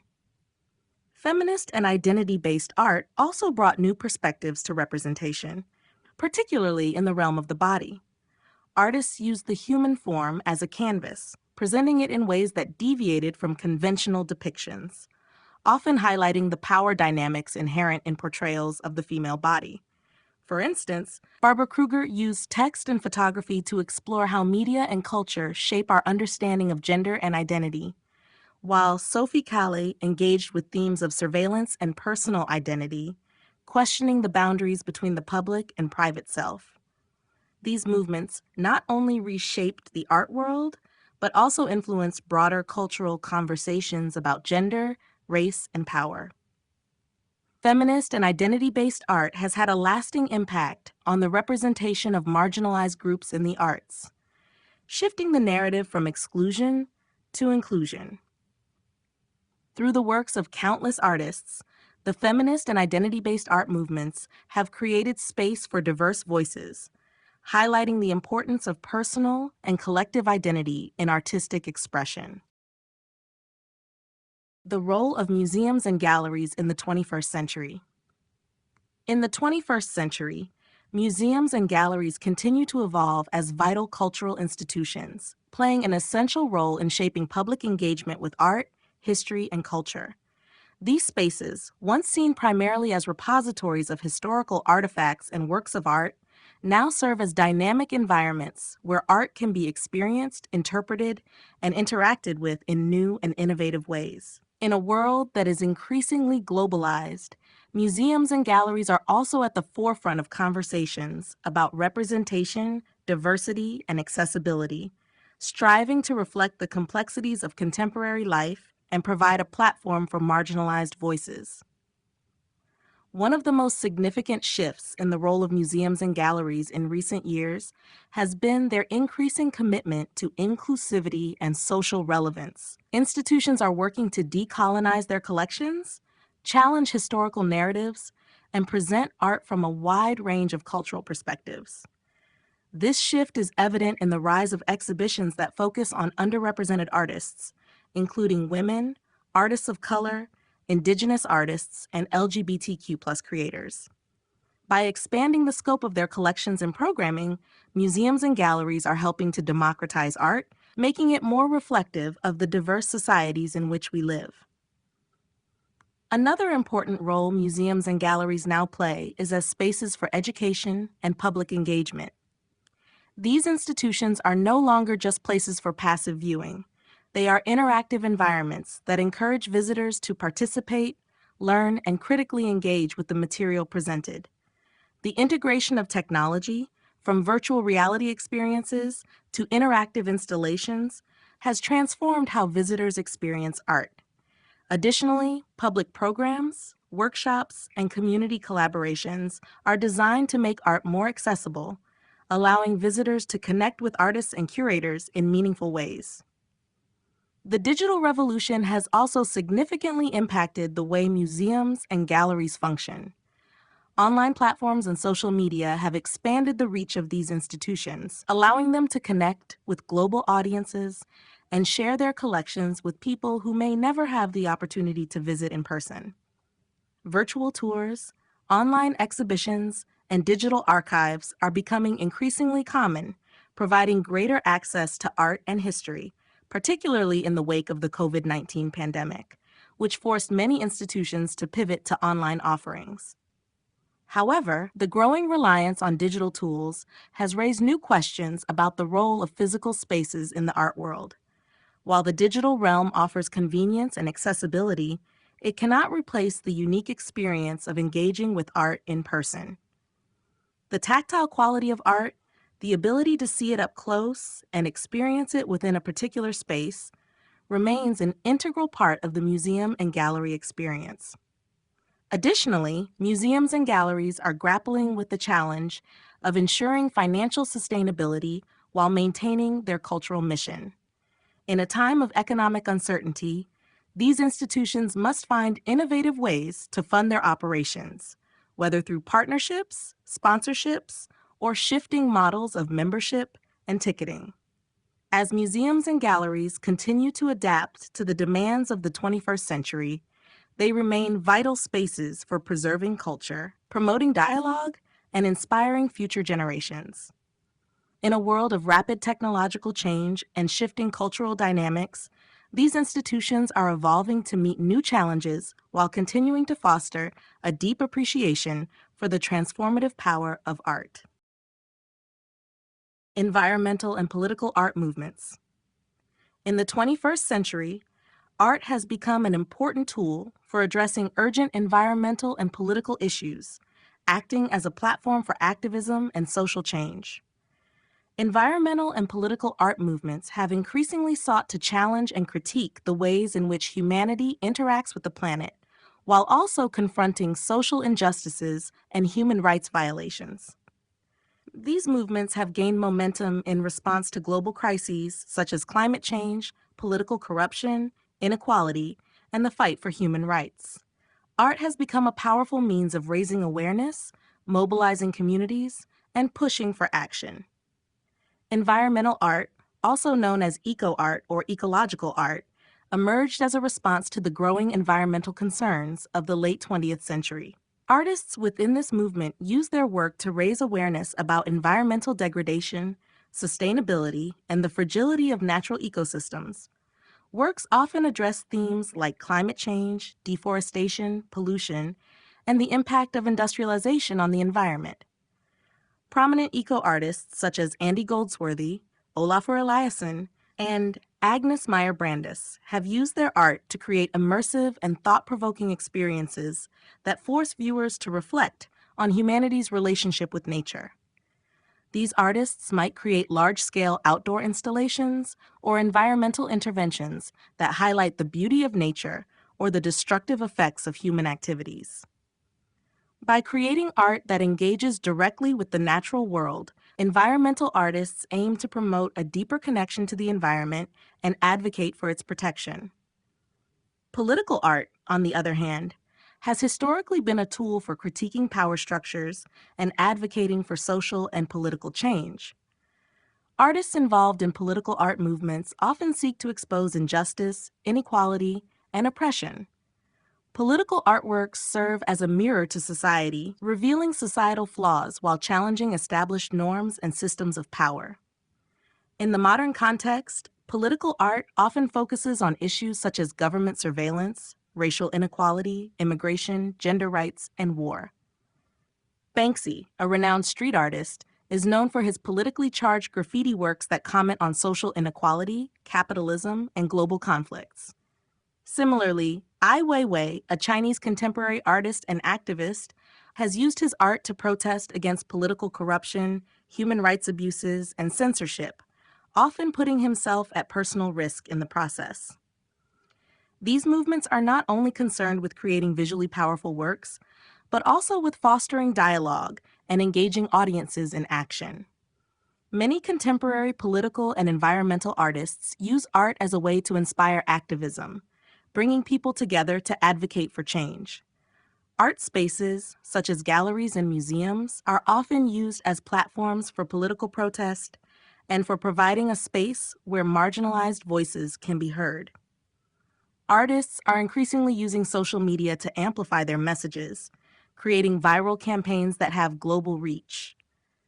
The intersection of environmental and political art is also evident in the way artists are addressing interconnected issues, such as climate justice, which combines concerns about environmental degradation with social and economic inequalities.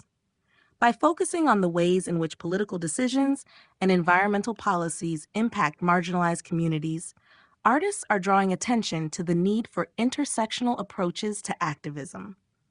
Environmental and political art movements continue to evolve as the world faces increasingly complex challenges.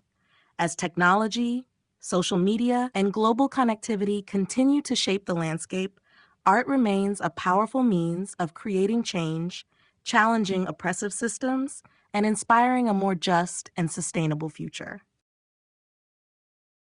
The future of art, AI, NFTs, and virtual reality.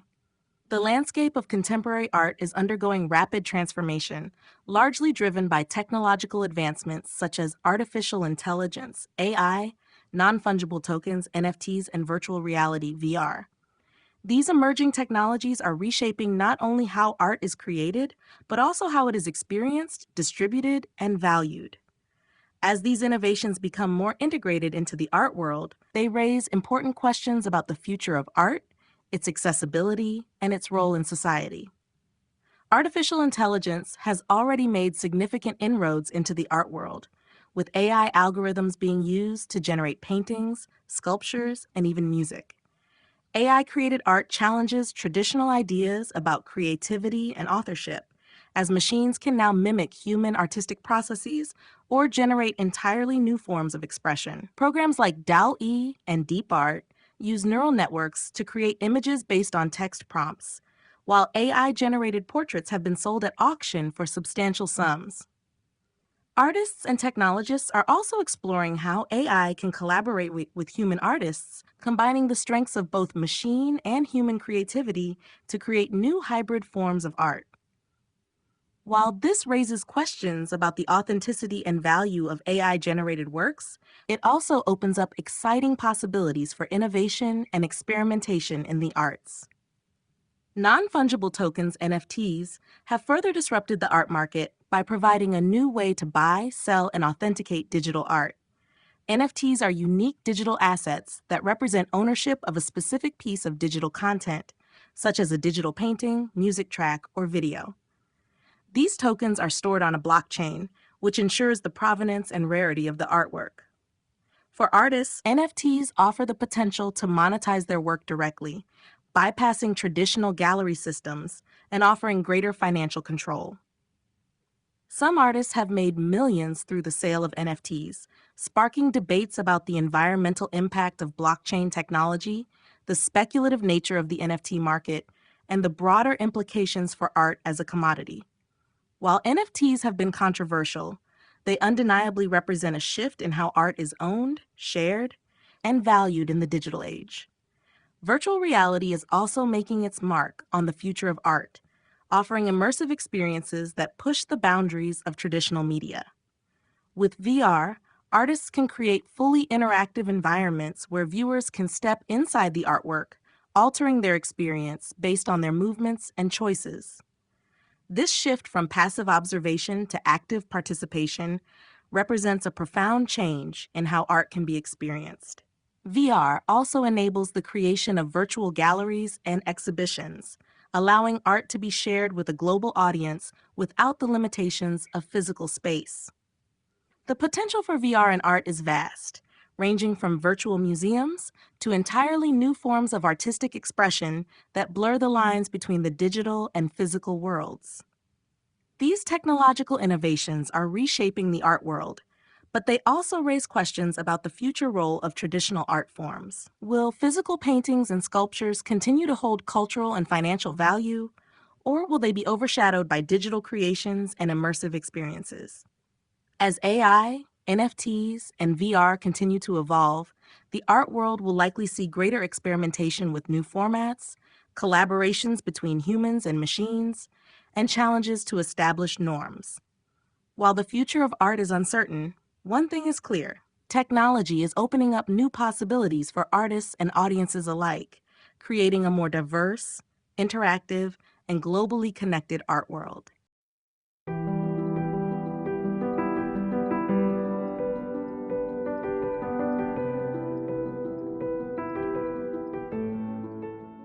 Chapter 13, Conclusion. The evolution of art throughout history has been a dynamic reflection of human society, culture, and technological advancements. From the earliest cave paintings to the cutting-edge digital art of the 21st century, art has continually adapted, transforming to express changing ideals, philosophies, and innovations. This journey through the world of art has revealed not only the profound emotional and intellectual power of creative expression, but also its ability to challenge, inspire, and reflect upon the world around us. The progression from prehistoric to contemporary art reflects the growth of humanity's understanding of the world, both external and internal. Early human art, such as the cave paintings and petroglyphs of prehistoric times, marked the beginning of a visual language that would evolve across millennia. As civilizations developed, so did their artistic traditions. The ancient Egyptians, Greeks, and Romans laid the foundations for artistic forms that emphasized human achievement, divine symbolism, and natural beauty. Over time, artistic movements like the Renaissance and Baroque periods elevated artistic expression to new heights, blending realism, religious themes, and humanist ideals. The rise of modern art brought with it a radical departure from traditional techniques and perspectives, with movements like Impressionism, Cubism, and Dadaism disrupting the status quo and challenging the very nature of art itself. The late 19th and early 20th centuries saw the advent of new materials, technologies, and conceptual approaches that opened up new ways of thinking about what art could be and who could create it. Today, digital technologies such as AI, NFTs, and virtual reality continue to push the boundaries of art, expanding the definition of creativity and offering artists and viewers new ways to interact with and experience art. At the heart of these developments is the idea that art is a reflection of the time in which it is created. Whether through the political and social themes of the 20th century, the environmental concerns of today, or the exploration of identity and personal expression, art continually engages with the most pressing issues of its time. It becomes a tool for dialogue, a catalyst for change, and a means of preserving and understanding the complexities of human history. As we look to the future, it is clear that art will continue to evolve in response to the ever-changing landscape of technology, society, and culture. The digital age has opened new possibilities for innovation, democratizing access to art and allowing for global collaboration and exchange. Yet, as much as the tools and methods of art making have evolved, the fundamental power of art remains unchanged. Its ability to inspire, challenge, and connect us to the deepest aspects of the human experience.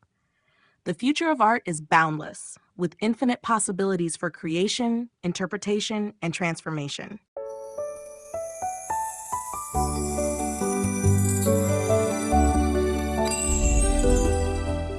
The Renaissance, Rebirth of Art and Culture in Europe, written by Haya Vent, narrated by Kara Miller.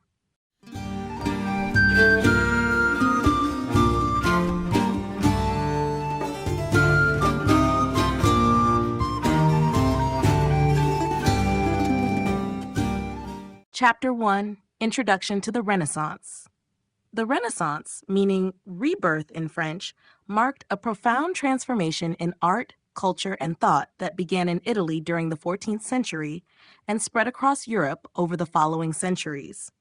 It is often regarded as the bridge between the Middle Ages and the modern era, a time when the classical ideas of ancient Greece and Rome were rediscovered and became central to European culture. The Renaissance was not merely an artistic movement. It was a period of intellectual, scientific, and cultural awakening, laying the foundation for many aspects of the modern world. This period saw the decline of medieval feudalism and the rise of a more urban, human-centered society. It was characterized by an intense interest in humanism, which focused on the value and agency of the individual, the importance of education, and the study of classical texts. Humanists believed that by studying the works of ancient philosophers, writers, and artists, they could better understand human nature and improve society. This intellectual revival gave birth to new ideas in philosophy, politics, literature, and art that reshaped European culture. The Renaissance was also marked by a revival of interest in the visual arts. Artists sought to depict the human form with greater accuracy and realism, drawing on the techniques and principles of classical antiquity. The development of perspective, for example, allowed artists to create the illusion of depth and space on a two-dimensional surface. This innovation transformed painting and sculpture, making it possible to capture the world in a way that had never been done before. The Renaissance was also a time of great political and social change. The Italian city-states, such as Florence, Venice, and Rome, became powerful centers of culture, commerce, and art. Wealthy patrons, including the powerful Medici family, funded many of the era's greatest artists and thinkers, enabling the flourishing of artistic and intellectual achievements. The era also saw the invention of the printing press by Johannes Gutenberg, which made books more accessible and allowed ideas to spread rapidly, contributing to the rapid expansion of Renaissance culture. The Renaissance reached its zenith in the 15th and 16th centuries, particularly in Italy, where figures like Leonardo da Vinci, Michelangelo, and Raphael became icons of the movement. Their contributions to art and science continue to influence modern culture, making the Renaissance a pivotal period in history. As we explore the Renaissance in this book, we will delve deeper into the ideas, events, and individuals that shaped this extraordinary cultural revolution. Defining the Renaissance. The Renaissance was a transformative period in European history, marking a profound cultural, intellectual, and artistic shift that spanned from the 14th to the 17th century. It is often described as the rebirth of classical antiquity, as it witnessed the revival of ancient Greek and Roman ideals, philosophies, and art forms. The term Renaissance itself is derived from the French word for rebirth, reflecting the period's deep engagement with the rediscovery of classical knowledge and the rejuvenation of human potential. At its core, the Renaissance represented a fundamental change in how people viewed themselves and the world around them.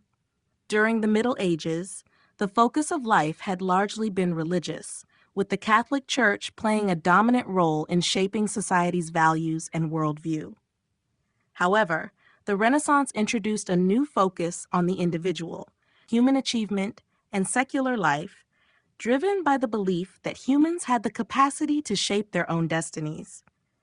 This shift is embodied in the movement known as humanism, which emphasized the study of classical texts and the celebration of human potential.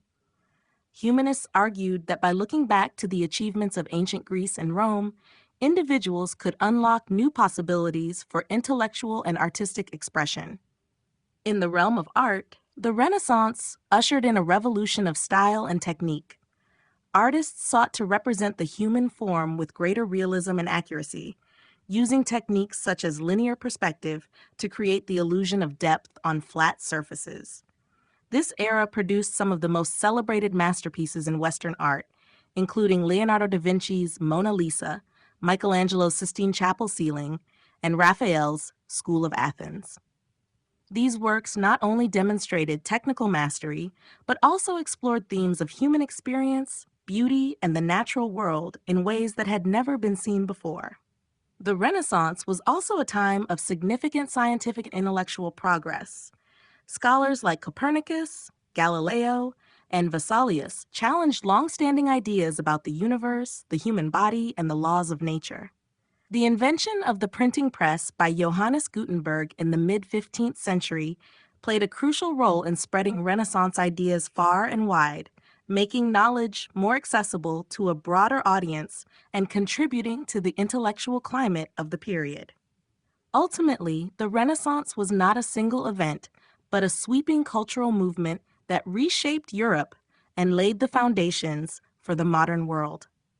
It celebrated the pursuit of knowledge, the exploration of human potential, and the flourishing of creativity, marking a pivotal chapter in the history of Western civilization. Historical context: from the Middle Ages to the Renaissance. The transition from the Middle Ages to the Renaissance was not a sudden shift, but rather a gradual evolution that unfolded over several centuries. The Middle Ages, often referred to as the Dark Ages, spanned roughly from the 5th to the 15th century and was marked by a predominantly agrarian society, feudalism, and the dominance of the Catholic Church. During this time, Europe was largely fragmented into small kingdoms, and much of the intellectual and cultural development was centered around religious institutions. The Church had a significant influence on daily life, and much of the period's education and learning were dictated by religious teachings. Despite the challenges of the time, including invasions, plagues, and social instability, the Middle Ages also laid the groundwork for the Renaissance. The collapse of the Roman Empire in the 5th century led to a loss of classical knowledge in Western Europe. However, during the Middle Ages, this knowledge was preserved and passed down by scholars, particularly in monasteries and Islamic centers of learning. Additionally, the rise of universities in the 12th and 13th centuries began to foster a new wave of intellectual curiosity, even though education remained closely linked to religion and theology. Several factors contributed to the eventual break from the medieval worldview and the emergence of the Renaissance. One key event was the Black Death of the 14th century, which devastated Europe's population and caused widespread economic and social disruption. The subsequent labor shortages and societal upheavals shifted the balance of power, leading to the decline of feudalism and the rise of more centralized political systems. This created an environment in which new ideas could flourish. Another crucial factor was the gradual rediscovery of ancient Greek and Roman texts. In the 14th and 15th centuries, scholars in Italy and other parts of Europe began to explore the works of classical writers, such as Plato, Aristotle, and Cicero, that had been largely forgotten during the Middle Ages. The revival of these texts inspired a new intellectual movement, humanism, that emphasized the study of classical antiquity and the potential of human achievement. This rediscovery of ancient knowledge was made more accessible by the invention of the printing press in the mid-15th century, which allowed ideas to spread quickly across Europe. By the 15th century, the conditions were ripe for a cultural rebirth. The political stability of Italian city-states like Florence, Venice, and Rome, combined with the rise of wealthy merchant families, provided the financial and social conditions for a flourishing of art, science, and culture. This marked the dawn of the Renaissance, a period in which the ideas of humanism, artistic innovation, and intellectual inquiry combined to create one of the most significant cultural movements in history. Key themes of the Renaissance. The Renaissance, often described as a cultural revolution, was defined by several key themes that transformed the way people viewed art, culture, science, and human existence. These themes not only reshaped the intellectual and artistic landscapes of Europe, but also laid the foundations for modern thought and society.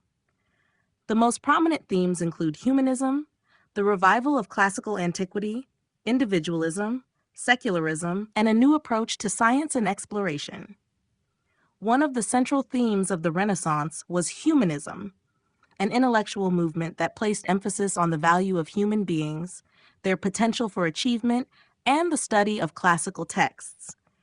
Humanists sought to revive the learning of ancient Greek and Roman civilizations, focusing on literature, philosophy, history, and rhetoric. They believed that studying the works of classical writers could lead to a more enlightened society, one that valued the capabilities of individuals to shape their own destinies. This shift away from the purely religious focus of the Middle Ages encouraged a broader view of human potential and intellect.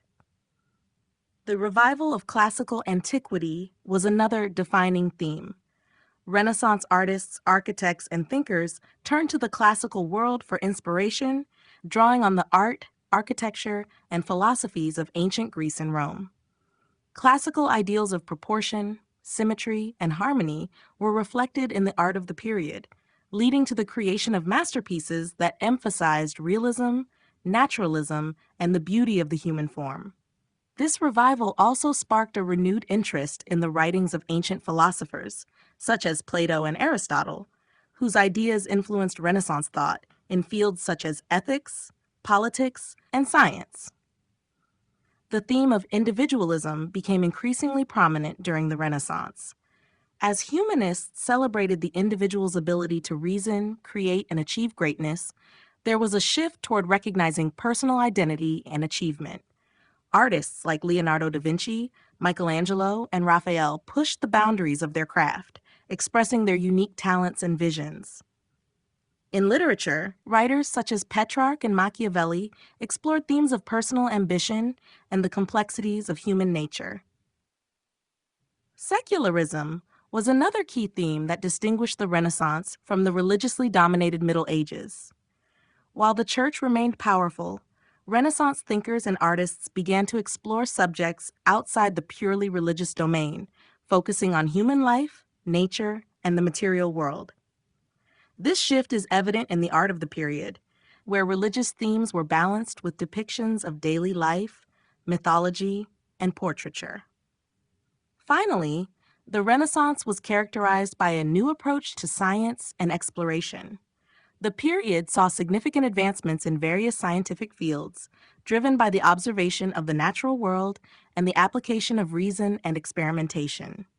Figures like Galileo, Copernicus, and Vesalius revolutionized our understanding of the universe, the human body, and the natural world. Additionally, the Renaissance sparked a wave of exploration as explorers like Columbus and Magellan ventured into unknown territories, reshaping Europe's view of the world. These themes of discovery and inquiry would set the stage for the modern scientific and geographical advancements that followed.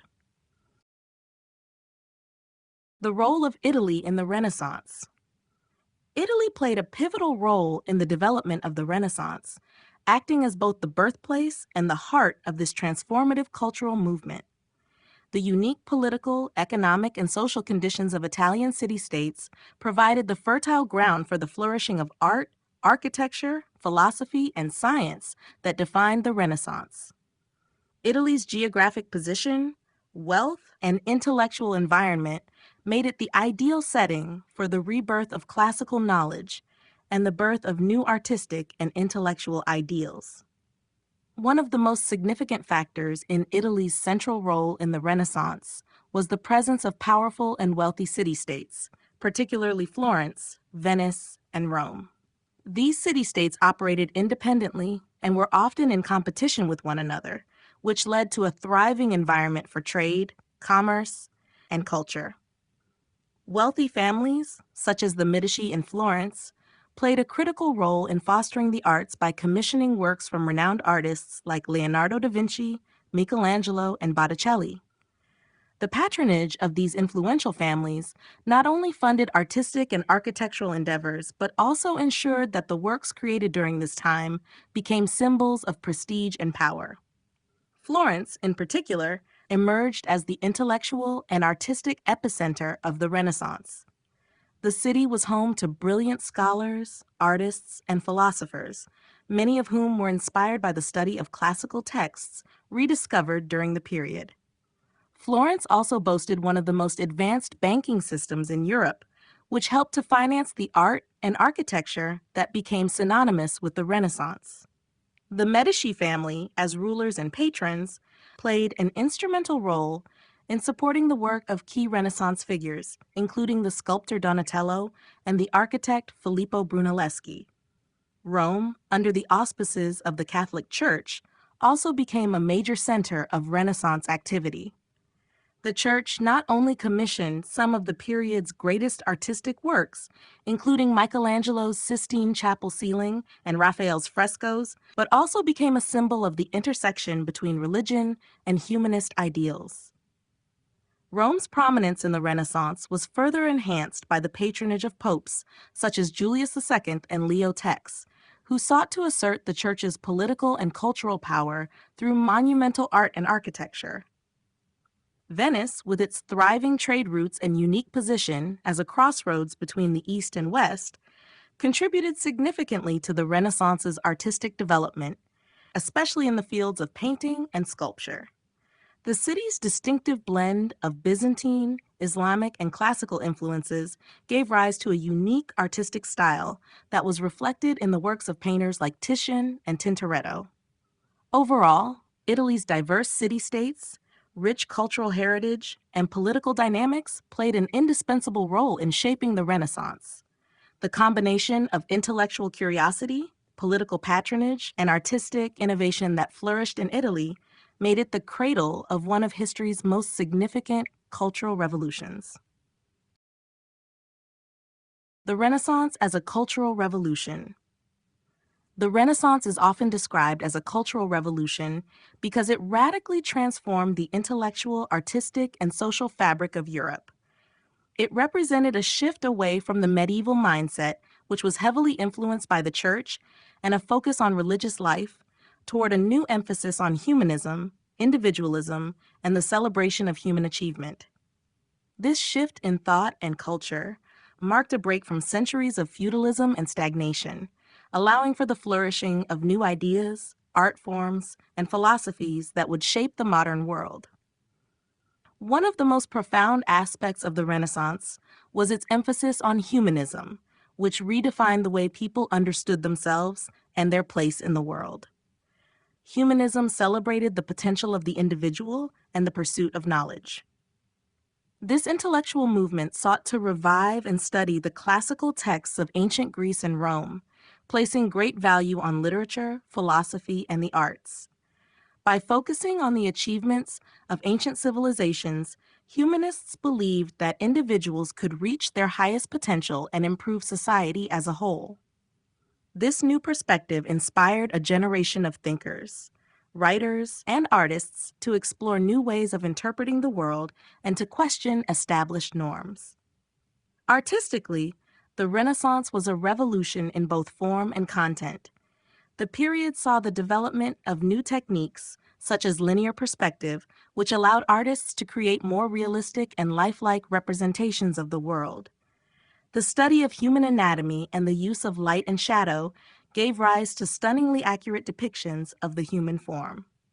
Artists like Leonardo da Vinci, Michelangelo, and Raphael pushed the boundaries of artistic expression, producing works that were not only visually striking, but also deeply philosophical, exploring themes of human emotion, nature, and the divine. The Renaissance also marked a shift in the subjects of art, as religious themes were balanced with depictions of mythology, portraiture, and everyday life, reflecting the era's growing interest in the secular world. In addition to transforming art, the Renaissance brought about significant changes in science and exploration.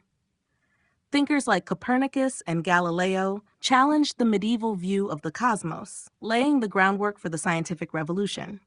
The Renaissance also saw the beginning of the Age of Exploration, as explorers such as Christopher Columbus and Vasco da Gama ventured into unknown territories, reshaping Europe's understanding of the world. Ultimately, the Renaissance was not just a period of artistic or intellectual achievement, but a cultural revolution that redefined how people thought about themselves, the world, and their place within it. By challenging the old order and embracing the possibilities of human potential, the Renaissance set the stage for the modern world, influencing everything from politics and philosophy to art and science.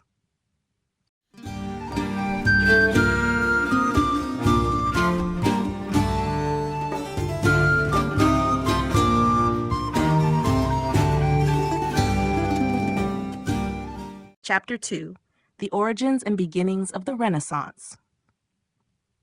The origins of the Renaissance can be traced back to a confluence of historical, intellectual, and socioeconomic factors that unfolded over centuries, setting the stage for the cultural transformation that would sweep across Europe. Though the Renaissance is often associated with the 14th century, its roots lie in the preceding centuries, especially the decline of the medieval period and the gradual rediscovery of classical knowledge. The collapse of the Roman Empire in the 5th century marked the beginning of the Middle Ages, a period often characterized by political instability, economic decline, and the dominance of the Catholic Church. During this time, much of Europe experienced a decline in literacy and intellectual pursuits, with the focus on religious life and survival rather than the exploration of secular knowledge. However, remnants of classical antiquity, particularly ancient Greek and Roman texts, were preserved in Byzantine and Islamic libraries. It wasn't until the 12th and 13th centuries that Europe began to rediscover these texts, thanks in large part to the translation efforts of scholars in the Islamic world. The movement to translate and study classical works reignited interest in ancient philosophy, science, and art, laying the groundwork for the intellectual transformation that would define the Renaissance. The 14th century, particularly in Italy, saw significant shifts that set the Renaissance in motion. The Black Death of the mid-14th century decimated Europe's population, leading to economic and social upheaval. This crisis, however, also created a climate ripe for change. With a reduced labor force, there was an increased demand for skilled artisans, leading to an expansion of the arts and crafts. Wealth began to concentrate in the hands of merchants and bankers, particularly in Italian city-states such as Florence, Venice, and Genoa. These cities became centers of commerce, and with their newfound wealth came a desire to display power and influence through patronage of the arts. In Italy, the influence of the Medici family in Florence was crucial in fostering the Renaissance. As one of the wealthiest families in Europe, they used their fortune to support artists, architects, and scholars, making Florence a cultural hub. The rise of humanism during this time, a movement focused on reviving the study of classical antiquity and celebrating the human experience, was a major intellectual force. Scholars like Petrarch, often regarded as the father of humanism, sought to revive the ancient texts and philosophies of Greece and Rome, believing that they offered valuable insights into human nature and society. By the late 14th and early 15th centuries, the Renaissance had begun to take shape in Italy as these cultural, economic, and intellectual factors converged. The rediscovery of classical knowledge, the growth of wealthy city-states, and the patronage of influential families all contributed to the emergence of a new cultural era. The Renaissance was no longer a distant future, but a present reality, one that would soon spread beyond Italy's borders to influence all of Europe. The fall of Constantinople and the spread of knowledge. The fall of Constantinople in 1453 was a pivotal event that significantly contributed to the spread of knowledge and the subsequent rise of the Renaissance in Europe. As the capital of the Byzantine Empire, Constantinople had long been a major center of learning, culture, and trade. When the Ottoman Empire, led by Sultan Mehmed II, captured the city, it marked the end of one of the most enduring civilizations in history and the beginning of a new era. However, the fall of Constantinople also led to an unexpected and far-reaching consequence: the migration of scholars, manuscripts, and knowledge to the West. Before its fall, Constantinople had been a key repository of ancient Greek and Roman texts that had been preserved by Byzantine scholars. These works, many of which were lost to Western Europe after the fall of the Roman Empire, offered a wealth of knowledge on philosophy, science, mathematics, and the arts. As the Ottomans advanced on the city, many Byzantine scholars fled to Italy and other parts of Europe, bringing with them precious manuscripts that contained the works of classical authors such as Plato, Aristotle, and Ptolemy. These manuscripts, along with the scholars' knowledge of Greek and Latin, played a crucial role in sparking the intellectual revival that would define the Renaissance. In Italy, particularly in the city-states of Florence and Rome, these scholars were welcomed by humanists and academics, eager to rediscover the lost works of antiquity.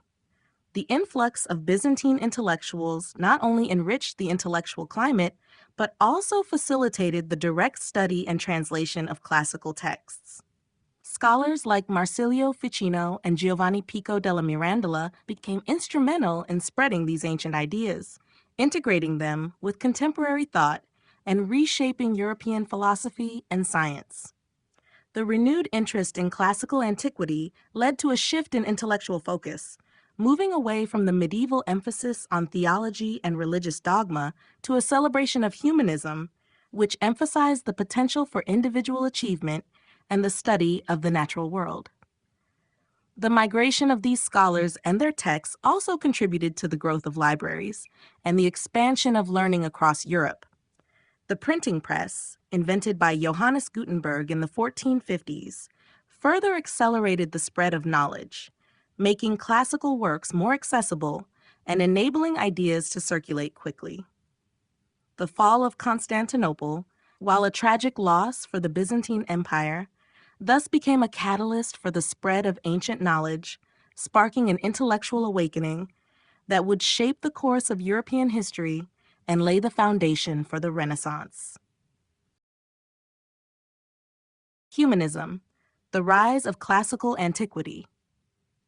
Humanism, one of the most significant intellectual movements of the Renaissance, was rooted in the revival of classical antiquity and the belief that the study of ancient Greek and Roman texts could lead to the flourishing of both the individual and society.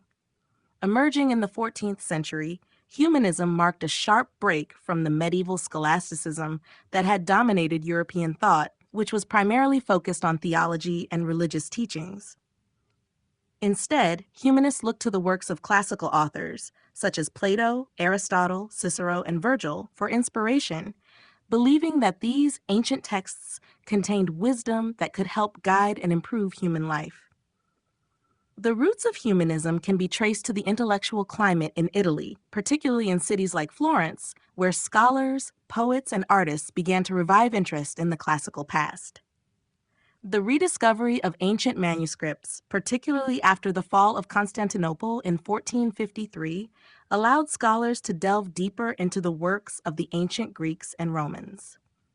Humanists studied these texts not only for their philosophical and literary value, but also for their insights into human nature, ethics, and politics. They believed that by understanding the achievements of ancient civilizations, individuals could better understand their own capabilities and potential. At the core of humanism was the idea that humans were capable of reason, creativity, and self-improvement. This focus on the potential of the individual was revolutionary, as it emphasized the value of human experience and agency, contrasting sharply with the medieval focus on divine will and the afterlife. Humanism encouraged a more secular worldview, though it did not entirely reject religious belief. Rather, it sought to harmonize classical knowledge with Christian teachings, creating a more balanced and holistic understanding of the human condition. The influence of humanism was far-reaching. It had a profound impact on Renaissance art, as artists sought to represent the human form with greater realism and emotion, inspired by the study of classical sculptures and paintings. In literature, humanist writers such as Petrarch, Erasmus, and Machiavelli explored themes of individualism, politics, and human nature. In philosophy, thinkers like Pico della Mirandola argued for the inherent dignity and potential of human beings, emphasizing free will and the pursuit of knowledge. Ultimately, humanism's rise during the Renaissance was not merely an academic pursuit, but a cultural revolution. It reshaped the way people viewed themselves, their world, and their potential, laying the foundation for many of the intellectual, artistic, and scientific advancements that followed in the modern era. By reconnecting with the ideas of classical antiquity, humanists helped to usher in a new age of intellectual curiosity and achievement. The influence of ancient Greek and Roman culture. The Renaissance was profoundly shaped by the rediscovery and embrace of ancient Greek and Roman culture, which provided the intellectual and artistic foundations for many of the period's innovations. During the Middle Ages, much of the knowledge of classical antiquity had been lost or forgotten in Western Europe, particularly after the fall of the Roman Empire. However, by the 14th century, The Renaissance saw a renewed interest in these ancient civilizations as scholars and artists looked to their achievements for inspiration. The influence of Greek and Roman culture was felt in almost every aspect of Renaissance life, from philosophy and literature to art and architecture. The intellectual movement of humanism was at the heart of the Renaissance's revival of classical culture. Humanists believed that by studying the works of ancient Greek and Roman philosophers, writers, and historians, they could better understand human nature, ethics, and society. Figures such as Plato, Aristotle, Cicero, and Virgil became central to Renaissance thought, and their ideas were used to challenge medieval scholasticism and its emphasis on theology. This intellectual shift fostered a more secular approach to knowledge, one that valued individual achievement, reason, and the exploration of the human experience. In art, the influence of ancient Greece and Rome was particularly evident in the renewed focus on the human form. Renaissance artists sought to capture the beauty and proportion of the human body, drawing inspiration from the sculptures of classical antiquity. Artists like Leonardo da Vinci and Michelangelo studied ancient texts on anatomy and proportion, leading to more realistic depictions of the human figure. The concept of perspective, which had been used by ancient Greek and Roman architects, was also revived, allowing artists to create the illusion of depth and space on a two-dimensional surface. These artistic innovations allowed for a more naturalistic representation of both the human body and the world. In architecture, Renaissance builders looked to Roman structures for inspiration. The use of columns, arches, and domes, hallmarks of Roman design, were incorporated into new buildings, such as the St. Peter's Basilica in Rome, which was designed by Donato Bramante and later completed by Michelangelo. The symmetry and balance of Roman architecture provided a model for Renaissance buildings, which emphasized harmony and proportion. The influence of Greek and Roman culture also extended to politics and government. Renaissance thinkers, inspired by classical texts, sought to create more rational and human-centered political systems.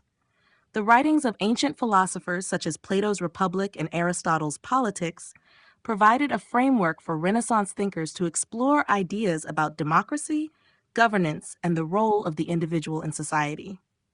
Overall, the rediscovery of ancient Greek and Roman culture was one of the most defining aspects of the Renaissance.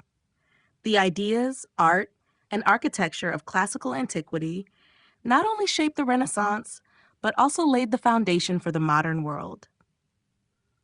By reviving these ancient traditions, Renaissance scholars and artists were able to create a new cultural movement that celebrated human potential and achievement, forever changing the course of Western civilization. Early Renaissance figures and movements. The early Renaissance, spanning roughly from the 14th to the early 15th century, marked the beginning of a profound cultural shift in Europe. During this time, key figures and movements laid the groundwork for the full blossoming of the Renaissance in later years. The period was characterized by the emergence of a new artistic style, an increasing interest in the study of classical antiquity, and the development of humanist thought. While the Renaissance was a gradual evolution, the figures and movements of the early Renaissance set the stage for the revolution in art, philosophy, and science that would define the era. One of the most important figures of the early Renaissance was Giotto di Bondone, an Italian painter often credited with revolutionizing art by moving away from the flat, stylized figures of medieval art and toward more realistic representations. His frescoes in the Scrovegni Chapel in Padua are considered masterpieces of this period, showcasing a newfound emphasis on human emotion, depth, and naturalism. Giotto's work inspired later artists, paving the way for the use of perspective, shadow, and anatomy in painting. Another key figure was Filippo Brunelleschi, an architect and engineer whose innovations in architecture helped define the early Renaissance. His most famous achievement is the design of the dome for the Florence Cathedral, a feat of engineering that had never been accomplished before. Brunelleschi's work which drew on principles of classical Roman architecture, demonstrated the Renaissance's growing interest in symmetry, proportion, and the application of scientific principles to art and design. The poet and scholar Petrarch, often considered the father of humanism, was instrumental in reviving interest in the classical texts of ancient Greece and Rome. His study of ancient Latin and Greek works, particularly those of Cicero and Virgil, inspired many of the intellectuals of the period to look back at antiquity for guidance. Petrarch's emphasis on the value of individual experience and his focus on the importance of learning and self-improvement helped to shape the humanist movement that would define the Renaissance. Donatello, a sculptor of the early Renaissance, made significant strides in the realistic portrayal of the human form. His bronze statue of David is one of the earliest examples of Renaissance sculpture, showcasing a naturalistic approach to human anatomy and expression. Donatello's work was influential in the development of Renaissance sculpture, emphasizing the study of human figures and the expression of emotional depth. The intellectual climate of the early Renaissance was also shaped by movements such as humanism, which promoted the study of classical antiquity and emphasized the potential of human beings. This intellectual revolution was embodied in figures like Leonardo Bruni, who translated important Greek texts into Latin and helped spread humanist ideas across Italy and beyond. The early Renaissance laid the intellectual and artistic foundations for the later, more fully realized Renaissance, with figures such as Giotto, Brunelleschi, Petrarch, and Donatello playing pivotal roles in the cultural transformation that was unfolding. The role of the Medici family in Florence. The Medici family played a crucial role in shaping the course of the Renaissance, particularly in Florence, where they emerged as one of the most powerful and influential families of the period. Their impact on the arts, politics, and intellectual life helped to foster the cultural revolution that defined the Renaissance, making Florence a vibrant hub of artistic and intellectual activity. The Medici's wealth, political influence, and patronage of the arts provided the foundation for many of the Renaissance's most iconic achievements. The Medici family's rise to prominence began in the 14th century with Giovanni di Bicci de' Medici, who established the family's banking empire. The Medici Bank became one of the wealthiest and most powerful financial institutions in Europe, allowing the family to amass significant wealth and influence. Giovanni's success set the stage for his son, Cosimo de' Medici, to take control and become the de facto ruler of Florence. Although Cosimo did not hold an official title of power, his political acumen and ability to influence Florence's ruling bodies effectively made him the city's leader. Under Cosimo's leadership, Florence flourished economically, politically, and culturally. His control over the banking system allowed him to accumulate vast wealth, which he used to support the city's artistic and intellectual endeavors. Cosimo was a dedicated patron of the arts and played a central role in promoting the work of artists, architects, and scholars. He commissioned works from leading figures such as Donatello, Fra Angelico, and Brunelleschi, contributing to the artistic and architectural transformation of Florence. One of his most famous commissions was the construction of the Florence Cathedral's dome by Brunelleschi, which became an architectural marvel of the Renaissance. The Medici family's influence extended beyond art and architecture. Cosimo's patronage of humanists and scholars helped establish Florence as a center for Renaissance intellectual life.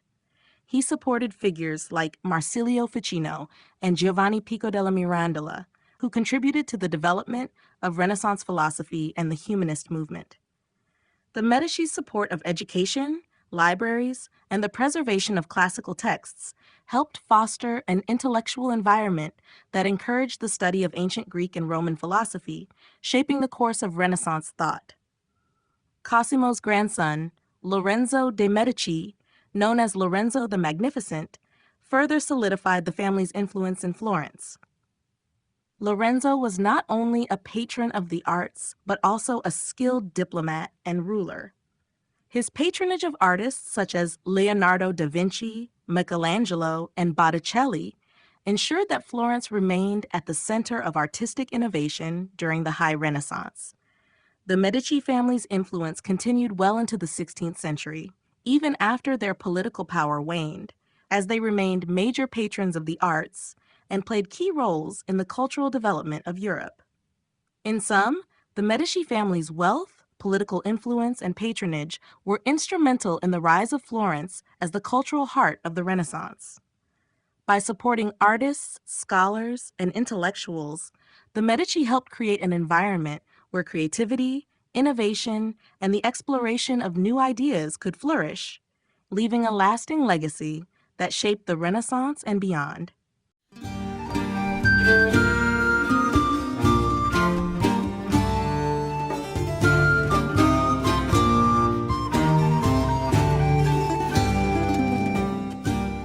Chapter 3, Renaissance Art, A New Vision. Renaissance art represents a dramatic shift from the medieval artistic traditions that preceded it, bringing forth a new vision of the world, the human form, and the relationship between the individual and the divine. Beginning in the 14th century, this transformative period in art was marked by an emphasis on realism, the use of perspective, and a celebration of human experience. The Renaissance artists sought to depict the world more accurately, not just as it was, but as it could be understood through observation, mathematics, and the revival of classical ideals. This new approach not only changed the way art was created, but also reshaped the way people saw the world. A fundamental innovation during the Renaissance was the development of perspective. Artists began to use linear perspective, a technique that created the illusion of depth on a flat surface. This allowed them to depict three-dimensional space in a two-dimensional medium more convincingly. The use of vanishing points, where parallel lines appear to converge, enabled artists to give their work a sense of realism and spatial organization that had never been achieved before. One of the earliest and most notable examples of this technique can be found in the work of Filippo Brunelleschi, who is credited with its development, and later in the paintings of Leonardo da Vinci and Raphael. Equally important was the Renaissance artists' focus on the human form. Influenced by the study of ancient Greek and Roman sculpture, artists sought to depict the human body with greater anatomical accuracy and expressiveness. Figures became more lifelike, with attention paid to muscle structure, proportion, and movement. Michelangelo's David, for example, is a stunning example of this new attention to human anatomy, depicting the biblical figure in a realistic and powerful manner. Renaissance artists, influenced by the ideals of humanism, began to see the human body as a subject worthy of both artistic and intellectual exploration. Renaissance art also saw the introduction of new materials and techniques, such as oil painting, which allowed for greater depth, richer colors, and more detailed textures. Artists like Jan van Eyck pioneered the use of oil paint, which became widely adopted during the period. This medium provided greater flexibility, allowing artists to work slowly and achieve a level of detail that was previously unattainable with tempera paints. The subjects of Renaissance art also expanded beyond the religious themes that dominated medieval art. While religious works remained important, artists began to experiment with secular themes, such as portraits, landscapes, and mythological subjects. The Renaissance celebration of humanism also found expression in art, with many works exploring human emotion, individuality, and the natural world. In sum, Renaissance art represented a new vision, one that sought to understand and depict the world with greater accuracy, depth, and emotional resonance. Artists of the time fused classical ideals with innovative techniques, creating works that not only captured the beauty of the human form, but also explored new ways of representing the complexities of life, making the Renaissance an era of artistic transformation that laid the foundation for modern Western art. Key characteristics of Renaissance art. Renaissance art is renowned for its revolutionary approach to visual representation, marking a dramatic departure from the stylized, flat forms of medieval art. The period, spanning from the 14th to the 17th centuries, was characterized by a renewed interest in classical antiquity and a focus on humanism, which emphasized the potential of the individual. Artists of the Renaissance sought to create more naturalistic, lifelike representations of the world, incorporating innovative techniques that forever changed the course of art history. One of the defining characteristics of Renaissance art was the development and use of perspective. Before the Renaissance, art was primarily two-dimensional, with little regard for the illusion of depth or space. However, Renaissance artists pioneered the use of linear perspective, a technique that allowed them to represent three-dimensional space on a two-dimensional surface. This mathematical system created the illusion of depth and made works of art appear more realistic. The use of perspective became a hallmark of Renaissance painting, seen in masterpieces such as Leonardo da Vinci's The Last Supper and Raphael's The School of Athens. The introduction of perspective marked a breakthrough in visual representation and allowed artists to depict space more convincingly. Another key feature of Renaissance art was the emphasis on realism and the accurate portrayal of the human form. Artists of the period closely studied human anatomy, often through dissections, to ensure their depictions of the body were lifelike and proportionate. This study of anatomy led to more naturalistic and expressive figures in art. Michelangelo's David, for example, showcases not only the beauty of the human body, but also conveys emotion and movement. The Renaissance focus on realism extended beyond the human figure to the depiction of nature, with artists seeking to capture the true colors, textures, and details of the world around them. The use of light and shadow, or chiaroscuro, was another defining characteristic of Renaissance art. Artists employed this technique to create a sense of depth and volume by using contrasting areas of light and dark. Chiaroscuro gave figures and objects a more three-dimensional quality and enhanced the dramatic impact of a composition. This technique is prominently seen in works by Caravaggio and Leonardo da Vinci, where the play of light and shadow creates depth and emphasizes the emotional intensity of the scene. Renaissance art also saw a rise in secular themes, as artists began to explore subjects beyond religious iconography. While religious works continued to dominate, artists also created portraits, landscapes, and scenes from classical mythology. This expansion of subject matter reflected the growing interest in humanism and the celebration of individual experience. In summary, Renaissance art is defined by its commitment to realism, the use of perspective, the study of human anatomy, and the exploration of light and shadow. These characteristics, alongside a shift towards secular themes and a renewed interest in classical antiquity, transformed art into a medium that sought to reflect the beauty, complexity, and depth of the human experience. The innovations of Renaissance artists laid the foundation for the artistic developments of the modern era. The birth of perspective in art. The birth of perspective in art during the Renaissance was one of the most significant innovations in the history of visual representation. It revolutionized the way artists depicted space, depth, and the human form on a flat surface, transforming painting and sculpture into more realistic and dynamic representations of the world. Prior to the Renaissance, art was largely two-dimensional, with little regard for the accurate depiction of space. However, the development of perspective allowed for the creation of the illusion of three-dimensional space, making artworks appear more lifelike and convincing. The origins of linear perspective can be traced back to Filippo Brunelleschi, an Italian architect and engineer who is credited with its invention in the early 15th century. Brunelleschi's experiments with perspective, particularly his method of using a mirror to reflect a scene, revealed how distant objects appear smaller and converge toward a single point on the horizon. This discovery laid the groundwork for the system of linear perspective that artists would later adopt. His findings were brought to public attention in Florence in 1415, where they sparked a dramatic shift in how artists approached the representation of space. The breakthrough in perspective was formalized and codified by Leon Battista Alberti, a humanist and architect, in his treatise On Painting, 1435. In this influential work, Alberti explained how artists could use a vanishing point on the horizon to create the illusion of depth in their compositions.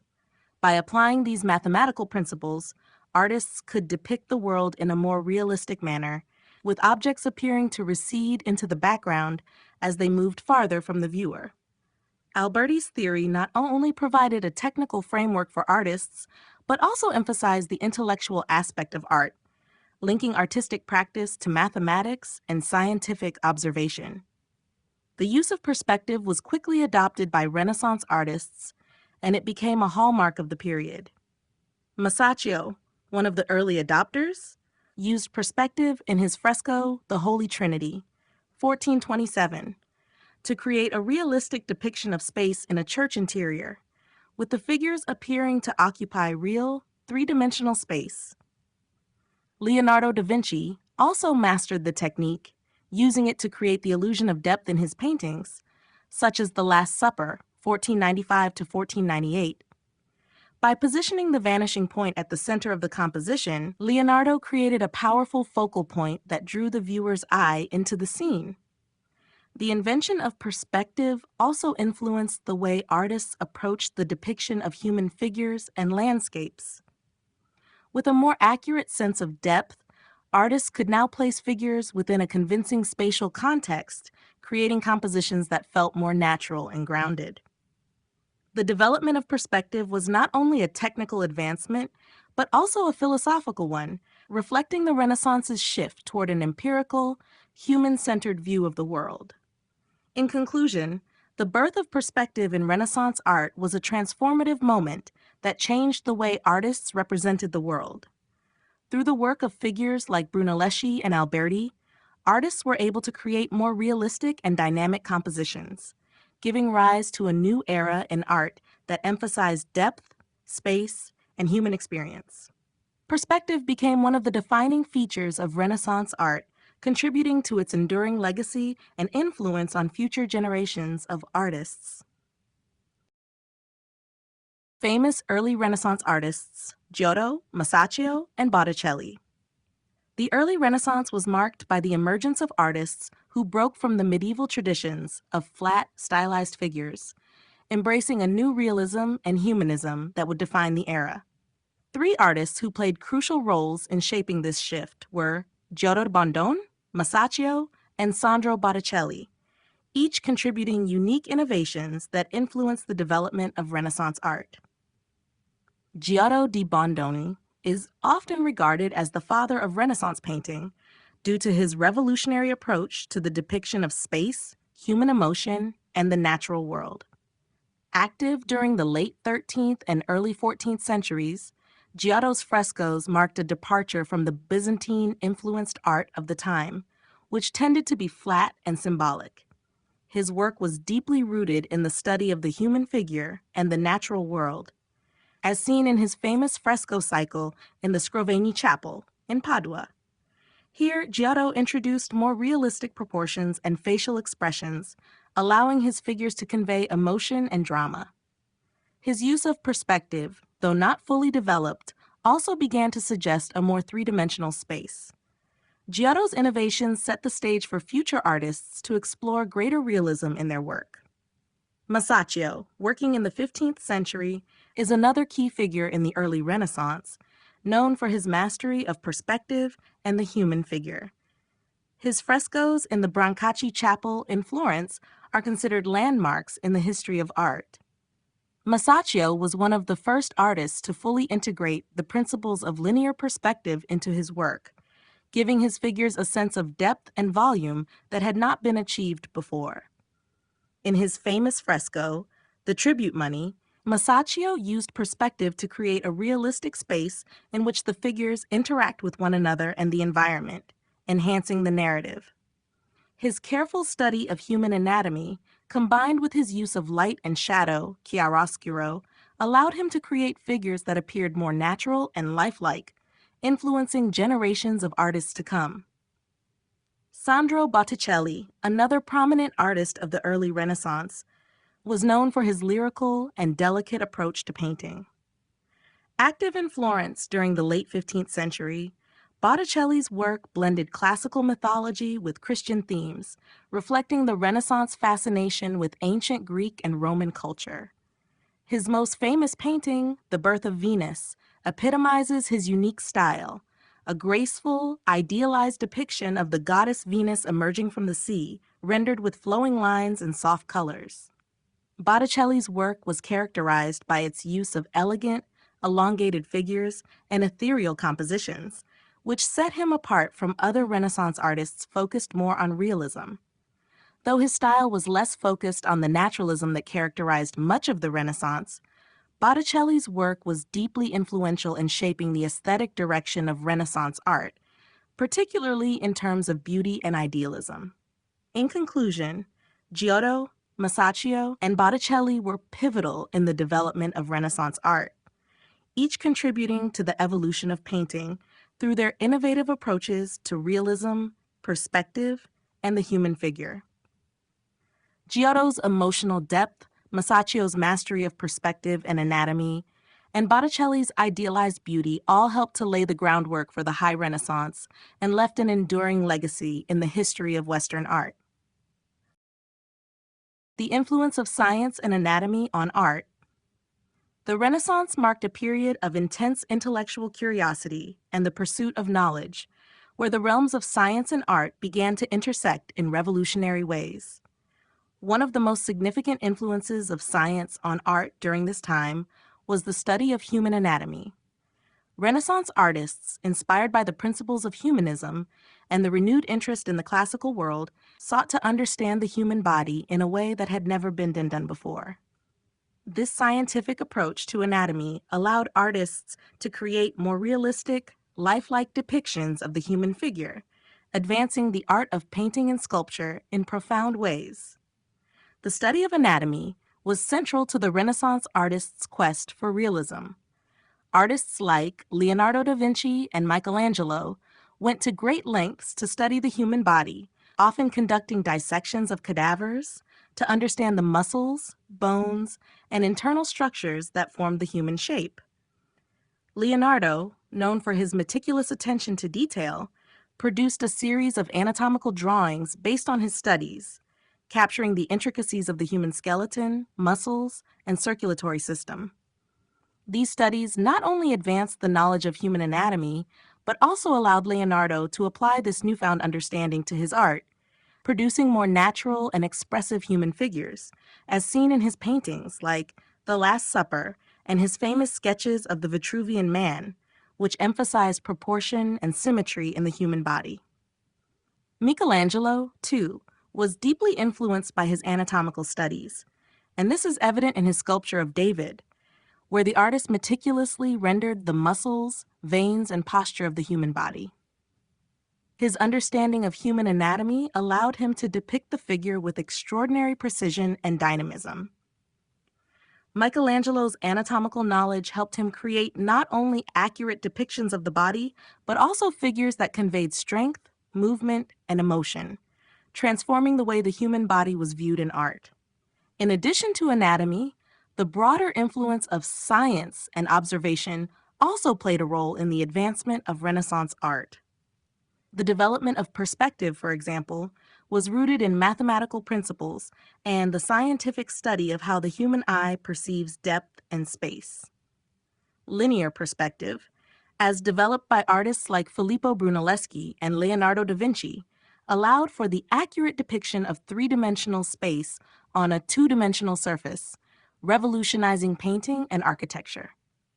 This scientific understanding of perspective gave artists the tools to create more immersive and realistic works of art, contributing to the overall transformation of visual representation during the Renaissance. In conclusion, the study of science and anatomy was integral to the development of Renaissance art. By understanding the mechanics of the human body and the principles of perspective, artists were able to produce works of extraordinary realism and emotional depth. This fusion of art and science helped to elevate the Renaissance to one of the most innovative and transformative periods in the history of Western art. The development of portraiture and landscape art. The Renaissance was a period of profound innovation in the visual arts, and two of the most significant developments were the rise of portraiture and landscape art. These forms of art evolved during the period as artists sought to represent not only religious and mythological subjects, but also the human experience, individual identity, and the natural world in new ways. Both portraiture and landscape art reflect the Renaissance's humanistic ideals, which focused on the individual, nature, and the pursuit of knowledge and beauty. Portraiture during the Renaissance represented a dramatic shift from the stylized, symbolic representations of people in medieval art. Artists began to focus on capturing the individual personality and character of their subjects, moving away from the traditional religious depictions that had dominated previous centuries. Portraits became a means for individuals to assert their social status, wealth, and intellectual achievements. The early Renaissance saw the development of a more naturalistic approach to portraiture, as artists sought to portray people in a more lifelike and relatable manner. One of the pioneers in Renaissance portraiture was Jan van Eyck, whose detailed, realistic paintings, such as the Arnolfini portrait, set a new standard for portraiture in the Northern Renaissance. His attention to the texture of fabrics, the reflection of light, and the use of symbolic details all contributed to a deeper, more nuanced portrayal of his subjects. In Italy, artists like Leonardo da Vinci elevated portraiture to new heights with works like the Mona Lisa, which captured not only the physical likeness of the subject, but also an elusive psychological depth, thanks to Leonardo's mastery of light and shadow and his ability to capture human expression. Portraiture became a key way for Renaissance artists to explore and depict human individuality, emotions, and intellect. At the same time, landscape art began to emerge as a distinct genre in Renaissance painting. While landscapes were often used as backdrops for religious or mythological scenes in earlier periods, Renaissance artists started to give more emphasis to nature itself, depicting it as a subject worthy of attention. The use of perspective and the growing interest in the accurate depiction of the natural world allowed artists to create landscapes that were both scientifically grounded and aesthetically pleasing. Leonardo da Vinci was one of the first to treat landscapes as an independent subject, incorporating detailed natural environments into his paintings. His Virgin of the Rocks, for example, features a carefully observed natural landscape in the background, which complements the spiritual narrative in the foreground. Albrecht Dürer, a German artist, further advanced the genre of landscape painting with works like his View of the Low Countries, where he captured the environment in stunning detail, showcasing his keen observation of the natural world. Dürer's landscapes marked a shift toward the appreciation of nature, not only as a backdrop for human activity, but as a worthy subject in itself. In conclusion, the development of portraiture and landscape art during the Renaissance reflects the period's intellectual and cultural transformations. Artists focused on the individual and the natural world, creating works that emphasized realism, psychological depth, and an appreciation for the environment. These innovations in art not only defined the Renaissance, but also set the stage for future artistic movements, further enhancing the role of art as a vehicle for personal expression and the exploration of the world around us.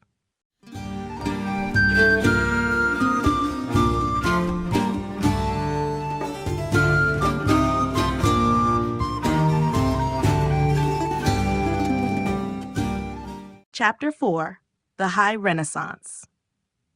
The High Renaissance, which spanned from the late 15th to the early 16th century, represents the pinnacle of artistic achievement during the Renaissance period. It was a time of extraordinary innovation and refinement in art, marked by the work of some of the most celebrated figures in history, including Leonardo da Vinci, Michelangelo, and Raphael. During this era, artists reached new heights of technical mastery, emotional depth, and intellectual exploration, pushing the boundaries of what was possible in art. The High Renaissance also saw the consolidation of many of the artistic principles and innovations developed earlier in the period, particularly in the fields of perspective, human anatomy, and the use of light and shadow. One of the most significant developments of the High Renaissance was the perfection of linear perspective, which artists had begun to experiment with during the early Renaissance.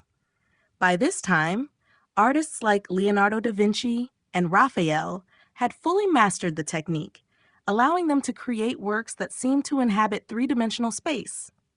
In Da Vinci's The Last Supper, 1495 to 1498, for example, the use of perspective draws the viewer's eye toward the central figure of Christ, creating a dramatic focal point while giving the entire scene depth and spatial coherence. This use of perspective enhanced the emotional impact of the work and showcased the artist's ability to manipulate space and light.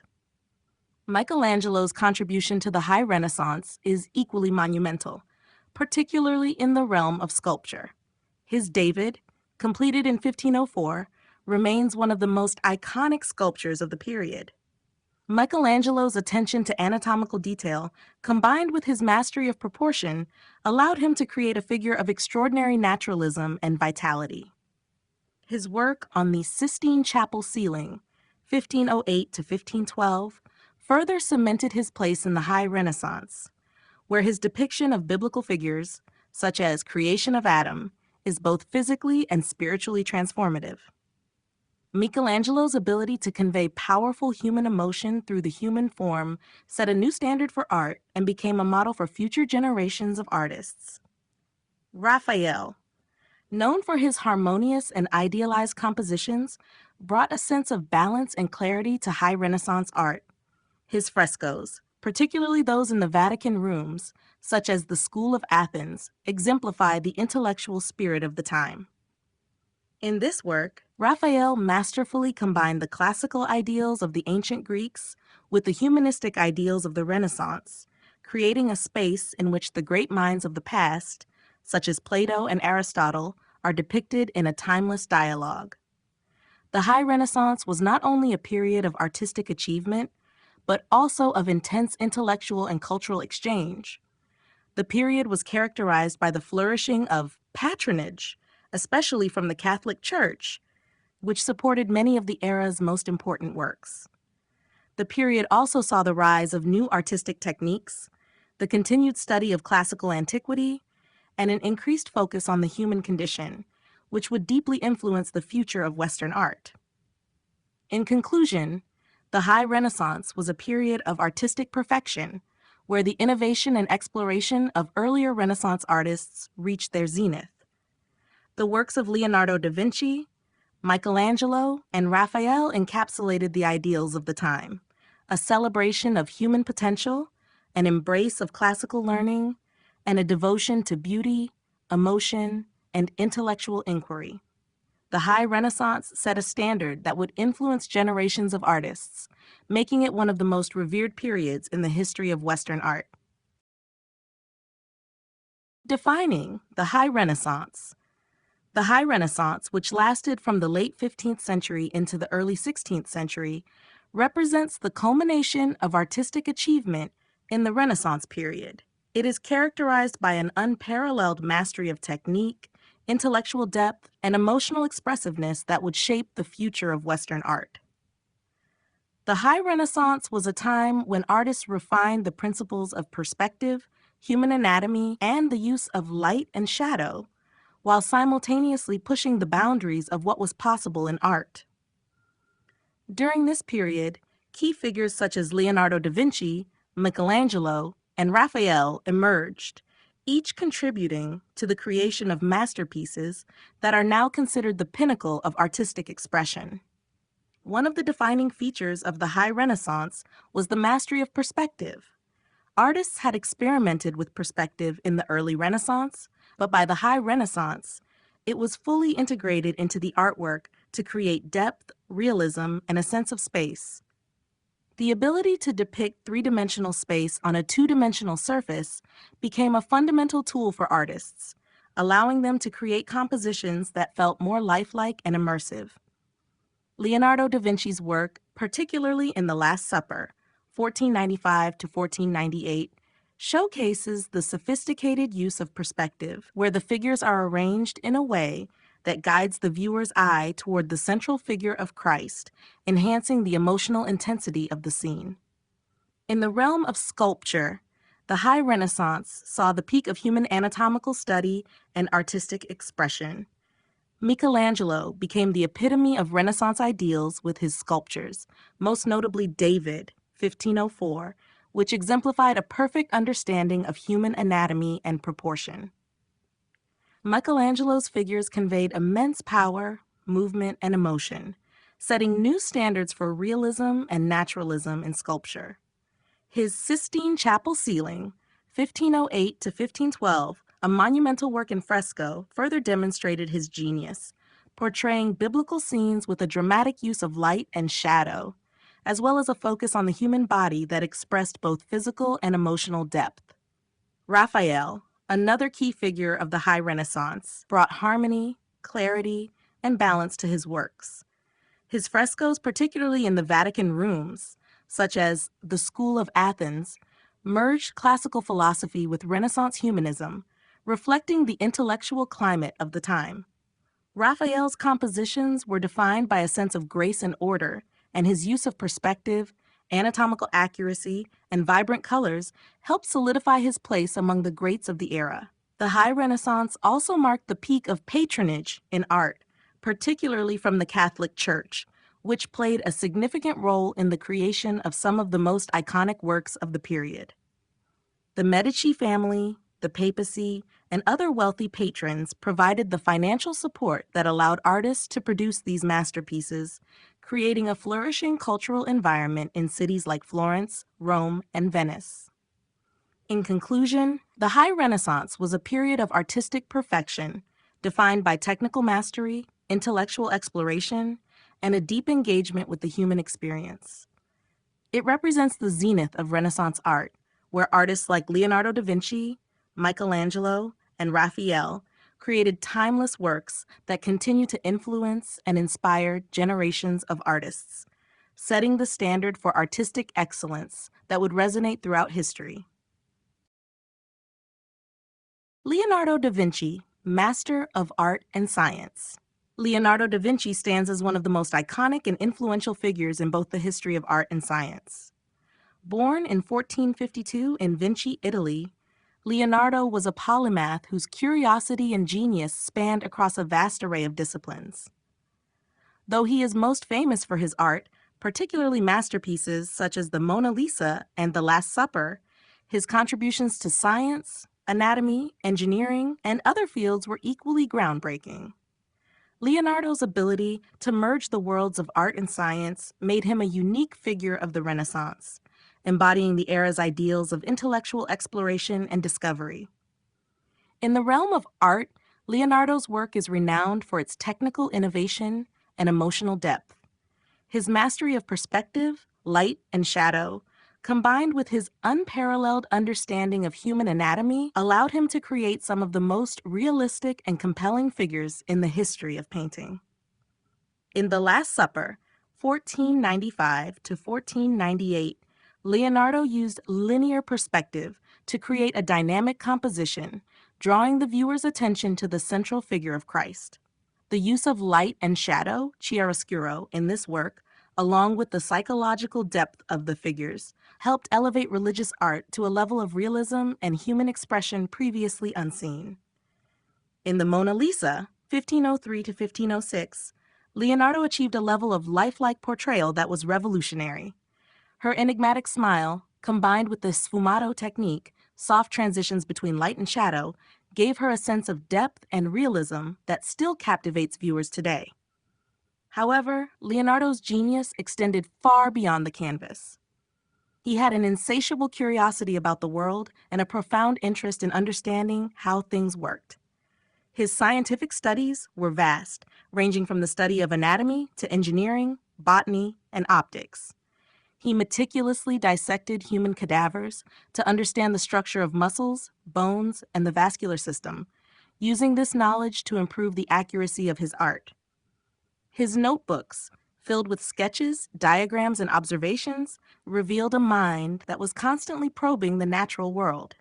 Many of his inventions, such as designs for flying machines and armored vehicles, were centuries ahead of their time, though they were never built in his lifetime. Leonardo's ability to blend art and science exemplified the Renaissance ideal of the universal man, someone whose intellectual curiosity and creativity knew no bounds. His work continues to inspire not only artists, but also scientists and engineers, and his legacy as a master of both art and science endures to this day. In Leonardo da Vinci, the Renaissance found its ideal figure, a visionary who seamlessly united the pursuit of beauty with the quest for knowledge. Michelangelo, sculptor, painter, and architect. Michelangelo Buonarroti, born in 1475 in Caprese, Italy, is widely regarded as one of the greatest artists of the Renaissance, his work spanning sculpture, painting, and architecture. His artistic journey was defined by a relentless pursuit of perfection and a deep understanding of human anatomy, which enabled him to create some of the most powerful and enduring works in the history of Western art. Michelangelo's legacy is particularly marked by his masterpieces in sculpture, his awe-inspiring frescoes in the Sistine Chapel, and his contributions to the architectural beauty of St. Peter's Basilica in Rome. As a sculptor, Michelangelo's talent was unparalleled. His most famous work, the David, 1504, is a perfect example of his mastery in capturing the human form. Carved from a single block of marble, the statue presents the biblical hero in a moment of intense concentration, radiating both physical power and emotional depth. The figure of David is not only a technical marvel, showing an extraordinary understanding of anatomy, but also a triumph of psychological expression. Michelangelo's ability to breathe life into marble, transforming it into flesh and muscle, set a new standard for sculpture that influenced generations of artists. His other works, such as the Pietà, 1499, which depicts the Virgin Mary holding the body of Christ, also showcase his extraordinary skill in rendering the human form with both tenderness and realism. In the realm of painting, Michelangelo's work on the Sistine Chapel ceiling, 1508 to 1512, stands as one of the most iconic achievements in the history of art. Commissioned by Pope Julius II, the project involved painting over 12,000 square feet of the chapel's ceiling, and Michelangelo's frescoes depict scenes from the Bible, including the creation of Adam. His use of perspective, his bold compositions, and the emotive power of the figures demonstrate a mastery of the human body and expression. The famous image of God reaching out to touch the finger of Adam is not only one of the most recognized scenes in art, but also encapsulates Michelangelo's understanding of divine creation and the relationship between humanity and the divine. Michelangelo was also a renowned architect, and his work on St. Peter's Basilica in Rome is a testament to his versatility and genius. As chief architect of the basilica in the later years of his life, Michelangelo was instrumental in designing the iconic dome, which remains a symbol of Renaissance architecture. His approach to architecture was influenced by his deep knowledge of classical forms, but he also brought a sense of grandeur and emotional depth that reflected his artistic vision. In conclusion, Michelangelo's genius as a sculptor, painter, and architect reshaped the Renaissance and left a lasting imprint on the art world. His work not only defined the ideals of the period, but also transcended it, influencing generations of artists and continuing to inspire awe today. His commitment to artistic excellence and his relentless pursuit of perfection ensure that Michelangelo's legacy remains as relevant and influential as ever. Raphael, harmony and balance in art. Raphael Sanzio, born in 1483 in Urbino, Italy, is often regarded as one of the greatest painters of the High Renaissance. Known for his mastery of composition, harmony, and balance, Raphael's work embodied the Renaissance ideals of proportion, clarity, and the seamless integration of classical themes with Christian subjects. Unlike his contemporaries Leonardo da Vinci and Michelangelo, whose works often focused on intense emotional expression and dramatic energy, Raphael's style was characterized by a serene grace and a refined sense of order. His ability to create visual harmony in his compositions made him a beloved figure among Renaissance artists, patrons, and critics alike. One of Raphael's most celebrated contributions to the High Renaissance was his ability to fuse classical ideals with Christian themes, creating works that were both intellectual and accessible. His frescoes in the Vatican rooms, particularly in the Stanza della Segnatura, are some of his most iconic works. In the School of Athens, 1510 to 1511, Raphael brought together the greatest thinkers of ancient Greece and Rome in a harmonious gathering, including figures like Plato, Aristotle, and Socrates. The painting is a perfect example of Raphael's balanced composition and the way he used perspective to guide the viewer's eye across the work. The figures are arranged in a symmetrical, yet dynamic way, with a perfect balance between the classical architecture and the figures themselves, which reflect Raphael's deep understanding of human proportion and anatomy. Raphael's use of light and color further enhanced the harmony in his works. His ability to create soft transitions between light and shadow, along with his mastery of color, made his figures appear lifelike while retaining an ethereal quality. In works like The Transfiguration, 1516 to 1520, his careful use of light emphasizes the spiritual transformation of Christ, while the composition of the work itself, juxtaposing the celestial and earthly realms, reflects his ability to blend the divine with the human. As a portraitist, Raphael's ability to capture the essence of an individual while maintaining a sense of idealized beauty was also notable. His portraits, such as those of Pope Julius II and Baldassare Castiglione, are studies in the balance between individuality and idealism, with a focus on serene expression and harmonious proportions. In conclusion, Raphael's genius lay in his ability to achieve harmony and balance in his art, blending the intellectual richness of the classical world with the spiritual depth of Christianity. His works are marked by an elegance and clarity that set a standard for Renaissance painting, and his influence on art extended well beyond his lifetime. Raphael's ability to create compositions that were both visually beautiful and intellectually profound ensures his place as one of the defining figures of the High Renaissance. The Vatican and the Sistine Chapel. The Vatican and the Sistine Chapel are two of the most iconic landmarks of the Renaissance and serve as a testament to the cultural, artistic, and religious significance of the period. Located in the heart of Rome, the Vatican is the center of the Roman Catholic Church, and the Sistine Chapel, a part of the Vatican complex, is renowned for its awe-inspiring frescoes, particularly those painted by Michelangelo. The history of the Vatican and the Sistine Chapel is deeply intertwined with the art and architecture of the Renaissance, and their influence on Western culture cannot be overstated. The Vatican, as the seat of the Catholic Church, has been a place of religious and political importance for centuries. It became a significant center of art and culture during the Renaissance, thanks to the patronage of several popes, including Pope Julius II, who commissioned some of the period's most famous works of art. The Vatican's role as a patron of the arts contributed to the flourishing of Renaissance culture, attracting artists, architects, and scholars from across Italy and Europe. The Vatican became a hub where classical ideas were revived and integrated with Christian themes, and the Church's vast collection of art and architecture reflects this blending of spiritual and intellectual pursuits. At the heart of the Vatican is the Sistine Chapel, originally built in the 15th century under Pope Sixtus IV, after whom it is named, and it is most famous for the monumental frescoes painted by Michelangelo between 1508 and 1512. The chapel's ceiling, covered with scenes from the Book of Genesis, is a masterpiece of Renaissance art. The creation of Adam, Arguably the most famous image from the Sistine Chapel depicts the moment when God reaches out to touch the finger of Adam, imparting life to him.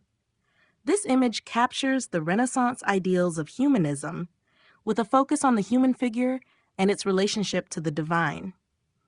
Michelangelo's work in the Sistine Chapel is celebrated not only for its technical brilliance, but also for its profound spiritual and philosophical depth. In addition to the ceiling, Michelangelo was later commissioned to paint the Last Judgment on the altar wall of the Sistine Chapel, a dramatic and powerful depiction of the final judgment and the division between the saved and the damned. The fresco reflects both the Renaissance's focus on the human body and its exploration of existential themes, blending classical aesthetics with Christian theology. The Vatican and the Sistine Chapel stand as symbols of the Renaissance's achievements in art, architecture, and culture. They reflect the period's reverence for classical antiquity, its emphasis on human potential, and its deep engagement with spiritual matters. The Sistine Chapel, with its breathtaking frescoes and the grandeur of its architectural design, continues to inspire awe and admiration, embodying the Renaissance's profound impact on the course of Western civilization.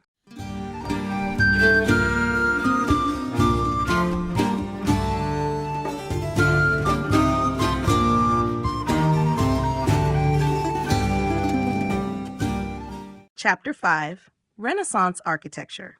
Renaissance architecture marked a profound shift from the Gothic style of the Middle Ages, embracing the classical principles of ancient Greek and Roman design. The period, spanning roughly from the 14th to the 17th century, saw the revival of symmetry, proportion, and the use of classical elements such as columns, arches, and domes. The Renaissance architectural style sought to combine beauty, functionality, and harmony, reflecting the intellectual and cultural revival of classical antiquity. This architectural revolution was not only influenced by a return to ancient ideals, but also by the innovative spirit of the period, as architects and builders sought to create structures that represented both aesthetic elegance and the growing importance of humanism. One of the key features of Renaissance architecture was its emphasis on symmetry and proportion, influenced by classical Roman structures. Architects studied the works of Vitruvius, a Roman architect whose treatise, De Architectura, provided a guide for the ideal proportions and designs of buildings. These classical principles were applied to a wide range of structures, from churches and palaces to public buildings. The goal was to create a sense of order and balance, with every element of a building carefully designed to complement the whole. This can be seen in Filippo Brunelleschi's design of the Florence Cathedral's dome. Completed in 1434, the dome was an engineering marvel and one of the most significant achievements of Renaissance architecture. Brunelleschi's use of a double-shell structure and his mastery of perspective allowed him to create a dome that was both visually striking and structurally sound, embodying the Renaissance ideals of harmony and innovation. The use of the column was another defining feature of Renaissance architecture. The column, a classic element of Roman and Greek buildings, became a symbol of the period's embrace of classical ideals. Architects like Donato Bramante and Leon Battista Alberti incorporated columns into their designs, often in a more decorative and refined manner than in earlier periods. In Bramante's design for St. Peter's Basilica in Rome, the classical orders of columns, Doric, Ionic, and Corinthian, were integrated into the overall structure to create a sense of grandeur and symmetry. Palladianism, influenced by the work of the Venetian architect Andrea Palladio, also had a lasting impact on Renaissance architecture. Palladio's designs, particularly his use of the classical temple front in residential buildings, influenced architecture throughout Europe and beyond. His book, The Four Books of Architecture, became a key reference for architects in the centuries following the Renaissance. In conclusion, Renaissance architecture was a period of remarkable innovation and classical revival. Architects combined technical expertise with artistic vision to create buildings that were not only functional, but also reflective of the period's intellectual and cultural values. The architectural achievements of the Renaissance set the stage for later developments in Baroque and neoclassical design, leaving an indelible mark on the landscape of Europe and the world. Key characteristics of Renaissance architecture. Renaissance architecture, which flourished from the 14th to the 17th century, marked a dramatic departure from the Gothic style that preceded it, embracing the classical principles of ancient Greece and Rome. The architects of the Renaissance sought to revive the symmetry, proportion, and harmony of classical antiquity, blending these ideals with the intellectual and artistic innovations of the period. The key characteristics of Renaissance architecture include a focus on symmetry and proportion, the use of classical elements like columns and arches, the development of domes, and the integration of humanist ideals into architectural design. One of the most defining features of Renaissance architecture was its emphasis on symmetry and proportion. Inspired by the writings of the Roman architect Vitruvius, Renaissance architects aimed to create structures that were balanced and harmonious, with each element of a building contributing to a sense of overall order.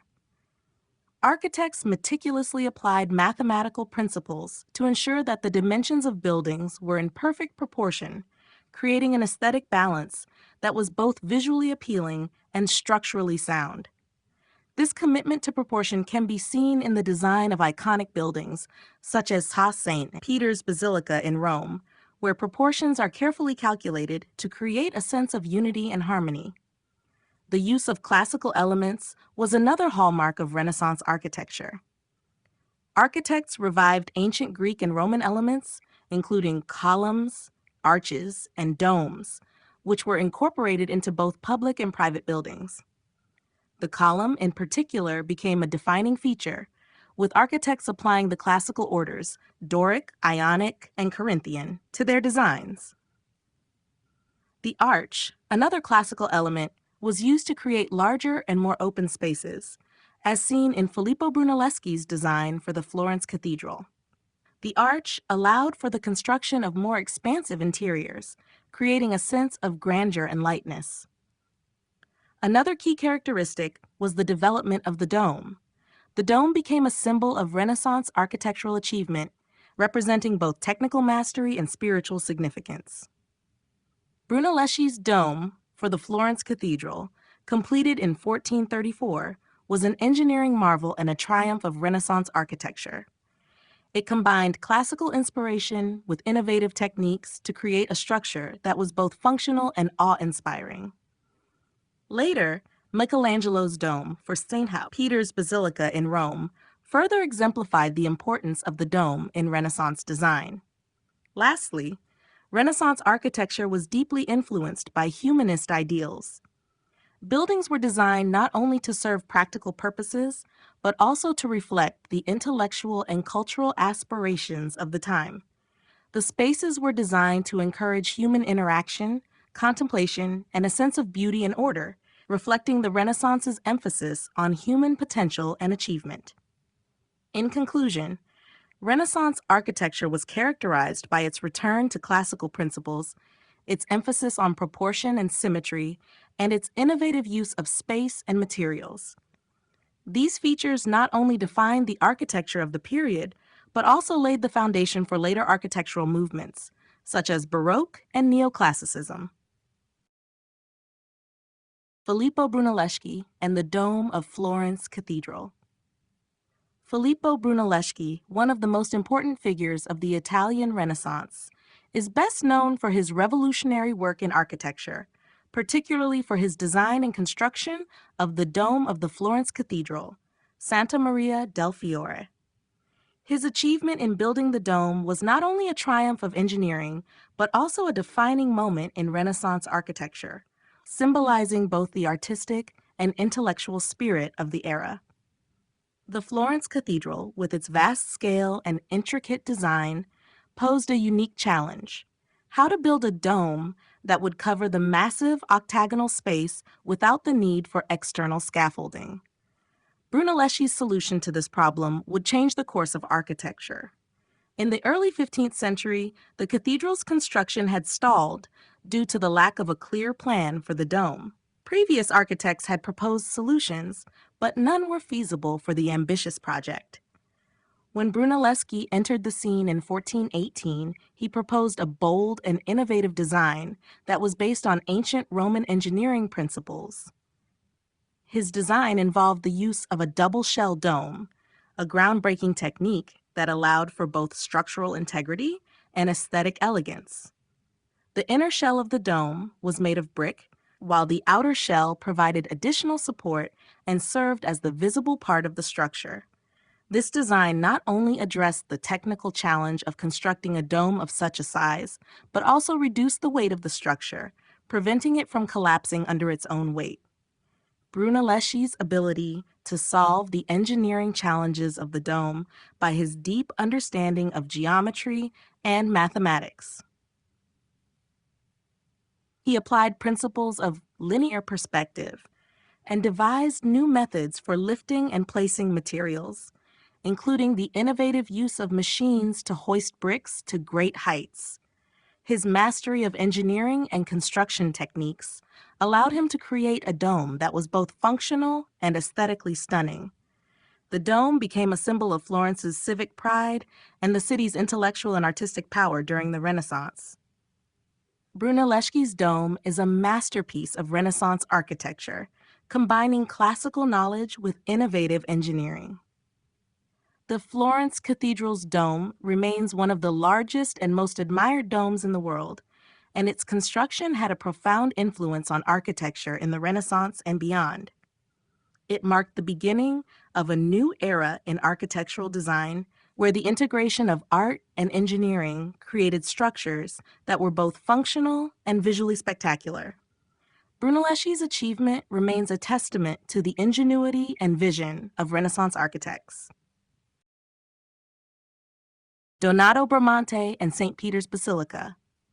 Donato Bramante, an Italian architect and a central figure of the High Renaissance, played a pivotal role in shaping the architectural landscape of Rome, most notably through his design for St. Peter's Basilica. His vision for the basilica became one of the most ambitious and influential architectural projects of the Renaissance, transforming the structure into a symbol of both religious and artistic achievement. Commissioned by Pope Julius II in 1506, the project aimed to create a church that would surpass all others in grandeur and beauty, reflecting the power and prestige of the Catholic Church. Bramante's design for St. Peter's Basilica was groundbreaking, as it introduced many of the key elements that would define Renaissance architecture. His plan featured a massive, centralized structure with a Greek cross layout, which emphasized symmetry, proportion, and a sense of harmony, values central to the Renaissance ideal. The design called for a vast dome to crown the church, a feature that would later become one of the defining characteristics of the basilica. Bramante's vision was inspired by ancient Roman architecture, particularly the Pantheon, whose iconic dome he sought to replicate and enhance on a far grander scale. Bramante's design for St.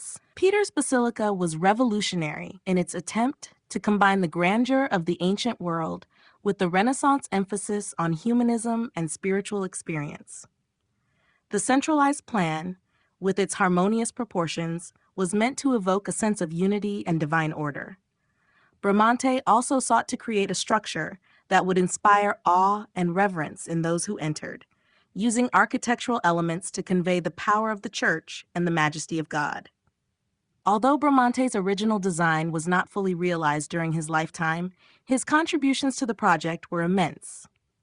After his death in 1514, other architects, including Michelangelo, Carlo Maderno, and Gianlorenzo Bernini, continued to work on the basilica, but Bramante's central vision remained the foundation for the structure.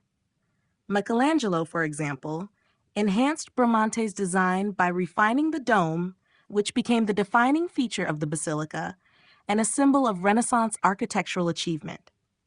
In conclusion, Donato Bramante's design for St. Peter's Basilica marked a turning point in Renaissance architecture. His integration of classical elements with Renaissance principles, particularly in his use of symmetry and proportion, laid the groundwork for one of the most important architectural landmarks in history. St. Peter's Basilica remains a lasting testament to Bramante's genius and his role in shaping the architectural legacy of the Renaissance. The influence of Roman architecture. The influence of Roman architecture on the Renaissance was profound and far-reaching, shaping many of the period's most iconic structures. The architects and artists of the Renaissance looked back to the classical ideals of Roman design for inspiration, seeking to revive the grandeur, symmetry, and functionality that defined ancient Roman architecture. This revival was not only an aesthetic choice, but also an intellectual one, as Renaissance thinkers sought to reconnect with the ancient world and its ideals of balance, order, and rationality. The use of Roman architectural principles helped define the Renaissance as a period of both artistic achievement and intellectual exploration. One of the most notable aspects of Roman architecture that influenced the Renaissance was the use of the arch, which allowed for larger, more open spaces and more sophisticated structures. Roman architects mastered the arch, using it in a variety of contexts, from the construction of bridges and aqueducts to monumental buildings like the Pantheon and the Colosseum. The Pantheon, in particular, with its vast, unreinforced concrete dome, was a source of inspiration for Renaissance architects. The use of the arch, combined with the vault and dome, allowed for buildings that were not only structurally sound, but also aesthetically pleasing, creating a sense of grandeur and space. Renaissance architects, including Filippo Brunelleschi and Donato Bramante, drew directly from these Roman innovations, applying them to their own designs, particularly in the construction of churches and public buildings. The column, another key element of Roman architecture, also played a significant role in Renaissance design.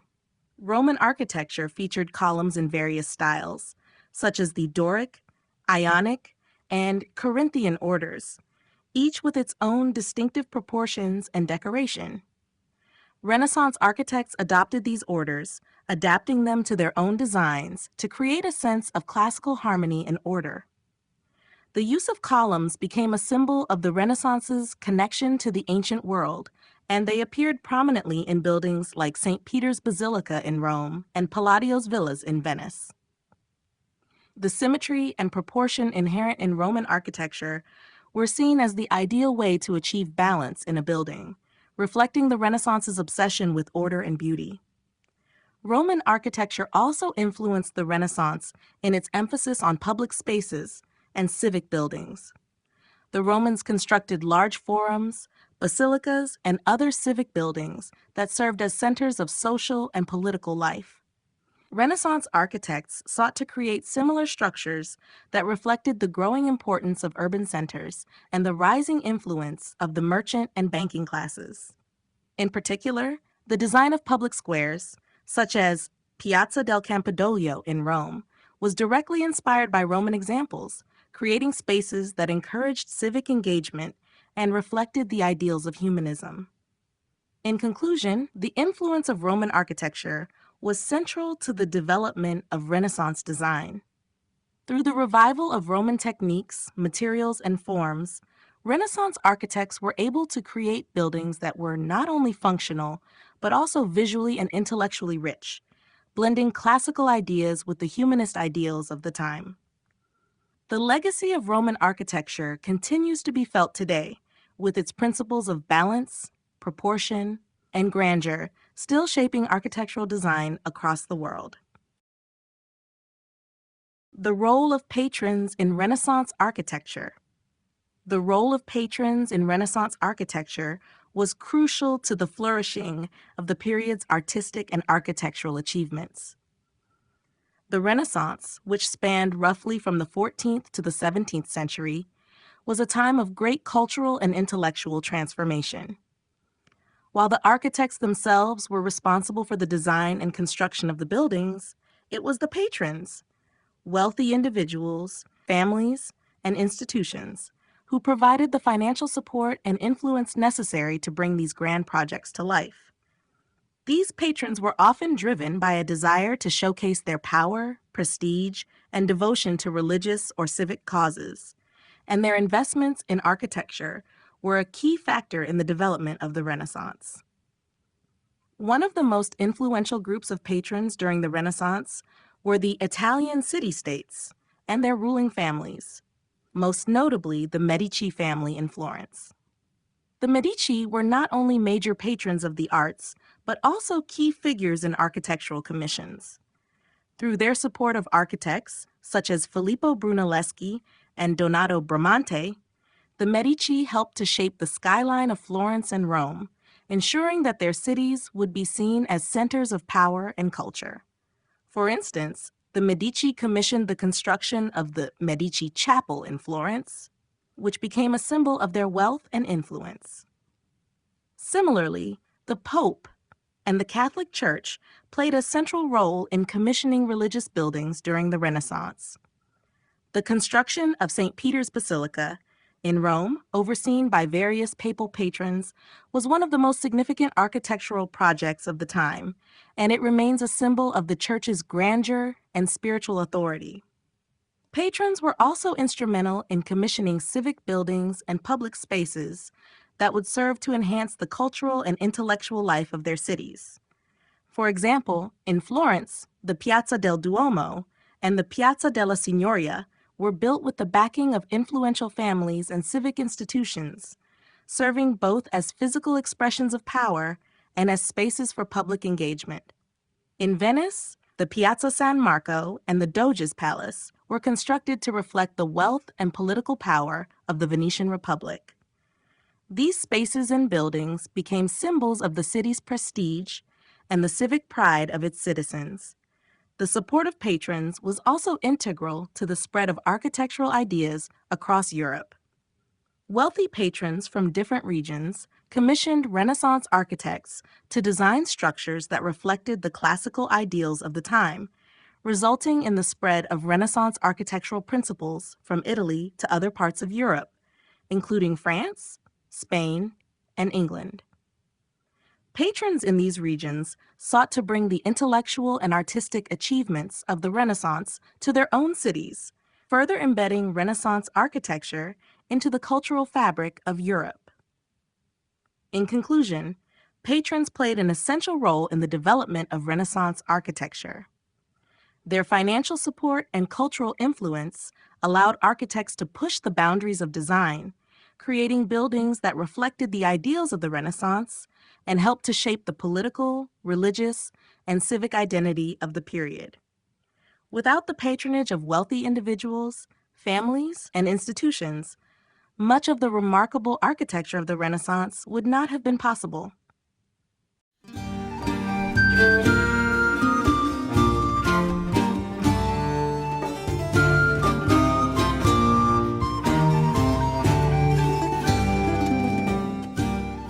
Chapter 6, Renaissance Sculpture.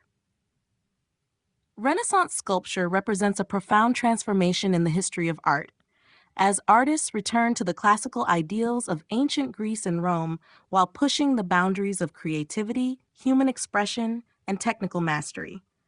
The period, spanning from the 14th to the 17th century, saw a revival of interest in the human form and an emphasis on naturalism, proportion, and anatomical accuracy. Sculptors of the Renaissance not only focused on replicating the idealized forms of classical antiquity, but also explored the emotional depth, movement, and individuality of their subjects. The Renaissance was a time of great experimentation in sculpture, and one of the most important figures of the period was Donatello, whose work exemplified the era's return to classical ideals. Donatello's David, circa 1440s, is one of the most significant examples of early Renaissance sculpture. Unlike the more rigid, stylized depictions of the biblical hero in medieval art, Donatello's David is a lively, naturalistic figure, capturing the youthful energy and physicality of the human body. The statue's contrapposto stance, with the weight shifted onto one leg, reflects a deep understanding of human movement and anatomy, making the figure appear more lifelike than earlier representations. Donatello's ability to express the human form in a realistic and emotional way set a new standard for Renaissance sculptors. Another key figure in Renaissance sculpture was Michelangelo, whose influence on the period cannot be overstated. Michelangelo's work, especially his David, 1504, took the exploration of the human body to new heights. Carved from a single block of marble, Michelangelo's David is an embodiment of physical perfection and emotional intensity.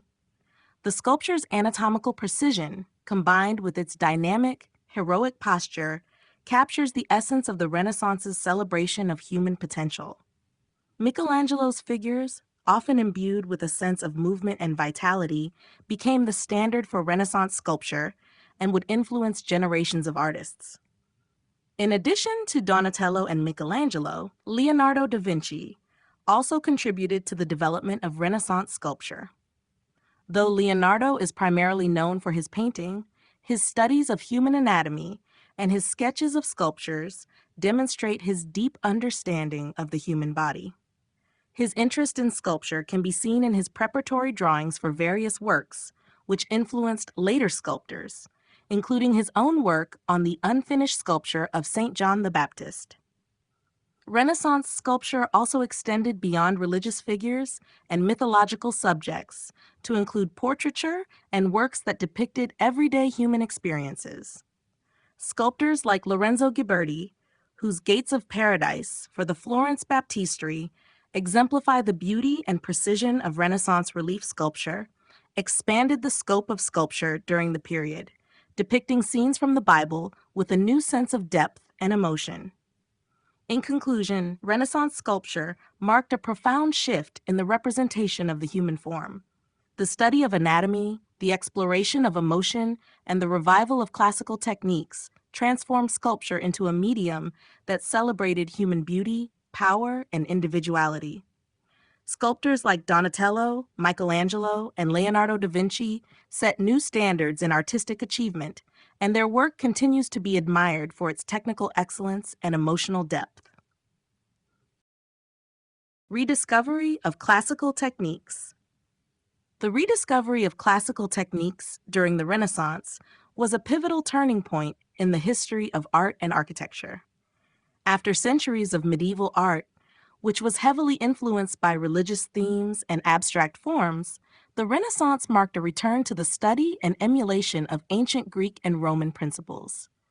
Artists, architects, and scholars began to look to classical antiquity for inspiration, seeking to revive the ideals of proportion, symmetry, and naturalism that characterized the art and architecture of the ancient world. This revival was not merely an aesthetic choice, but a philosophical and intellectual pursuit, as the Renaissance was driven by the desire to reconnect with the wisdom and cultural achievements of ancient civilizations. One of the key elements of classical techniques that was rediscovered was the study of human anatomy.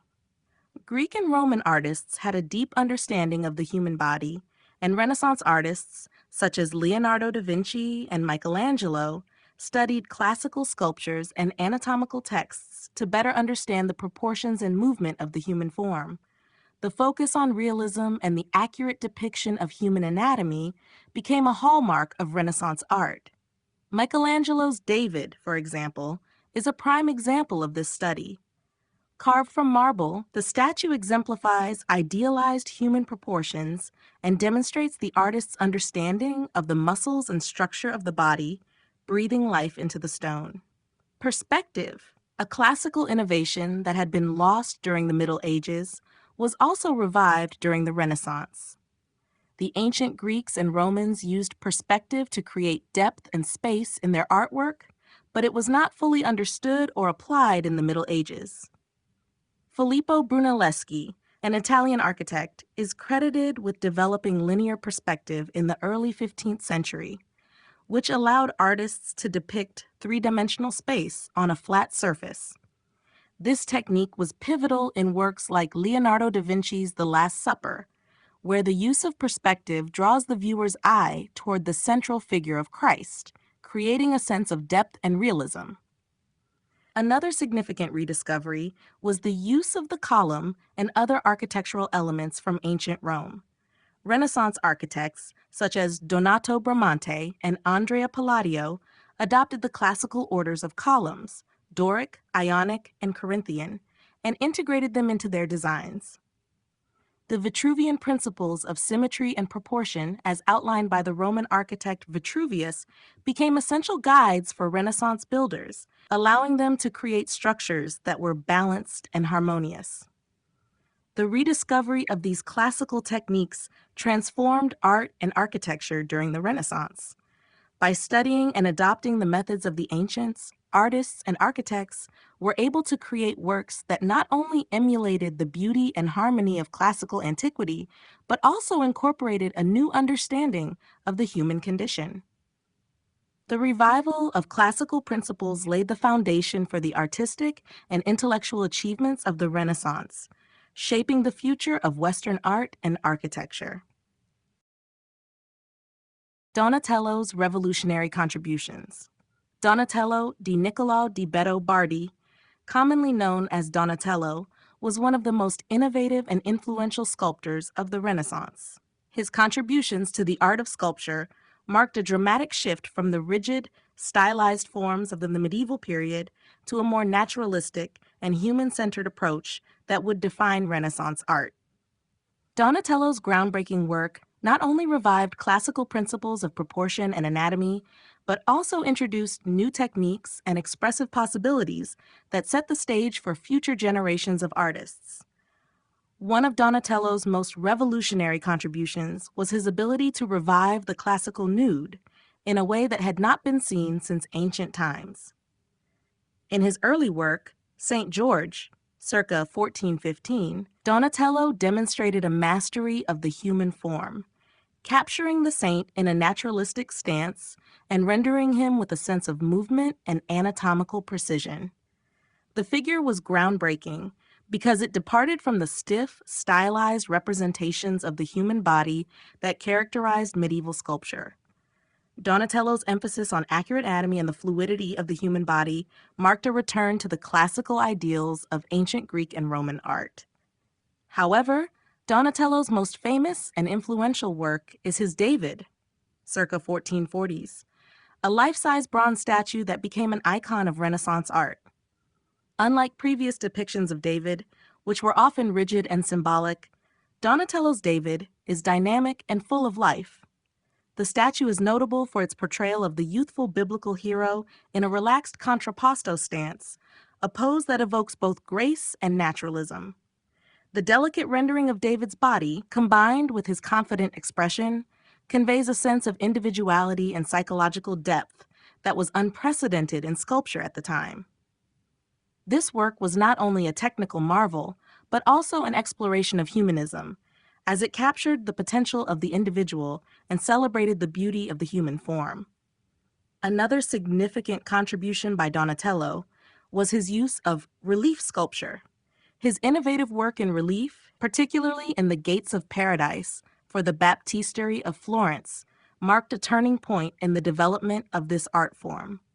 The reliefs were incredibly detailed, with figures that appeared to emerge from the surface in three-dimensional space. Donatello's mastery of perspective and depth in these works allowed him to create a sense of realism that had never been achieved before. Donatello's revolutionary approach to sculpture influenced not only his contemporaries, but also generations of artists who followed. His commitment to the accurate representation of the human body, his exploration of emotion and individual expression, and his innovative use of materials and techniques made him one of the most important figures in the history of Renaissance art.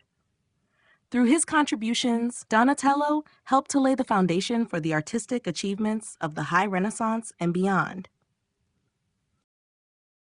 Michelangelo's David and the creation of the human form. Michelangelo's David, 1504, is one of the most iconic and celebrated sculptures in the history of art, renowned not only for its technical mastery, but also for its profound representation of human form and emotion. Carved from a single block of marble, David exemplifies Michelangelo's unparalleled skill in capturing the human body in its most idealized yet deeply emotional state. This statue is often seen as the epitome of Renaissance ideals, particularly the period's emphasis on the beauty of the human form, the study of anatomy, and the embodiment of human potential. Michelangelo's David is groundbreaking in its naturalism, marking a dramatic departure from earlier depictions of biblical figures. Unlike the more conventional representations of David as a youthful, serene hero, Michelangelo's version presents him as a mature, muscular figure poised for action. His body, though idealized, displays an extraordinary level of anatomical precision, from the taut muscles of his arms and legs to the subtle tension in his posture. The figure's contrapposto stance, where the weight is shifted onto one leg, creates a dynamic sense of movement, bringing David to life in a way that was revolutionary at the time.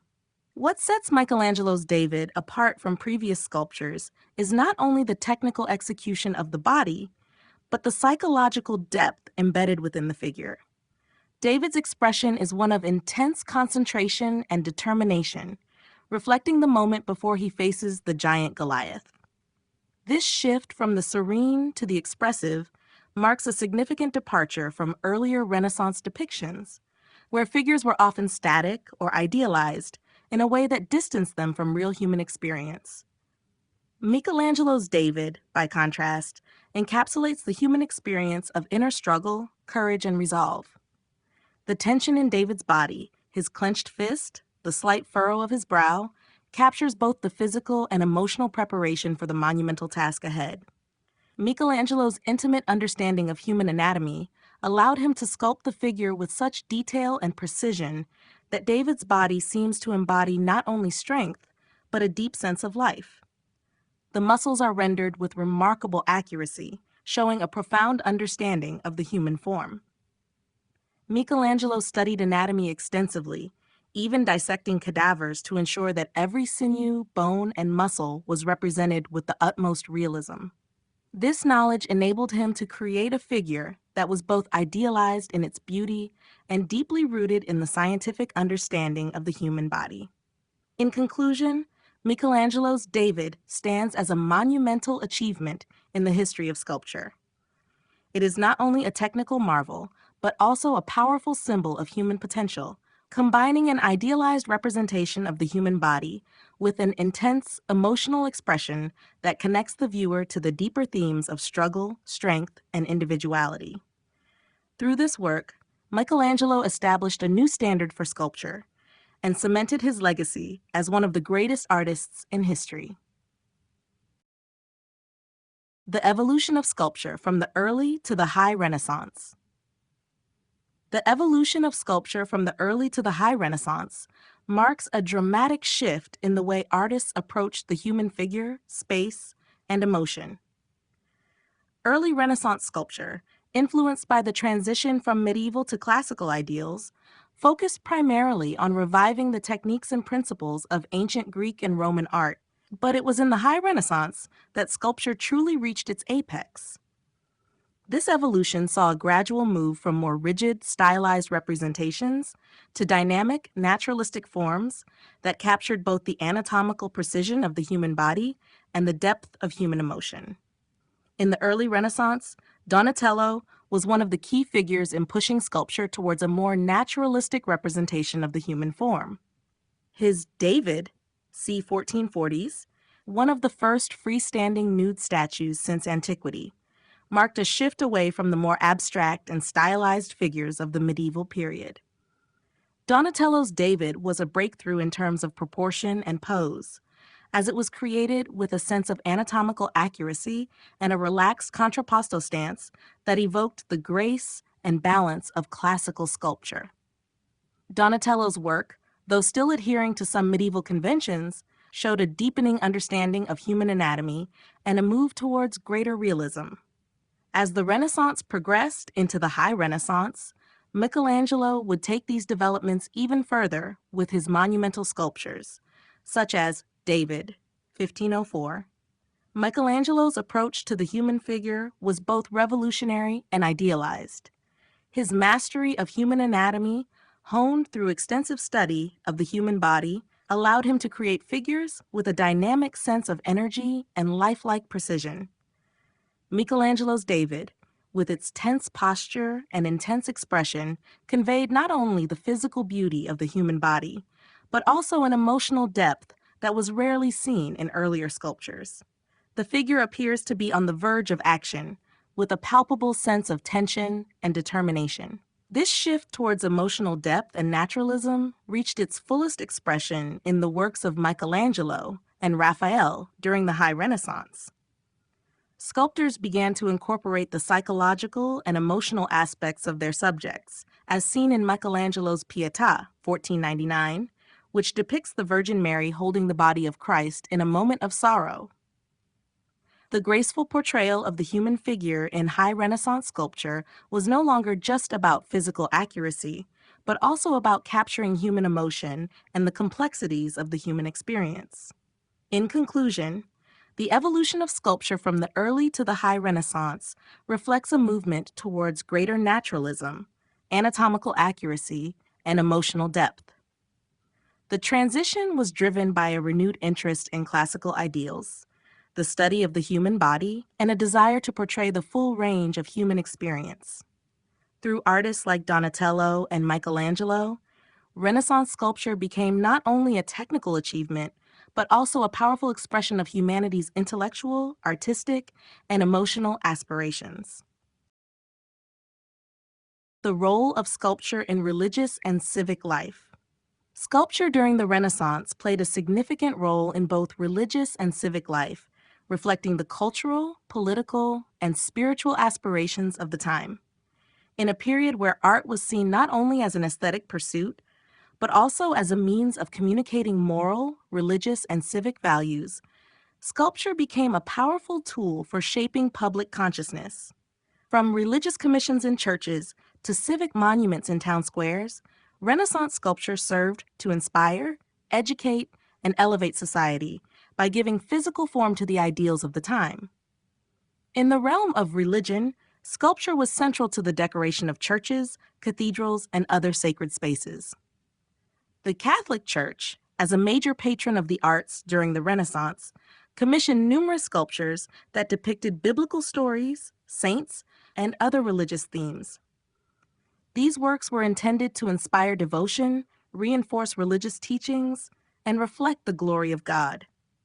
One of the most iconic religious sculptures of the Renaissance is Michelangelo's Pietà, 1499, which shows the Virgin Mary cradling the lifeless body of Christ. The statue not only exhibits Michelangelo's mastery of human anatomy, but also conveys profound emotional depth, capturing the sorrow and compassion of the scene. Such works help make spiritual themes more tangible for viewers, conveying divine presence and human emotion in a way that words alone could not. Sculpture also played a prominent role in civic life, particularly in the form of public monuments, statues, and commemorative works that celebrated the achievements of leaders, patrons, and entire communities. In Florence, for example, the David by Donatello, c. 1440s, was not only a biblical figure, but also a symbol of the city's independence and civic pride. As a representation of a youthful, confident David defeating the giant Goliath, it embodied the ideals of Florence as a small republic standing up against larger, more powerful states. Similarly, public sculptures like equestrian statues were used to honor prominent civic leaders. The equestrian statue of Gattamelata, created by Donatello, was commissioned to celebrate the military achievements of the Venetian general Erasmo da Narni.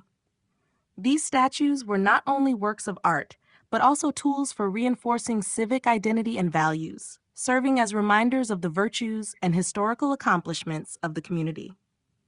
In both religious and civic contexts, sculpture became a means of immortalizing ideals, whether religious devotion, civic pride, or individual achievement. Through the emotional expressiveness and technical mastery of Renaissance sculptors like Donatello, Michelangelo, and others, sculpture transcended mere decoration, becoming an integral part of both public and spiritual life. The fusion of art and society in this way helped shape the cultural landscape of the Renaissance, and continues to influence the way art is used in public spaces today.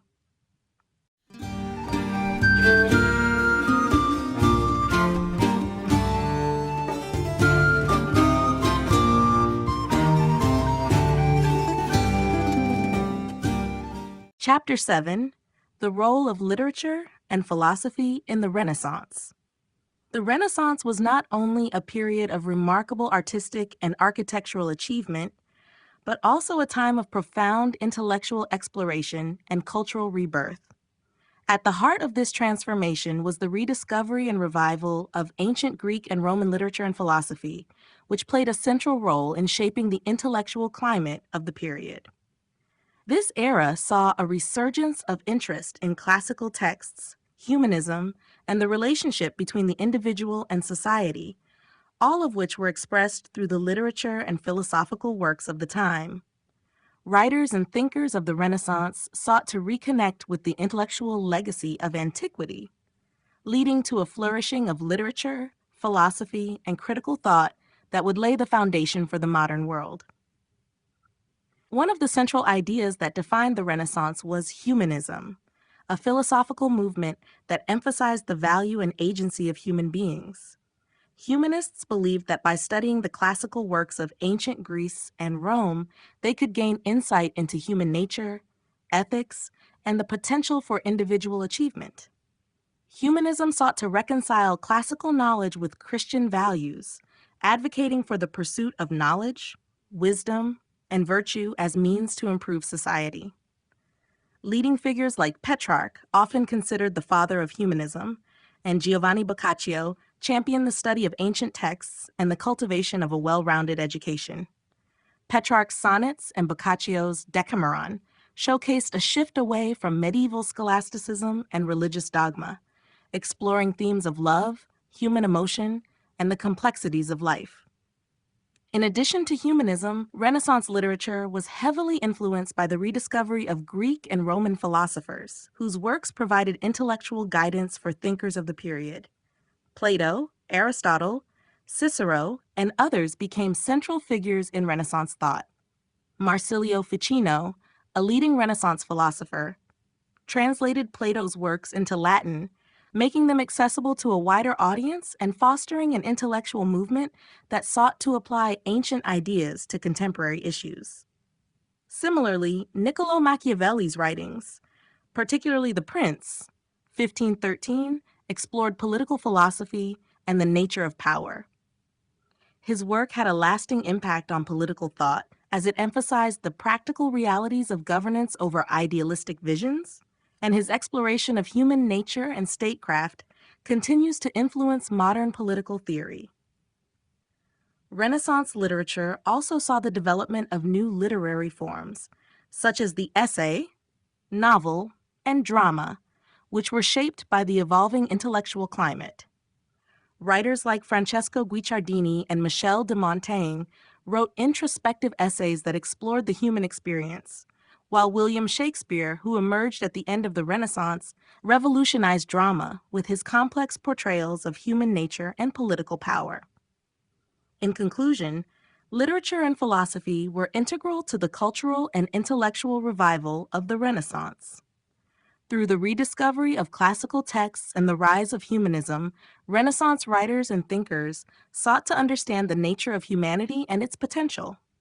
The period's literature and philosophy not only reflected the human experience, but also laid the groundwork for the modern intellectual tradition, influencing countless fields of study, from politics and ethics to literature and art. Humanism and the revival of classical texts. Humanism, one of the most defining intellectual movements of the Renaissance, was fundamentally connected to the revival of classical texts. Emerging during the 14th century, humanism sought to rediscover, preserve, and study the works of ancient Greek and Roman philosophers, writers, and scholars. Humanists believed that the classical past held valuable insights into human nature, ethics, and the potential for personal and societal improvement. This revival of classical antiquity laid the groundwork for a transformation in thought, art, and culture, as humanists advocated for a renewed focus on reason, individual achievement, and the exploration of human experience. The revival of classical texts was crucial to the development of Renaissance humanism. Ancient Greek and Roman works, particularly those of philosophers like Plato, Aristotle, Cicero, and Seneca, became central to the intellectual life of the period. Humanists viewed these texts as guides for understanding both the natural world and human society, using them to challenge the scholasticism and religious dogma that dominated the Middle Ages. The study of classical literature was seen as a way to cultivate the mind, leading to a more virtuous and well-rounded individual, capable of contributing to society. Petrarch, often called the father of humanism, was one of the first to actively seek out and preserve ancient manuscripts, recognizing the value of classical thought in shaping the future of European culture. His efforts to revive classical Latin literature became a cornerstone of the humanist movement, influencing generations of scholars who followed. The humanist movement was also propelled by the work of Erasmus of Rotterdam, who translated many classical works into Latin and emphasized the importance of returning to the original texts, free from medieval interpretations. His critical editions of the Bible, for example, aimed to return to the sources of Christian teachings, using classical methods of textual analysis.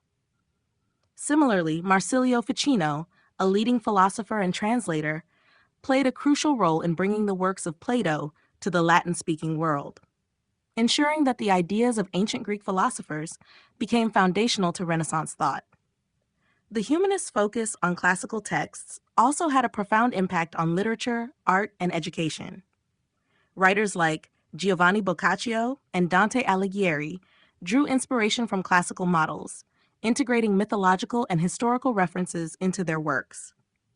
In art, the revival of classical ideals of proportion, symmetry, and humanism profoundly influenced figures like Leonardo da Vinci and Michelangelo.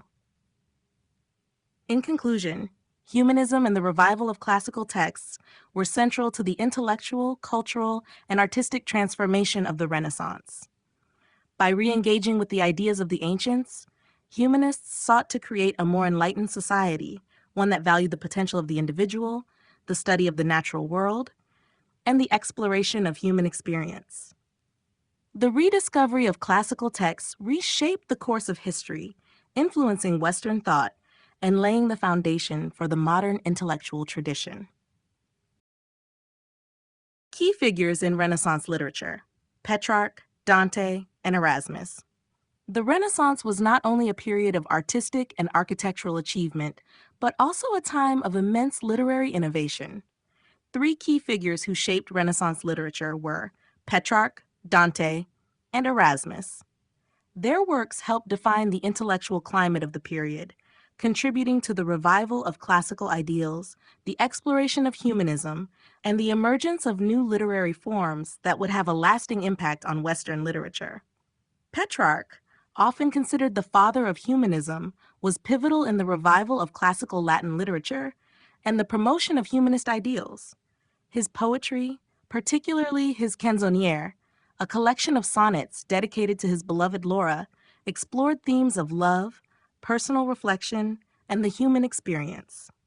Petrarch's humanist philosophy focused on the importance of the individual and the intellectual value of studying ancient texts. He sought to revive the literary works of the classical world, particularly the writings of Cicero, Virgil, and Horace, emphasizing the moral and intellectual teachings of these authors.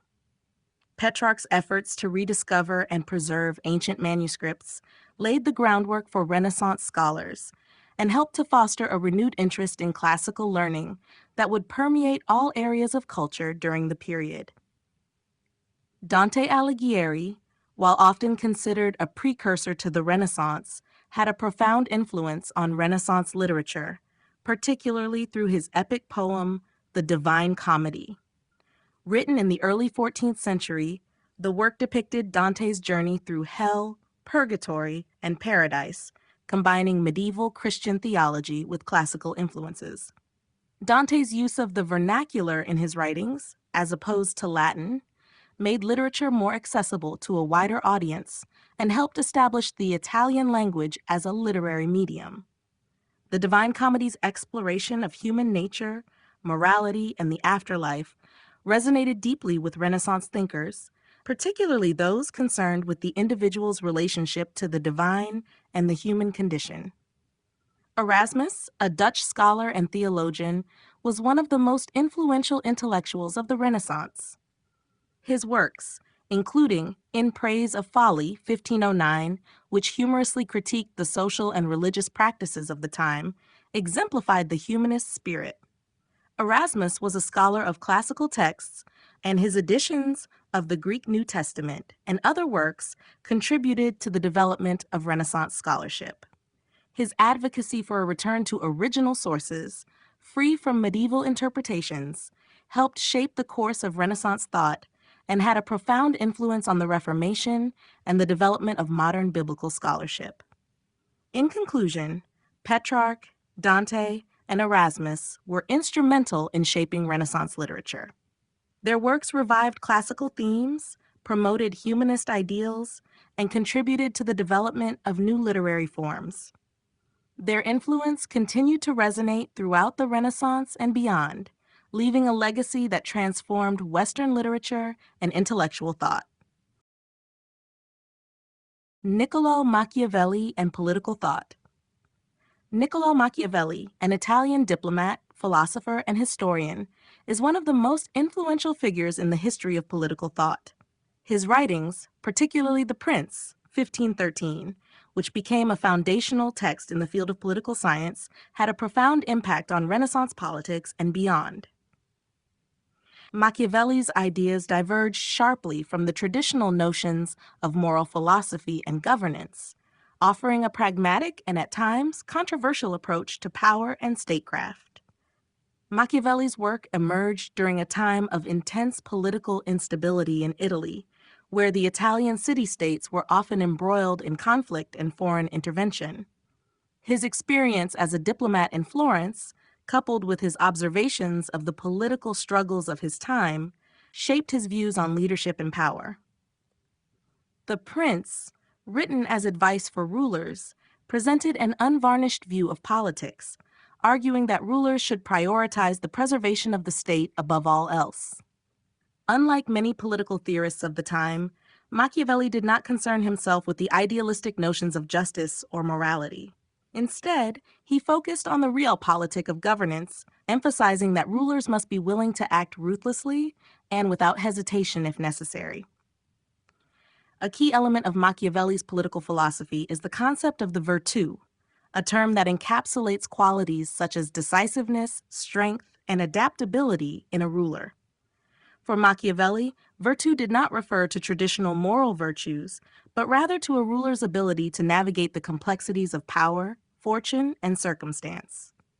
He argued that a successful ruler must possess the skill to manipulate events to their advantage, understanding when to be cruel or merciful, bold or cautious, depending on the situation. In this sense, Machiavelli's approach to leadership was deeply pragmatic, rooted in the understanding that political power often requires morally ambiguous actions.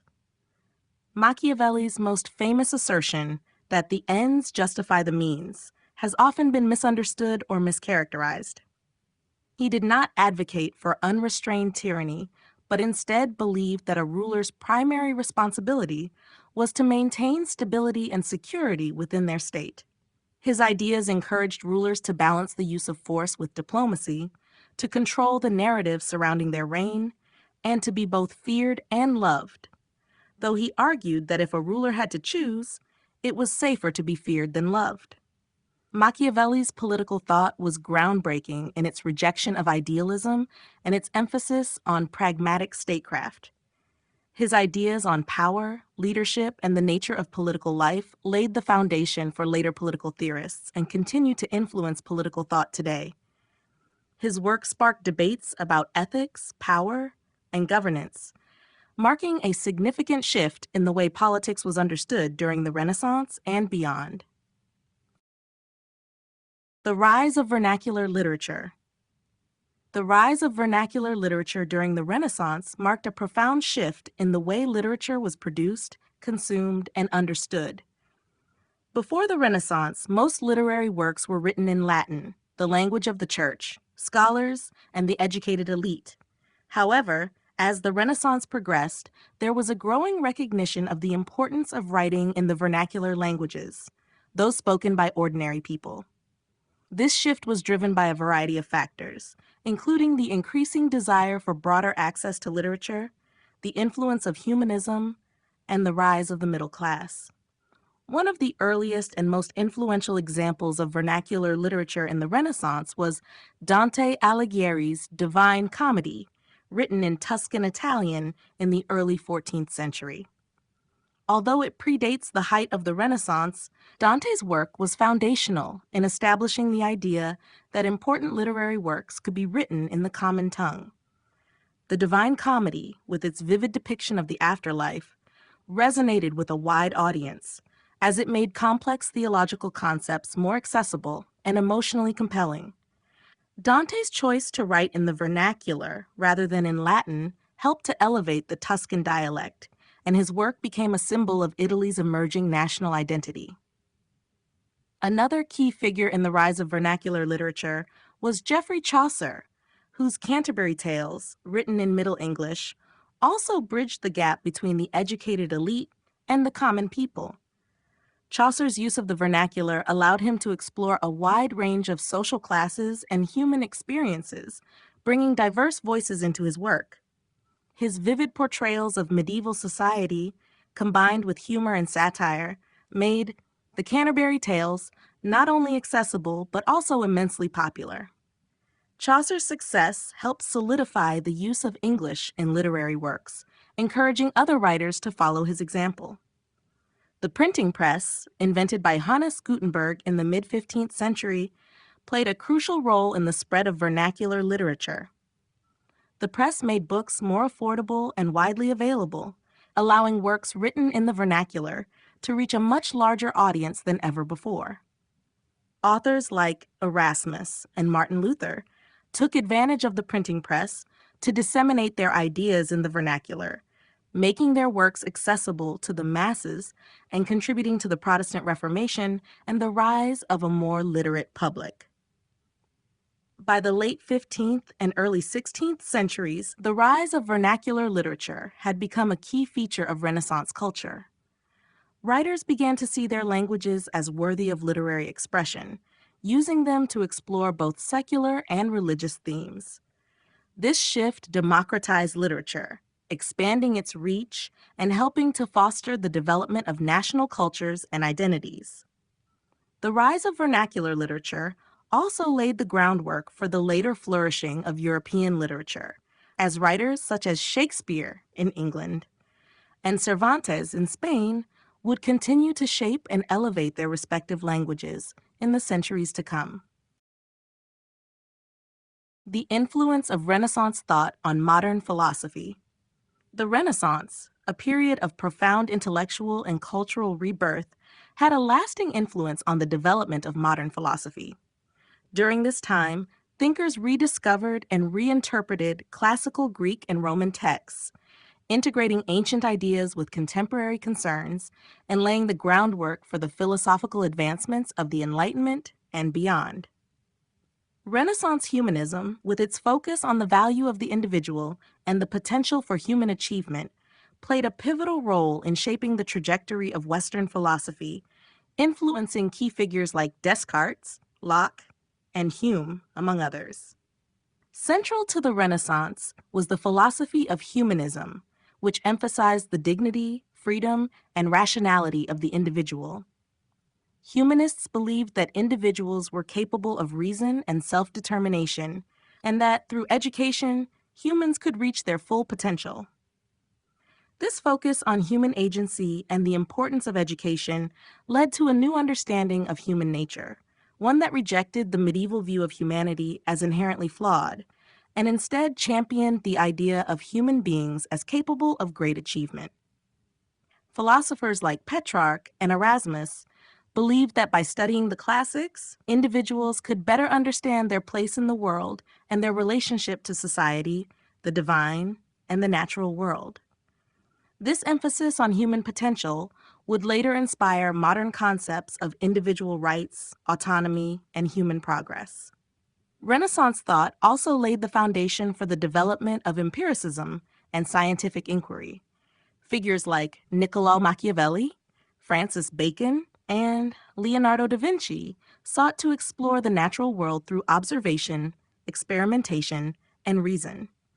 Bacon, for instance, argued for a systematic approach to scientific inquiry, promoting the use of inductive reasoning to gather knowledge and test hypotheses. This approach would become a central tenet of modern scientific methodology, influencing the rise of empirical philosophy and the eventual development of the scientific revolution in the 17th century. Another significant influence of Renaissance thought on modern philosophy was the shift in the relationship between reason and faith.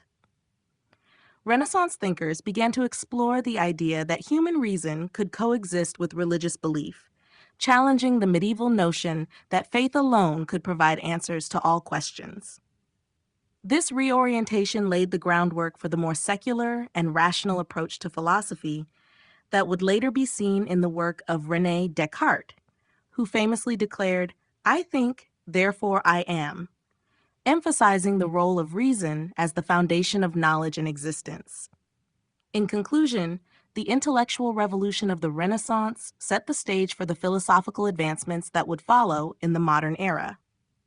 The humanist emphasis on the individual, the rise of empirical inquiry, and the renewed focus on reason all influenced the course of modern philosophy, shaping the ideas of thinkers who would challenge traditional views of knowledge, ethics, and existence. The Renaissance's embrace of human potential and intellectual curiosity continues to resonate in contemporary philosophical thought and inquiry.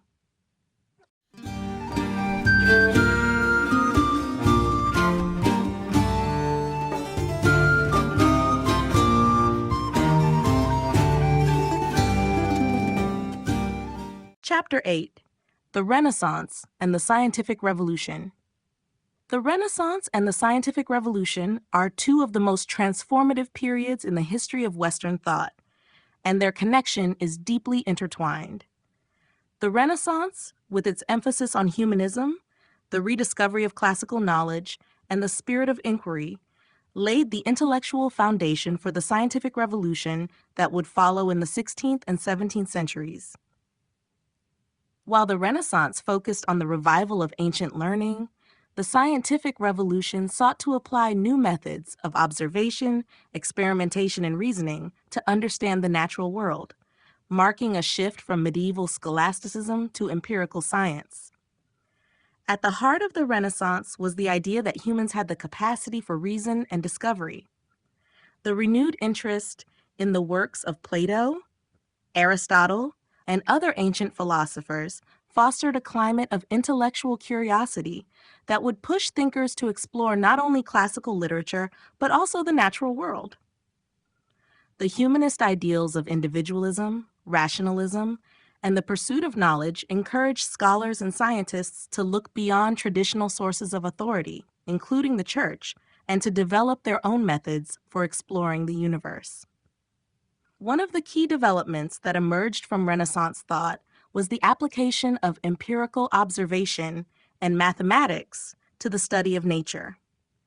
Leonardo da Vinci, although primarily known for his artistic achievements, also made significant contributions to science. His anatomical studies and detailed sketches of plants, animals, and machines exemplified the Renaissance emphasis on observation and experimentation. Similarly, Niccolò Copernicus, building on classical ideas, proposed the heliocentric model of the solar system in his work. On the Revolutions of the Celestial Spheres, 1543, challenging the geocentric view that had dominated medieval thought. Copernicus' ideas were revolutionary, laying the groundwork for future scientific advancements and shifting the way humanity understood its place in the cosmos. The scientific revolution, which began to take shape in the 16th century, saw thinkers such as Galileo Galilei, Johannes Kepler, and Isaac Newton build on the foundations laid by Renaissance humanism and empirical observation. Galileo's use of the telescope to observe the heavens, Kepler's laws of planetary motion, and Newton's laws of motion and gravity were groundbreaking achievements that changed the course of science. These developments were directly influenced by the Renaissance emphasis on the importance of mathematics, experimentation, and the challenge of established ideas. In conclusion, the Renaissance and the scientific revolution were closely linked by a shared commitment to the pursuit of knowledge, critical thinking, and the rejection of medieval scholasticism. The Renaissance's rediscovery of classical texts, its focus on human potential, and its encouragement of empirical study provided the intellectual groundwork for the scientific discoveries that would transform the understanding of the natural world. Together, these two periods helped shape the modern scientific worldview, advancing humanity's understanding of the universe and its place within it. The role of the Renaissance in shaping modern science. The Renaissance played a crucial role in the development of modern science by fostering an intellectual environment that encouraged observation, experimentation, and critical thinking. This period, which spanned roughly from the 14th to the 17th century, saw a remarkable shift in how people viewed the natural world, moving away from medieval interpretations dominated by religious dogma toward a more empirical and human-centered approach. The Renaissance set the intellectual foundations that would eventually give rise to the scientific revolution and shape the trajectory of modern science. One of the defining features of the Renaissance was its emphasis on humanism, which encouraged a renewed interest in the classics and the human capacity for reason and discovery. Humanists believed in the potential of human beings to shape their own destiny through knowledge, and this belief extended to the study of the natural world. The Renaissance thinkers look back to ancient Greek and Roman scholars whose works emphasized empirical observation and the use of logic to understand nature. This led to the idea that the natural world could be understood and explained through reason and observation, a concept that would later be fundamental to the rise of modern science. Key figures of the Renaissance, such as Leonardo da Vinci, Nicolaus Copernicus, and Galileo Galilei, built upon this foundation by applying these principles to their own scientific inquiries. Leonardo, although primarily known as an artist, was deeply engaged in scientific observation, creating detailed studies of anatomy, mechanics, and the natural world. His work in observing and documenting the human body laid the groundwork for advancements in medicine and physiology. Similarly, Copernicus's heliocentric model of the solar system, published in On the Revolutions of the Celestial Spheres, 1543, challenged the long-held geocentric model and laid the foundation for modern astronomy. Copernicus's ideas were later supported by Galileo, whose use of the telescope to observe celestial bodies provided empirical evidence that further solidified the heliocentric theory. The Renaissance also saw the development of scientific method, which became a cornerstone of modern science. Thinkers like Francis Bacon advocated for a systematic approach to scientific inquiry based on observation, experimentation, and inductive reasoning. This method helped shift the focus of science away from speculation and philosophical reasoning toward empirical data and testable hypotheses, which are central to the scientific process today. In conclusion, the Renaissance was a critical period in shaping the development of modern science. The era's emphasis on humanism, empirical observation, and the revival of classical knowledge provided the intellectual framework for the rise of modern scientific thought. The Renaissance's legacy in fostering scientific curiosity, critical thinking, and the search for knowledge through observation and experimentation directly contributed to the breakthroughs of the scientific revolution and continues to influence the way science is conducted today. Key figures: Galileo, Copernicus, and Kepler. The figures of Nicolaus Copernicus, Galileo Galilei, and Johannes Kepler are central to the transformation of scientific thought that took place during the Renaissance and the subsequent scientific revolution. Together, they revolutionized our understanding of the cosmos and laid the groundwork for modern physics and astronomy. While each had their distinct contributions, their collective work marked the shift from a geocentric to a heliocentric model of the universe, reshaping science and challenging long-held beliefs. Nicolaus Copernicus was the first to propose a model of the universe that placed the sun at its center, a theory that was radically different from the long-established Ptolemaic geocentric model, which placed the Earth at the center of the universe. In his work, De Revolutionibus Orbium Coelestium, on the revolutions of the celestial spheres, published in 1543, Copernicus argued that the Earth and other planets revolved around the Sun in circular orbits. While his theory was initially met with resistance, it marked a major shift in the way humans viewed the cosmos and laid the foundation for future astronomers to build upon. Copernicus's heliocentric theory was pivotal in moving away from medieval theological interpretations of the universe and toward a more empirical, observational approach to science. Building upon Copernicus' ideas, Galileo Galilei made groundbreaking contributions to the understanding of the universe through his use of the telescope and empirical observation. In the early 1600s, Galileo turned the newly invented telescope toward the night sky and made a series of remarkable discoveries. He observed the moons of Jupiter, the phases of Venus, and the surface of the moon, all of which provided strong evidence for the heliocentric model. Galileo's support for Copernicus's theory, despite strong opposition from the Catholic Church, earned him a reputation as a revolutionary figure in science. His use of observation and experimentation to test theories helped establish the scientific method, a cornerstone of modern scientific inquiry. Johannes Kepler, working in the early 17th century, advanced Copernicus's heliocentric model by discovering the laws of planetary motion.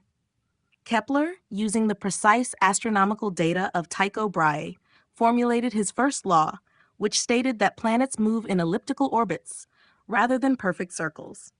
His second and third laws further refined our understanding of planetary motion, providing mathematical evidence that supported the heliocentric theory.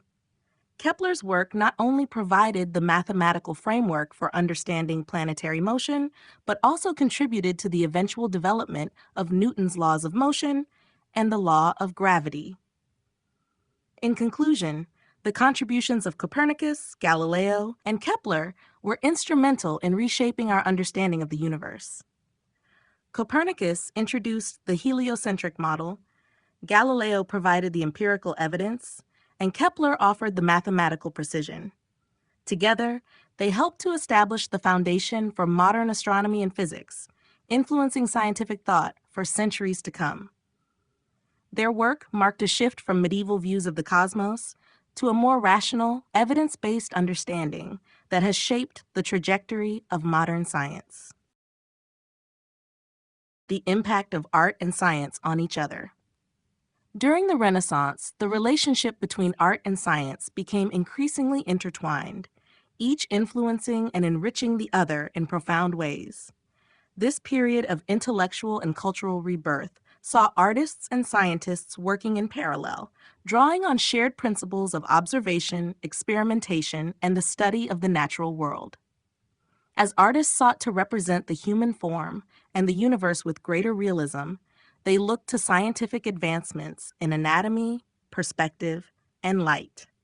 Conversely, the discoveries and inventions of scientists, particularly in fields like astronomy and engineering, were often inspired by the work of artists and their ability to visualize and communicate complex ideas. One of the most notable examples of the interaction between art and science is the study of human anatomy. Artists like Leonardo da Vinci were not only skilled painters, but also avid anatomists. Da Vinci conducted numerous dissections of human bodies, meticulously recording the structure of muscles, bones, and internal organs through detailed sketches. His anatomical studies helped him portray the human form in unprecedented detail and accuracy, as seen in works like Vitruvian Man. This scientific exploration allowed him to understand the mechanics of the body and apply that knowledge to his paintings, giving his figures a lifelike quality. His work in anatomy also contributed to the broader understanding of human biology, bridging the gap between art and science. Similarly, the development of perspective in art had a direct impact on the advancement of scientific thinking, particularly in the field of optics. Artists like Filippo Brunelleschi and Leonardo da Vinci experimented with perspective to create the illusion of depth and three-dimensional space on flat surfaces. Their mastery of perspective not only revolutionized the world of art, but also contributed to the study of light, vision, and geometry. This understanding of perspective was essential for the development of the scientific study of optics, which would later be advanced by figures like Isaac Newton and Johannes Kepler. In turn, scientific discoveries influenced the work of artists by providing new tools, materials, and methods. The invention of the telescope by Galileo Galilei and the subsequent exploration of the cosmos inspired many artists to depict the universe in new ways. The study of light and shadows, central to the work of Caravaggio and other Baroque painters, was informed by scientific advances in understanding how light behaves and how it can be captured on canvas. In conclusion, the Renaissance was a period in which art and science were mutually reinforcing, each contributing to the development and advancement of the other. Artists relied on scientific discoveries to enhance their work, while their own observations and inventions helped to push the boundaries of scientific thought. This collaboration between the two fields laid the foundation for many of the advancements that would define the modern world, illustrating the enduring relationship between the pursuit of beauty and the quest for knowledge. The invention of the printing press and its effect on knowledge. The invention of the printing press by Johannes Gutenberg in the mid-15th century revolutionized the dissemination of knowledge and had a profound impact on the course of history. Before the printing press, books were copied by hand, a time-consuming and expensive process that limited access to knowledge to the wealthy and religious elites. Gutenberg's invention made it possible to produce books quickly, cheaply, and in large quantities, democratizing knowledge and enabling it to spread across Europe at an unprecedented rate. This shift played a crucial role in the intellectual and cultural changes of the Renaissance, the Reformation, and the scientific revolution.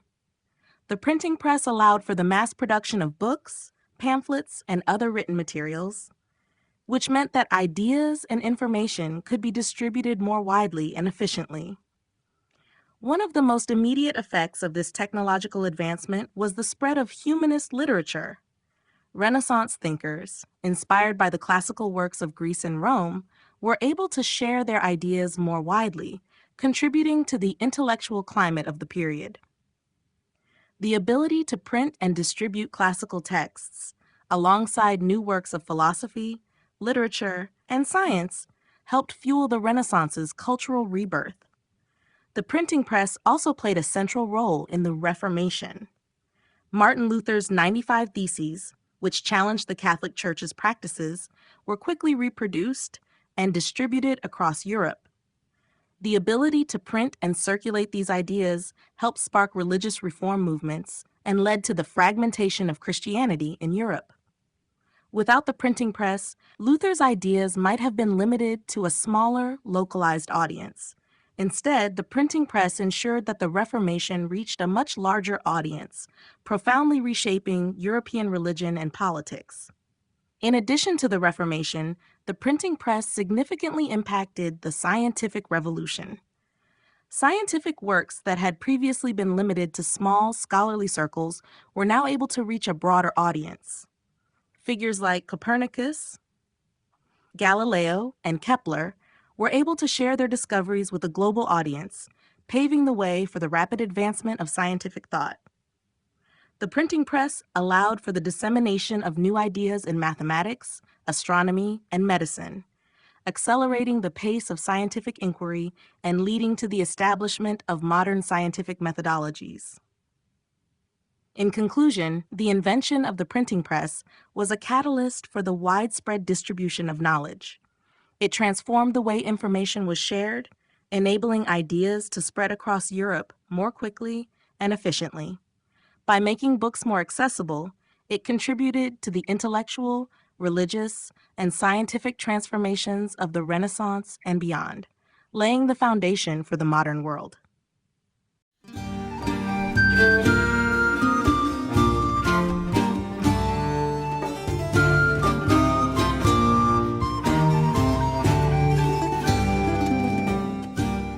Chapter 9: The Spread of the Renaissance Across Europe.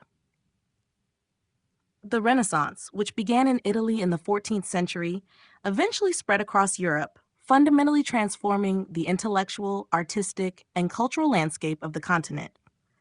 What started as a revival of classical learning and humanism in the city-states of Italy soon gained momentum and influenced regions as diverse as France, England, the Low Countries, Germany, and Spain.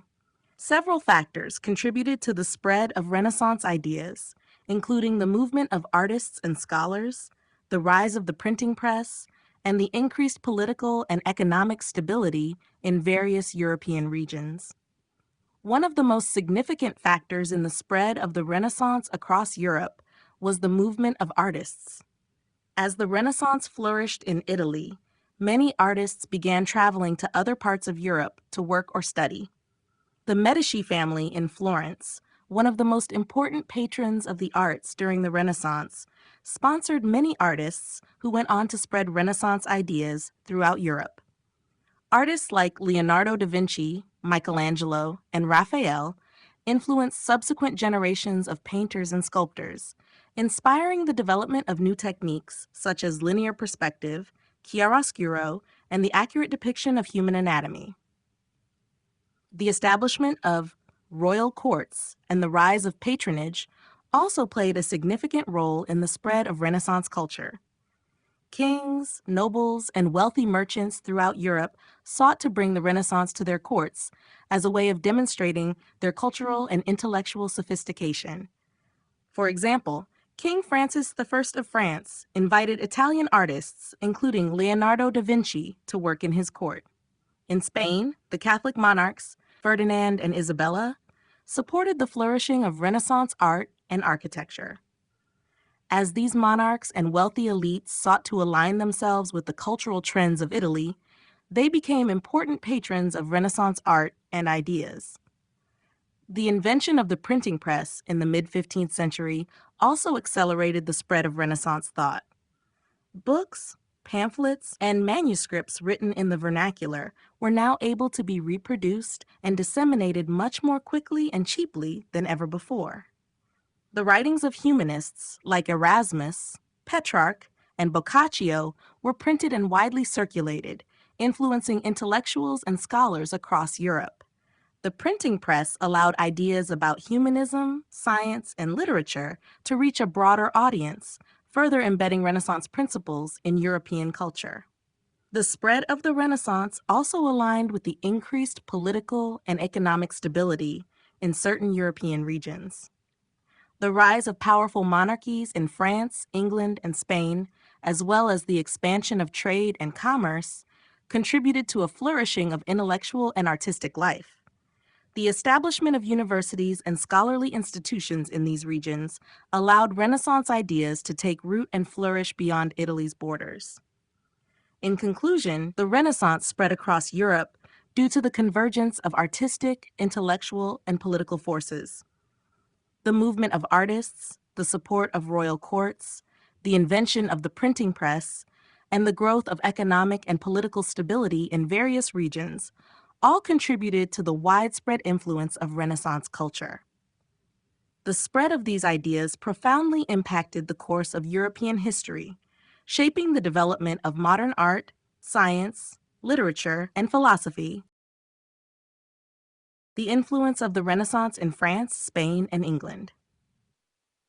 The Renaissance, which began in Italy, gradually spread to other parts of Europe, influencing art, literature, philosophy, and culture across the continent. Among the countries profoundly shaped by Renaissance ideals were France, Spain, and England, each of which adapted and integrated Renaissance ideas in unique ways. The influence of the Renaissance in these regions was largely facilitated by political, cultural, and economic factors, as well as the movement of artists, scholars, and ideas. In France, the Renaissance was marked by the arrival of Italian artists and scholars at the court of King Francis I, who reigned from 1515 to 1547. Francis was a major patron of the arts, seeking to bring the intellectual and artistic achievements of Italy to his own court. One of the most famous figures to join his court was Leonardo da Vinci, who spent the last years of his life in France, influencing French art and culture. French artists such as Jean Clouet and François Clouet began to adopt Italian techniques, including the use of perspective and more realistic depictions of the human figure. Renaissance ideas in France also influenced architecture, as seen in the construction of the Château de Chambord and other royal residences, which combined Gothic and Renaissance styles. The printing press played a significant role in spreading Renaissance literature and humanist ideas in France, with scholars like Erasmus and Rabelais contributing to the intellectual climate of the time.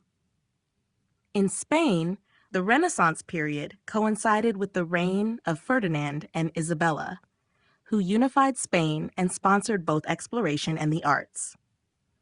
The Spanish Renaissance was deeply influenced by the Italian and Flemish schools, but it also retained strong ties to Spain's medieval traditions.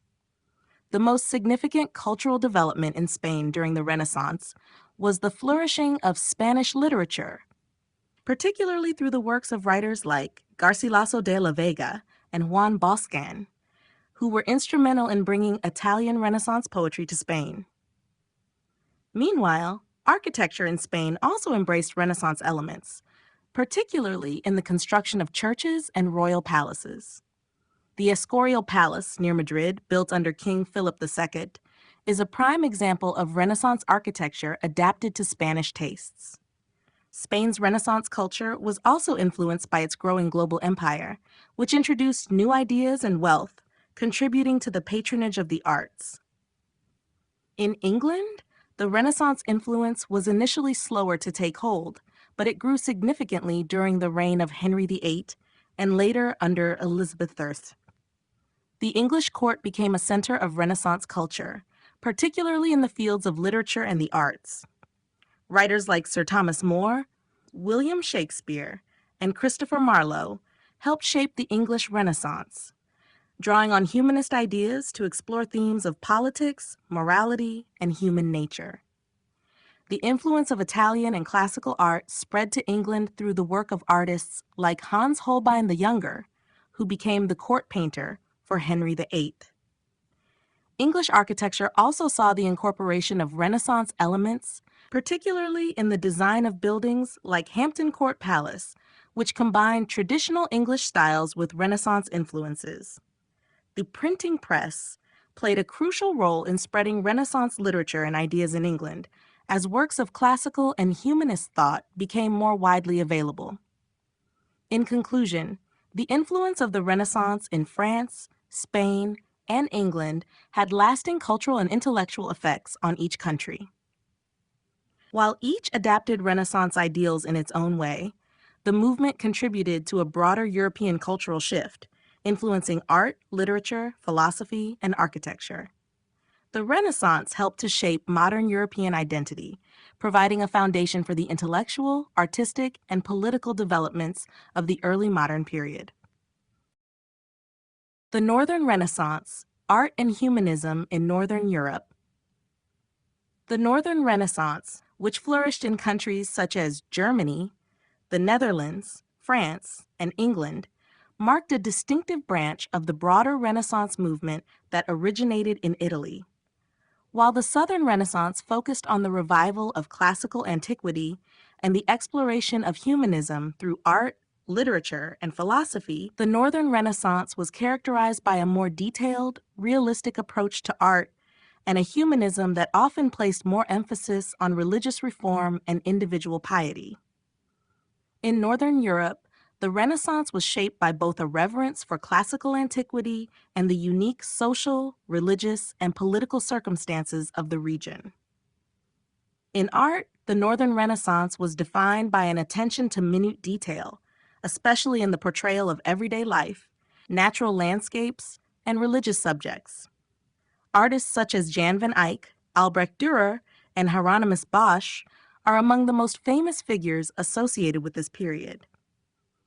Van Eyck, known for his work on the Arnolfini portrait, pioneered the use of oil paints, which allowed for greater depth of color and precision in depicting textures and light.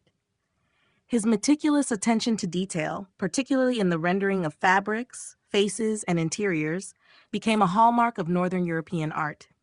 Albrecht Dürer, a German artist, brought Renaissance ideals to Northern Europe, blending classical influences with his own Germanic style. Dürer's engravings, woodcuts, and paintings often explored the theme of humanism, and his study of anatomy allowed him to depict the human form with remarkable precision. His works, such as Melancholia I, reflect a deep interest in the intellectual and emotional complexities of the human experience. Dürer's exploration of nature, perspective, and the human figure, influenced by his travels to Italy, helped bridge the gap between the Italian and Northern Renaissance. Northern Renaissance humanism was also distinct in its religious context. Thinkers like Erasmus of Rotterdam championed the humanist principles of classical learning, but he also called for a reform of the Catholic Church. Erasmus's works, such as The Praise of Folly, critiqued church corruption and advocated for a return to Christian values based on the study of the Bible. Unlike the Italian Renaissance humanists, whose focus was often on secular matters, Northern humanists were deeply concerned with religious piety and moral reform, leading to the early stirrings of the Protestant Reformation. In conclusion, the Northern Renaissance was marked by its focus on detailed realism in art, the pursuit of intellectual and religious reform through humanist thought, and a unique blending of classical ideals with the religious concerns of the time. The period contributed to a more accessible, detailed portrayal of human life and paved the way for the social and religious upheavals that would follow in the early modern period. The art and ideas of the Northern Renaissance significantly influenced the development of Western culture, making it a vital chapter in the history of the Renaissance as a whole. The role of the printing press in spreading ideas. The invention of the printing press by Johannes Gutenberg in the mid-15th century was one of the most significant technological advancements in history, revolutionizing the way ideas were disseminated and reshaping the course of Western civilization. Prior to the invention of the printing press, books were copied by hand, a slow, labor-intensive process that made them scarce and expensive. Gutenberg's development of movable type printing allowed for the mass production of books, making them more accessible and affordable, and dramatically increasing the spread of knowledge and ideas across Europe. One of the most important impacts of the printing press was its role in the spread of Renaissance humanism. Humanist thinkers like Petrarch, Erasmus, and Thomas More relied on the widespread availability of printed texts to share their ideas and to promote the revival of classical learning. Their works, written in the vernacular and Latin, reached a much wider audience due to the printing press, encouraging intellectual exchange and the growth of humanism throughout Europe. By enabling the rapid distribution of books and pamphlets, the printing press made it easier for ideas from the Italian Renaissance to spread to other parts of Europe, particularly to the Northern Renaissance.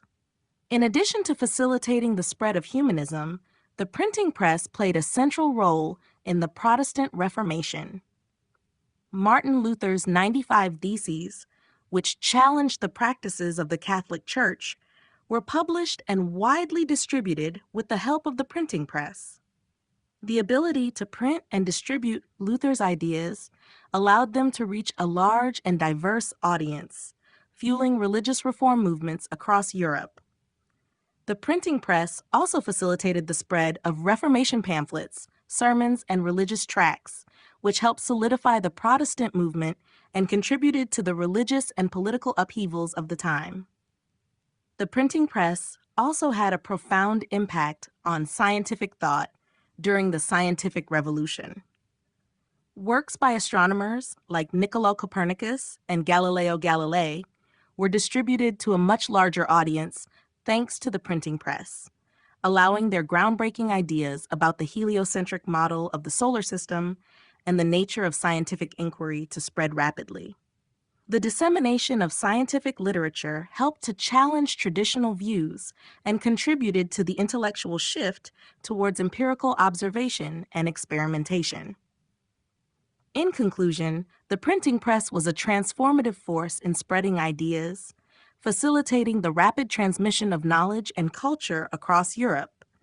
It played a key role in the rise of Renaissance humanism, the spread of the Reformation, and the development of scientific thought, marking a pivotal shift in how information was shared and changing the course of history in profound and lasting ways. Key Northern Renaissance artists, Albrecht Dürer and Jan van Eyck. The Northern Renaissance, which flourished in Europe outside of Italy, was characterized by an incredible level of detail, realism, and the application of emerging techniques in art. Among the most influential figures of this period were Albrecht Dürer and Jan van Eyck, whose works bridged the gap between medieval and Renaissance styles, contributing to the growth of Northern European art and helping to redefine the visual culture of the era.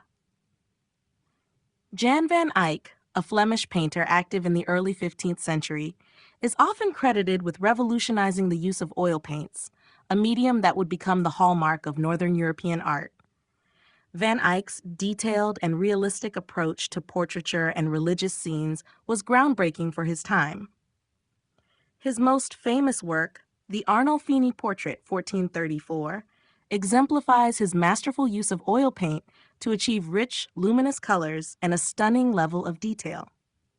In this piece, the intricate textures of the clothing, the reflective surfaces of objects, and the play of light on various materials all demonstrate Van Eyck's unparalleled technical skill. His ability to depict textures, from the fine fabric of garments to the transparency of glass, added a sense of realism that was revolutionary for the period. Van Eyck's meticulous attention to detail and his deep understanding of light and shadow helped to elevate Northern Renaissance painting and made him a pivotal figure in the development of realistic portraiture. Albrecht Dürer, a German artist active in the late 15th and early 16th centuries, is often considered one of the greatest figures of the Northern Renaissance. Dürer was a master of both painting and printmaking, and his works exemplify the integration of the Italian Renaissance's focus on humanism and naturalism with the Northern tradition of intricate detail. Dürer's woodcuts and engravings, such as his Four Horsemen of the Apocalypse, 1498, brought dramatic intensity and precision to the print medium, allowing his work to reach a wide audience. In his paintings, like Adam and Eve, 1507, Dürer's study of human anatomy and his use of perspective reflected his deep engagement with Renaissance ideals. He was influenced by his travels to Italy, where he studied the works of Italian masters like Leonardo da Vinci and Raphael, but he remained grounded in the precise, detailed style of Northern Europe.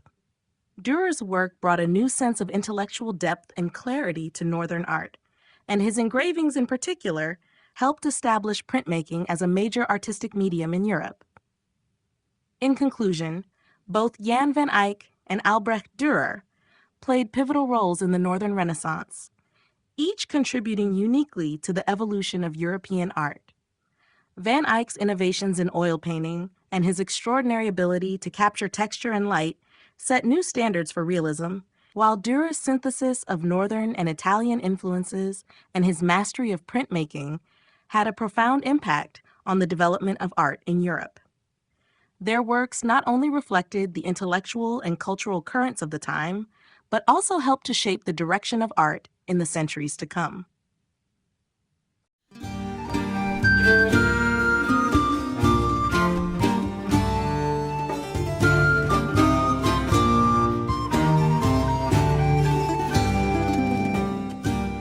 Chapter 10: The Decline of the Renaissance.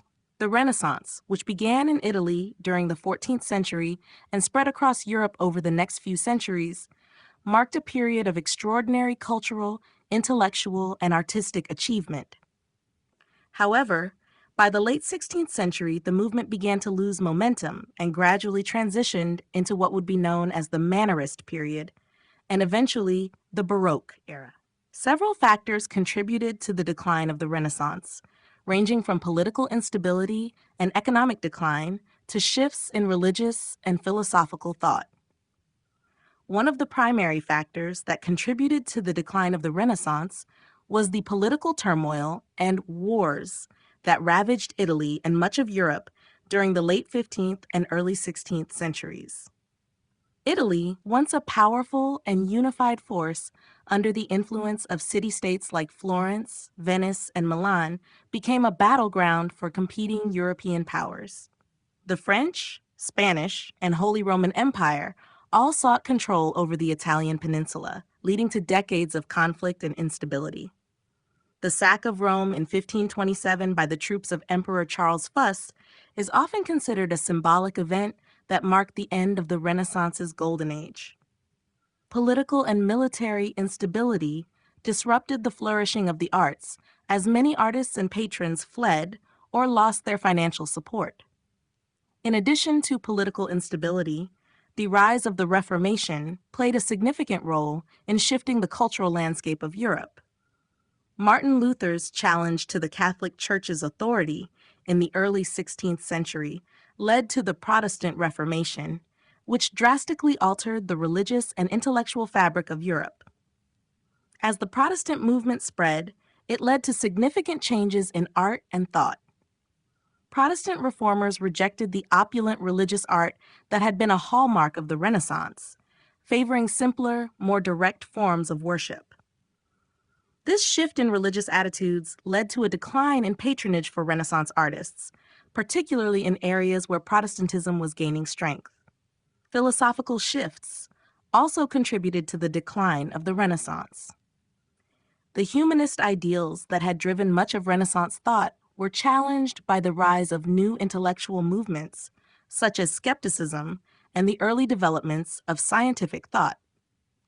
The scientific revolution, which began in the late Renaissance and early modern period, focused on empirical observation and rational inquiry, which increasingly moved away from the humanist emphasis on classical knowledge and individual experience. While the Renaissance had sought to revive ancient philosophies, the emerging emphasis on empirical science and the scientific method began to overshadow the Renaissance's focus on human potential and reason. Finally, the economic decline in certain parts of Europe also impacted the continuation of Renaissance art and thought. As the economic power of city-states in Italy diminished, so too did their ability to support artists and intellectuals. The rise of global trade and the decline of the Italian banking system further shifted the focus away from Renaissance ideals, as other regions such as Spain, Portugal, and later England became the new economic and political powerhouses of Europe. In conclusion, the decline of the Renaissance was driven by a combination of external factors, including political instability, the religious upheavals of the Reformation, shifts in philosophical thought, and economic challenges. While the Renaissance had a profound impact on the course of Western history, the transition to the Baroque era and the scientific advancements of the following centuries marked the end of its dominant cultural influence. However, the legacy of the Renaissance continues to shape the arts, science, and philosophy in the modern world. Political and religious factors leading to the decline. The decline of the Renaissance can be attributed to a complex interplay of political and religious factors that profoundly impacted the cultural and intellectual climate of Europe during the late 16th and early 17th centuries. While the Renaissance had flourished due to political stability, economic prosperity, and the patronage of the arts, these same elements began to erode as political instability, religious conflicts, and changing intellectual currents took hold of Europe. Politically, the once stable Italian city-states, which had been central to the Renaissance, began to experience significant upheaval and decline. Italy, divided into several independent city-states, such as Florence, Venice, and Milan, was increasingly vulnerable to foreign invasions. The constant power struggles between rival states and the invasion of French, Spanish, and Austrian forces devastated the region. The sack of Rome in 1527, when Emperor Charles Foch's troops pillaged the city, symbolized the political and military decline of Italy and marked a blow to the flourishing culture that had defined the Renaissance. The weakening of the Italian states, coupled with the rise of centralized monarchies in other European countries, shifted the political and economic focus away from Italy and the Renaissance ideals it had fostered. Religiously, the Protestant Reformation, which began with Martin Luther's 95 Theses in 1517, had a profound impact on the religious landscape of Europe. The Reformation challenged the authority of the Catholic Church, leading to the division of Christianity and the rise of Protestantism. As Protestant ideas spread throughout Europe, the Catholic Church, which had been a key patron of Renaissance art and culture, found itself embroiled in internal strife. The Protestant rejection of religious imagery and the focus on more austere, iconoclastic worship led to a decline in the demand for art in Protestant regions. Meanwhile, Catholic regions underwent their own counter-reformation, which sought to reaffirm Catholic dogma, but also restricted the arts and intellectual exploration in some ways. The religious conflict between Catholics and Protestants led to a period of instability and warfare, most notably the 30 Years' War, 1618 to 1648, which devastated much of Europe. The war disrupted trade, strained economies, and fostered a climate of fear and uncertainty that hindered intellectual and artistic production. In regions where the Renaissance had flourished, such as Italy and the Low Countries, the focus shifted from intellectual pursuits and the flourishing of the arts to survival and political survival. In conclusion, the decline of the Renaissance was driven by a combination of political instability, foreign invasions, and religious conflict. The upheavals caused by the Reformation and the fracturing of religious unity in Europe, coupled with the military and political struggles in Italy, significantly undermined the social, economic, and intellectual conditions that had allowed the Renaissance to thrive.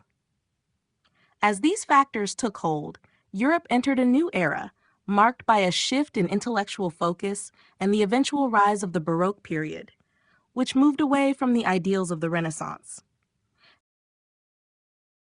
The sack of Rome and the end of the High Renaissance. The sack of Rome in 1527 stands as a pivotal event in the history of the Renaissance, symbolizing the end of the High Renaissance and marking the decline of the flourishing artistic and intellectual movement that had dominated Europe for more than a century. This event, when imperial forces under Emperor Charles Foch ransacked the city, caused a dramatic shift in the political, religious, and cultural landscape of Italy and Europe at large. The sacking of Rome, along with the political instability and religious turmoil that followed, significantly disrupted the environment that had supported the Renaissance, leading to its decline. Rome, which had been a central hub for Renaissance art and culture, was devastated during the sack. The city's churches, palaces, and libraries were looted, and many of its greatest treasures, including artworks, were destroyed or stolen. Pope Clement VII, a key patron of the arts, was unable to protect the city from the advancing troops, and the papacy, which had been a major sponsor of Renaissance artists like Michelangelo, Raphael, and Bramante, was severely weakened by the event. The sack disrupted the flow of wealth and patronage that had supported the Renaissance, leaving a significant void in artistic and intellectual life in Rome. Many of the leading artists and intellectuals fled, and the atmosphere of creative and political stability that had encouraged Renaissance culture disappeared.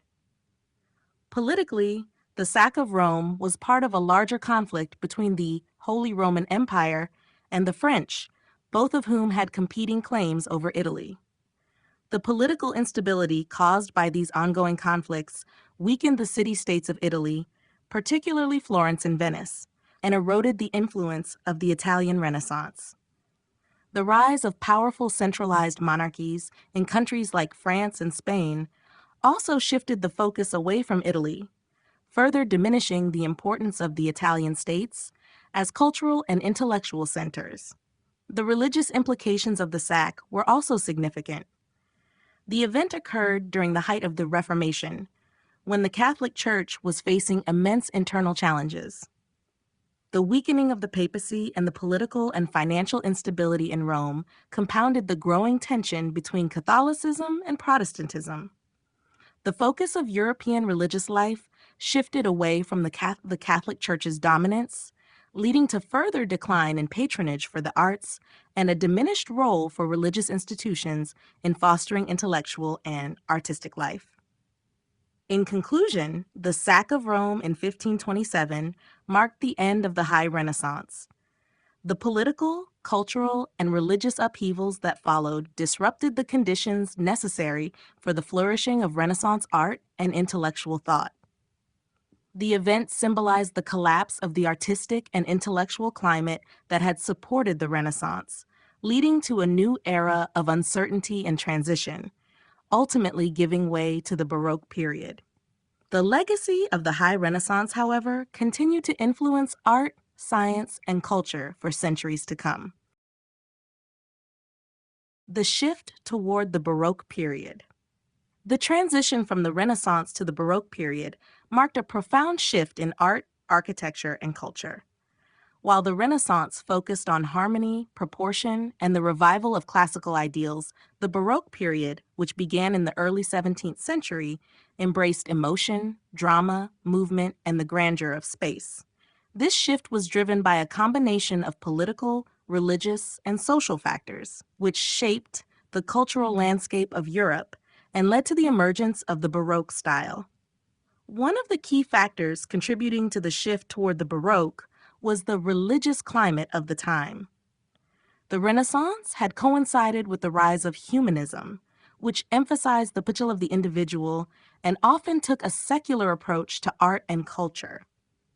However, by the early 17th century, the influence of the Protestant Reformation and the Catholic Counter-Reformation had created a more polarized religious environment. The Catholic Church, in particular, sought to reassert its power and authority, using art as a means of inspiring devotion and reinforcing religious themes. The Council of Trent, 1545 to 1563, which sought to address the issues raised by the Reformation, endorsed the use of emotionally charged, dramatic art to engage the viewer and evoke a sense of divine presence.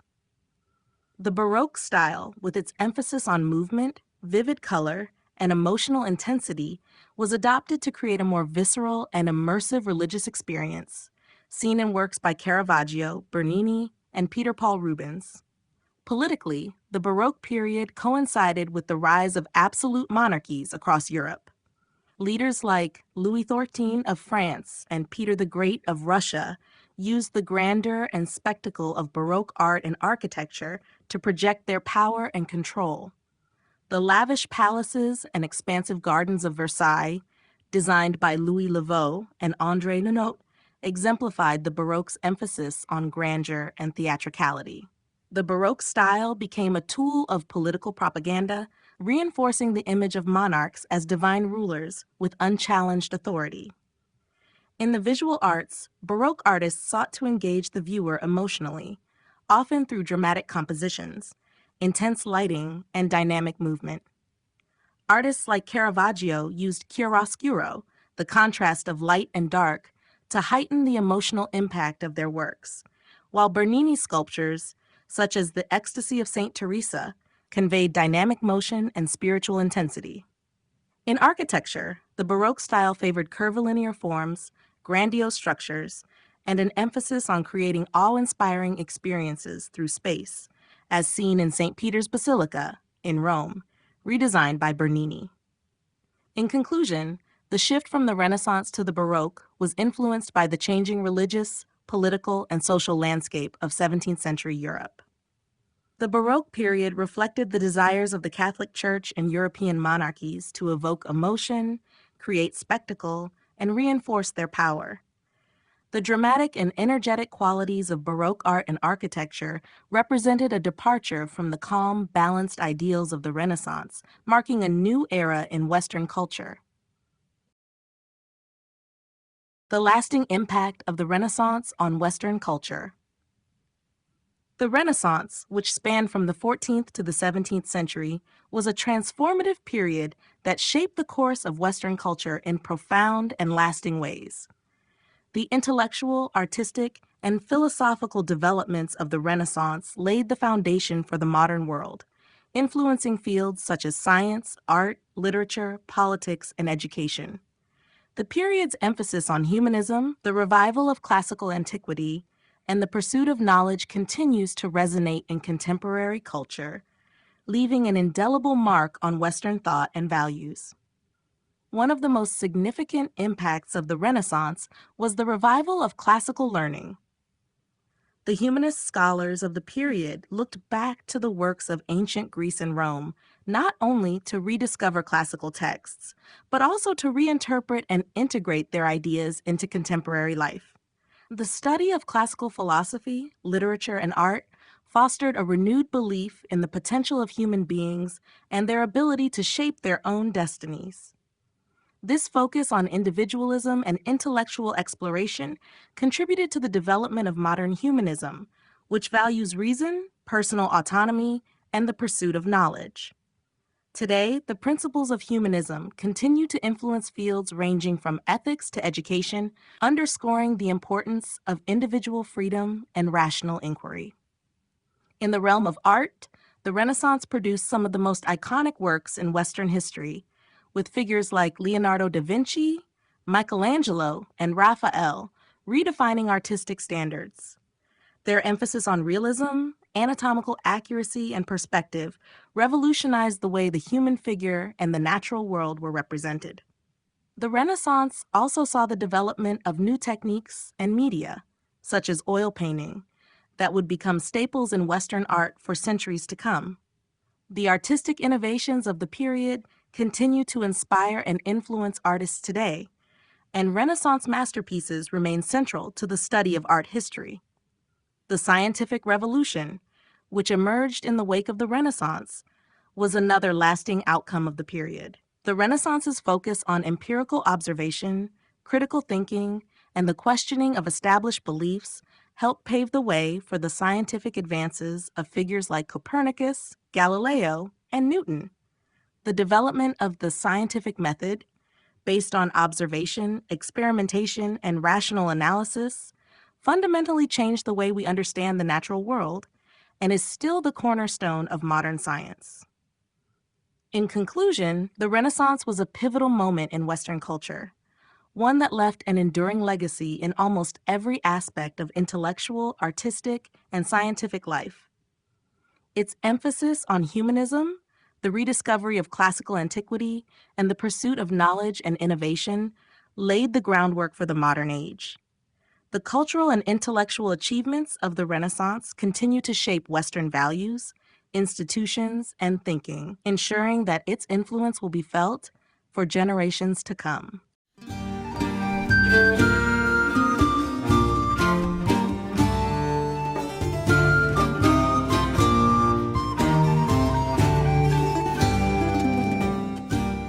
Chapter 11: The Legacy of the Renaissance. The Renaissance was not just a moment in history, but a profound cultural movement that laid the groundwork for many aspects of modern Western thought and society.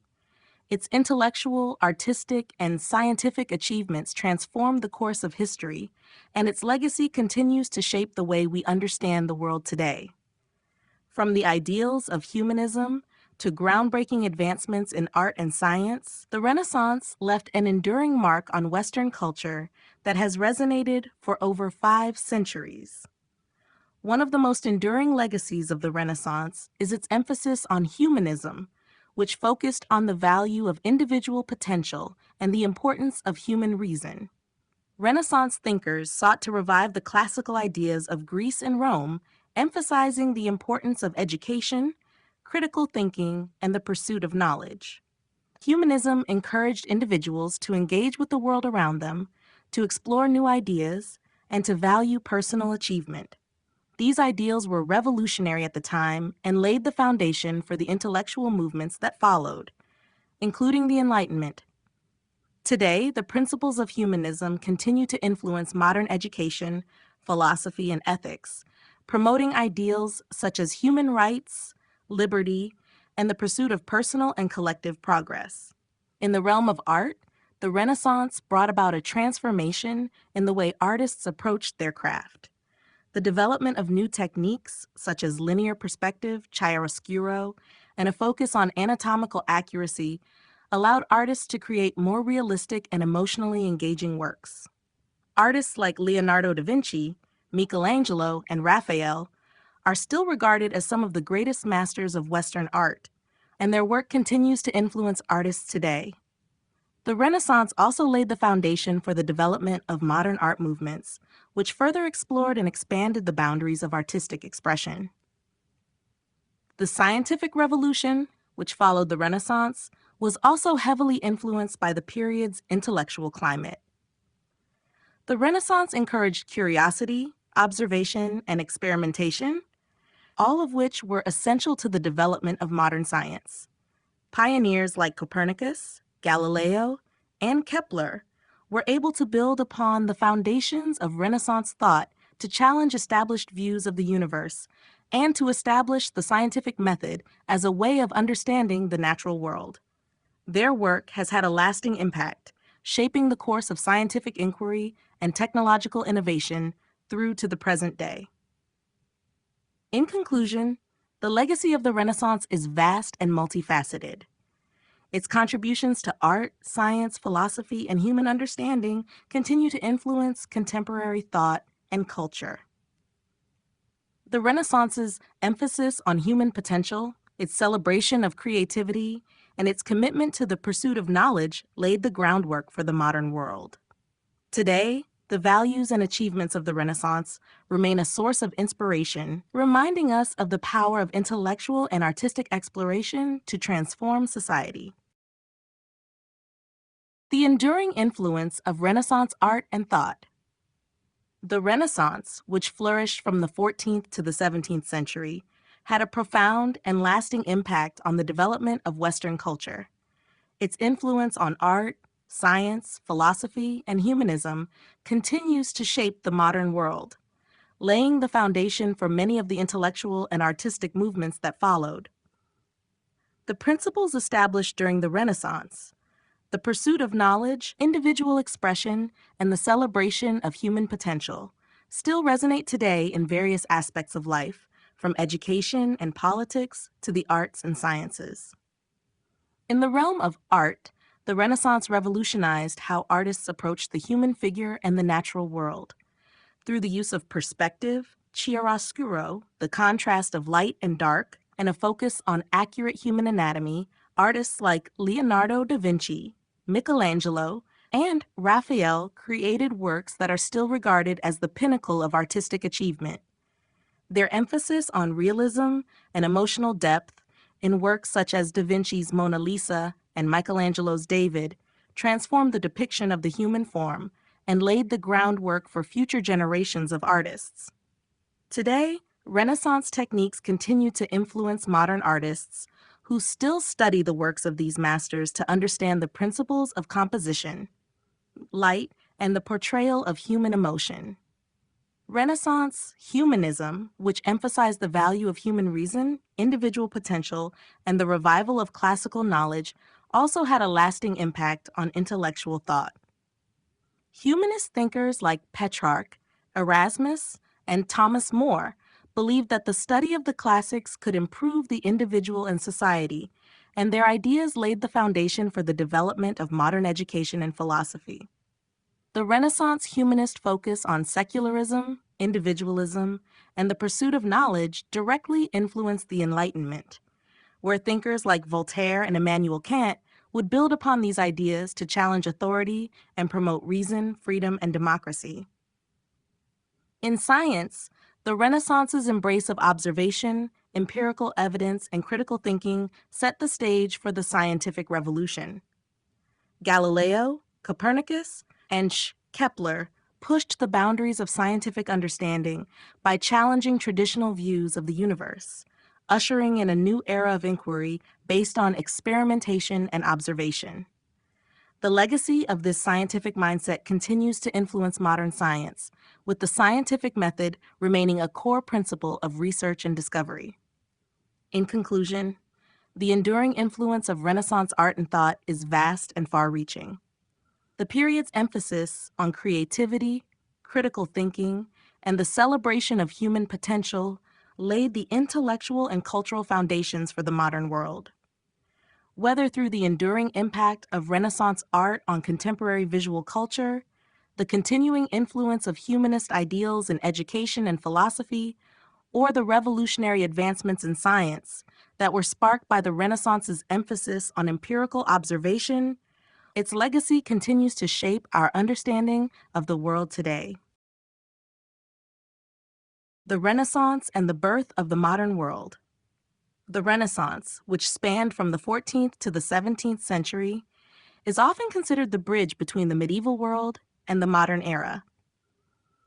It was a period of profound cultural, intellectual, and artistic transformation that laid the groundwork for many of the developments that defined the modern world. The Renaissance redefined how people thought about humanity, the universe, and the relationship between the two, encouraging a shift in mindset that would shape the course of history for centuries to come. One of the most important contributions of the Renaissance was the rise of humanism, a philosophical movement that emphasized the potential of the individual, the importance of reason, and the study of classical antiquity. Humanist thinkers such as Petrarch, Erasmus, and Machiavelli sought to revive the classical ideals of Greece and Rome, encouraging a return to reason and the pursuit of knowledge. Humanism shifted the focus away from the religious and supernatural concerns that dominated the medieval period and instead emphasized the capabilities of human beings to shape their own destiny. This intellectual shift played a key role in the development of modern philosophy, politics, and education, influencing the Enlightenment and the Age of Reason. The Renaissance also marked a turning point in art and literature. Artists like Leonardo da Vinci, Michelangelo, and Raphael created works that celebrated human beauty and potential while using new techniques such as perspective, chiaroscuro, and a focus on accurate anatomical representation. These innovations not only revolutionized art, but also laid the foundation for the Baroque and neoclassical movements, which would continue to shape Western art for centuries. In literature, writers like Dante, Chaucer, and Shakespeare contributed to the development of modern languages and literary forms, with their works exploring themes of human nature, politics, and society.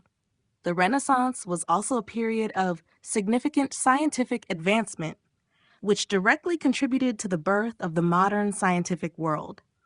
Thinkers like Copernicus, Galileo, and Kepler challenged traditional views of the universe and paved the way for the scientific revolution. The Renaissance's focus on empirical observation, experimentation, and the use of reason led to the development of the scientific method, which remains a cornerstone of modern scientific inquiry. In conclusion, the Renaissance played a crucial role in the birth of the modern world. By rediscovering classical knowledge, emphasizing human potential, and promoting intellectual and artistic exploration, the Renaissance reshaped Western thought and culture. Its legacy can be seen in the rise of modern philosophy, art, science, and literature, all of which continue to influence contemporary life. The Renaissance was not just a rebirth of ancient ideas, it was the beginning of a new era of human achievement and progress. Preservation of Renaissance masterpieces. The preservation of Renaissance masterpieces is essential not only for maintaining the legacy of one of history's most influential cultural movements, but also for providing future generations with a window into the intellectual, artistic, and scientific achievements that shaped the modern world. The works produced during the Renaissance, whether in the form of paintings, sculptures, or architectural designs, represent the peak of creativity and innovation, and their preservation allows us to connect with the past and continue to appreciate the beauty and ideas that define the period. One of the most iconic examples of Renaissance art that has undergone extensive preservation efforts is Leonardo da Vinci's Mona Lisa, housed in the Louvre Museum in Paris. The painting, renowned for its enigmatic smile and groundbreaking use of perspective and light, has been subjected to careful restoration to maintain its integrity. Over the years, the painting has experienced natural deterioration due to factors like exposure to light, temperature fluctuations, and environmental pollution. Conservation specialists have used advanced techniques, including microabrasion and infrared imaging, to uncover the artist's original brushstrokes and enhance the painting's color and clarity.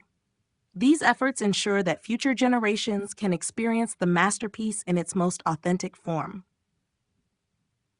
Similarly, Michelangelo's frescoes in the Sistine Chapel, one of the most famous achievements of Renaissance art, have also faced significant preservation challenges.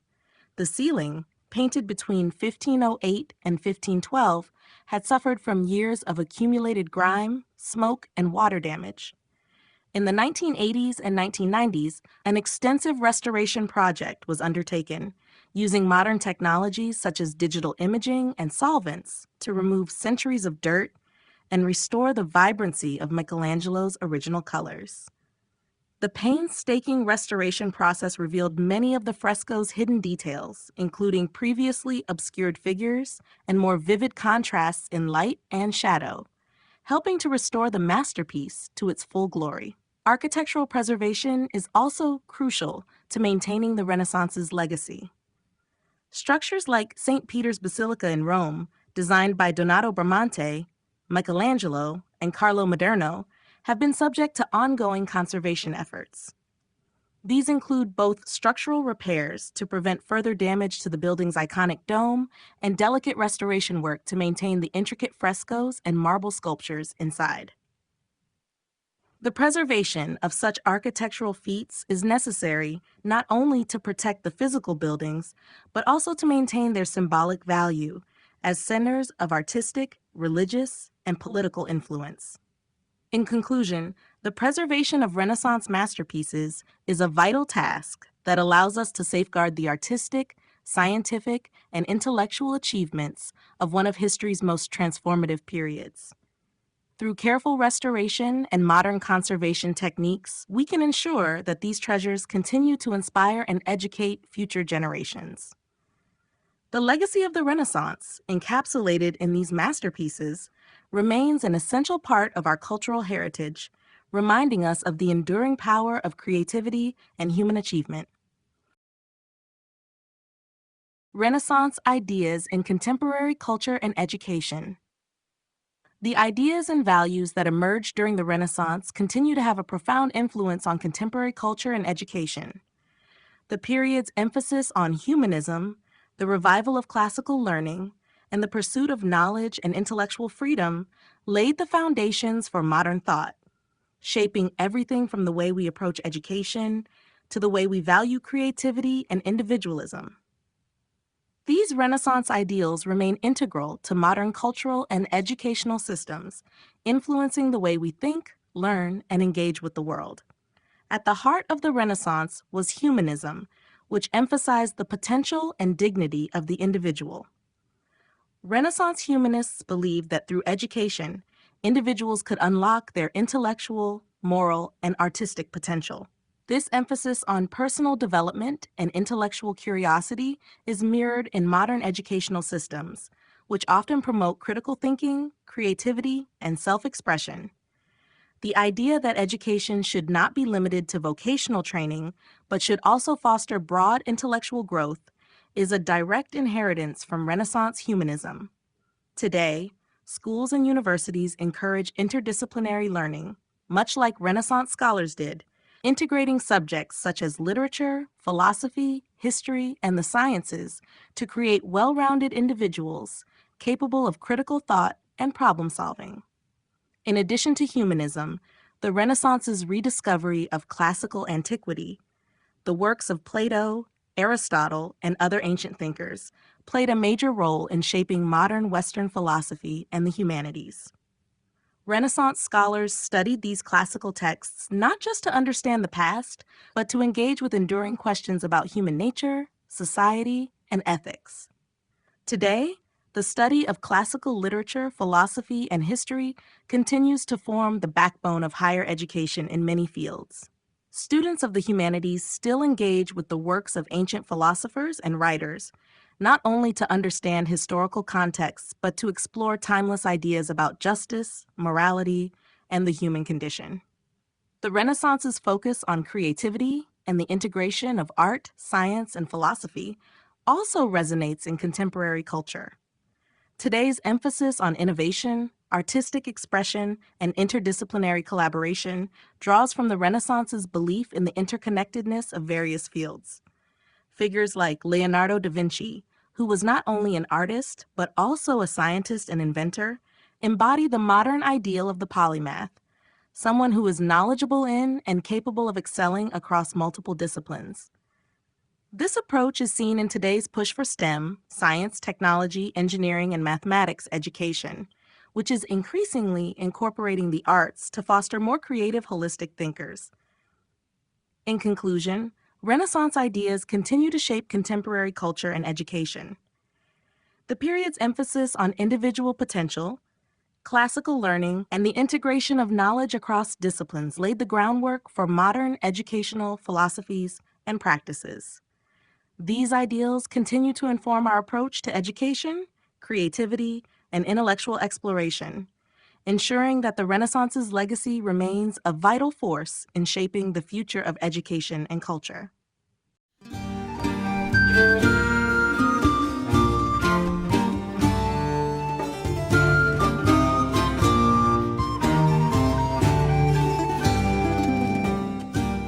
Chapter 12, Conclusion. The Renaissance was not just a historical period, but a transformative cultural movement that reshaped the trajectory of Western civilization.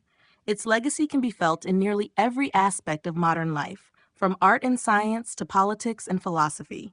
The Renaissance was marked by a return to classical antiquity, the flourishing of humanism, and a deepened understanding of the human experience. As the intellectual, artistic, and scientific ideas of the time spread across Europe, they created the foundation for many of the ideals and innovations that would define the modern world.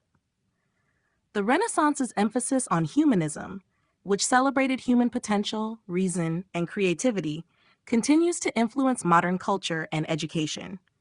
It encouraged the pursuit of knowledge, self-expression, and intellectual growth, values that remain central to contemporary educational systems. Through the study of classical texts, the Renaissance revived the idea that humans could shape their own destinies, and this belief in individual agency persists in modern thought.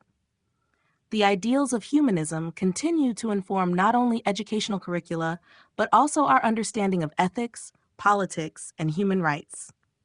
Artistically, the Renaissance set new standards for representation, perspective, and expression. The works of Leonardo da Vinci, Michelangelo, Raphael, and other masters continue to inspire and influence artists today. The techniques developed during the Renaissance, such as the use of perspective and the accurate depiction of the human form, remain integral to both classical and modern art. The Renaissance also laid the groundwork for future artistic movements, influencing everything from the Baroque to modern-day conceptual art.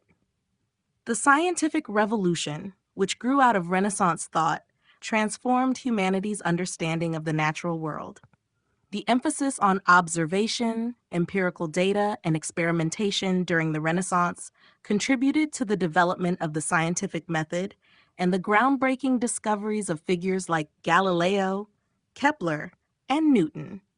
The Renaissance's focus on knowledge and intellectual exploration set the stage for the modern scientific worldview that continues to shape technology, medicine, and our understanding of the universe. In conclusion, the Renaissance was a pivotal moment in history that left an indelible mark on Western civilization. Its emphasis on human potential, intellectual curiosity, and the integration of art, science, and philosophy laid the groundwork for the modern world. The Renaissance's enduring influence can be seen in contemporary education, art, science, and philosophy, and its ideals continue to inspire progress and innovation today. The legacy of the Renaissance is a reminder of the power of human creativity and the importance of intellectual exploration in shaping the future.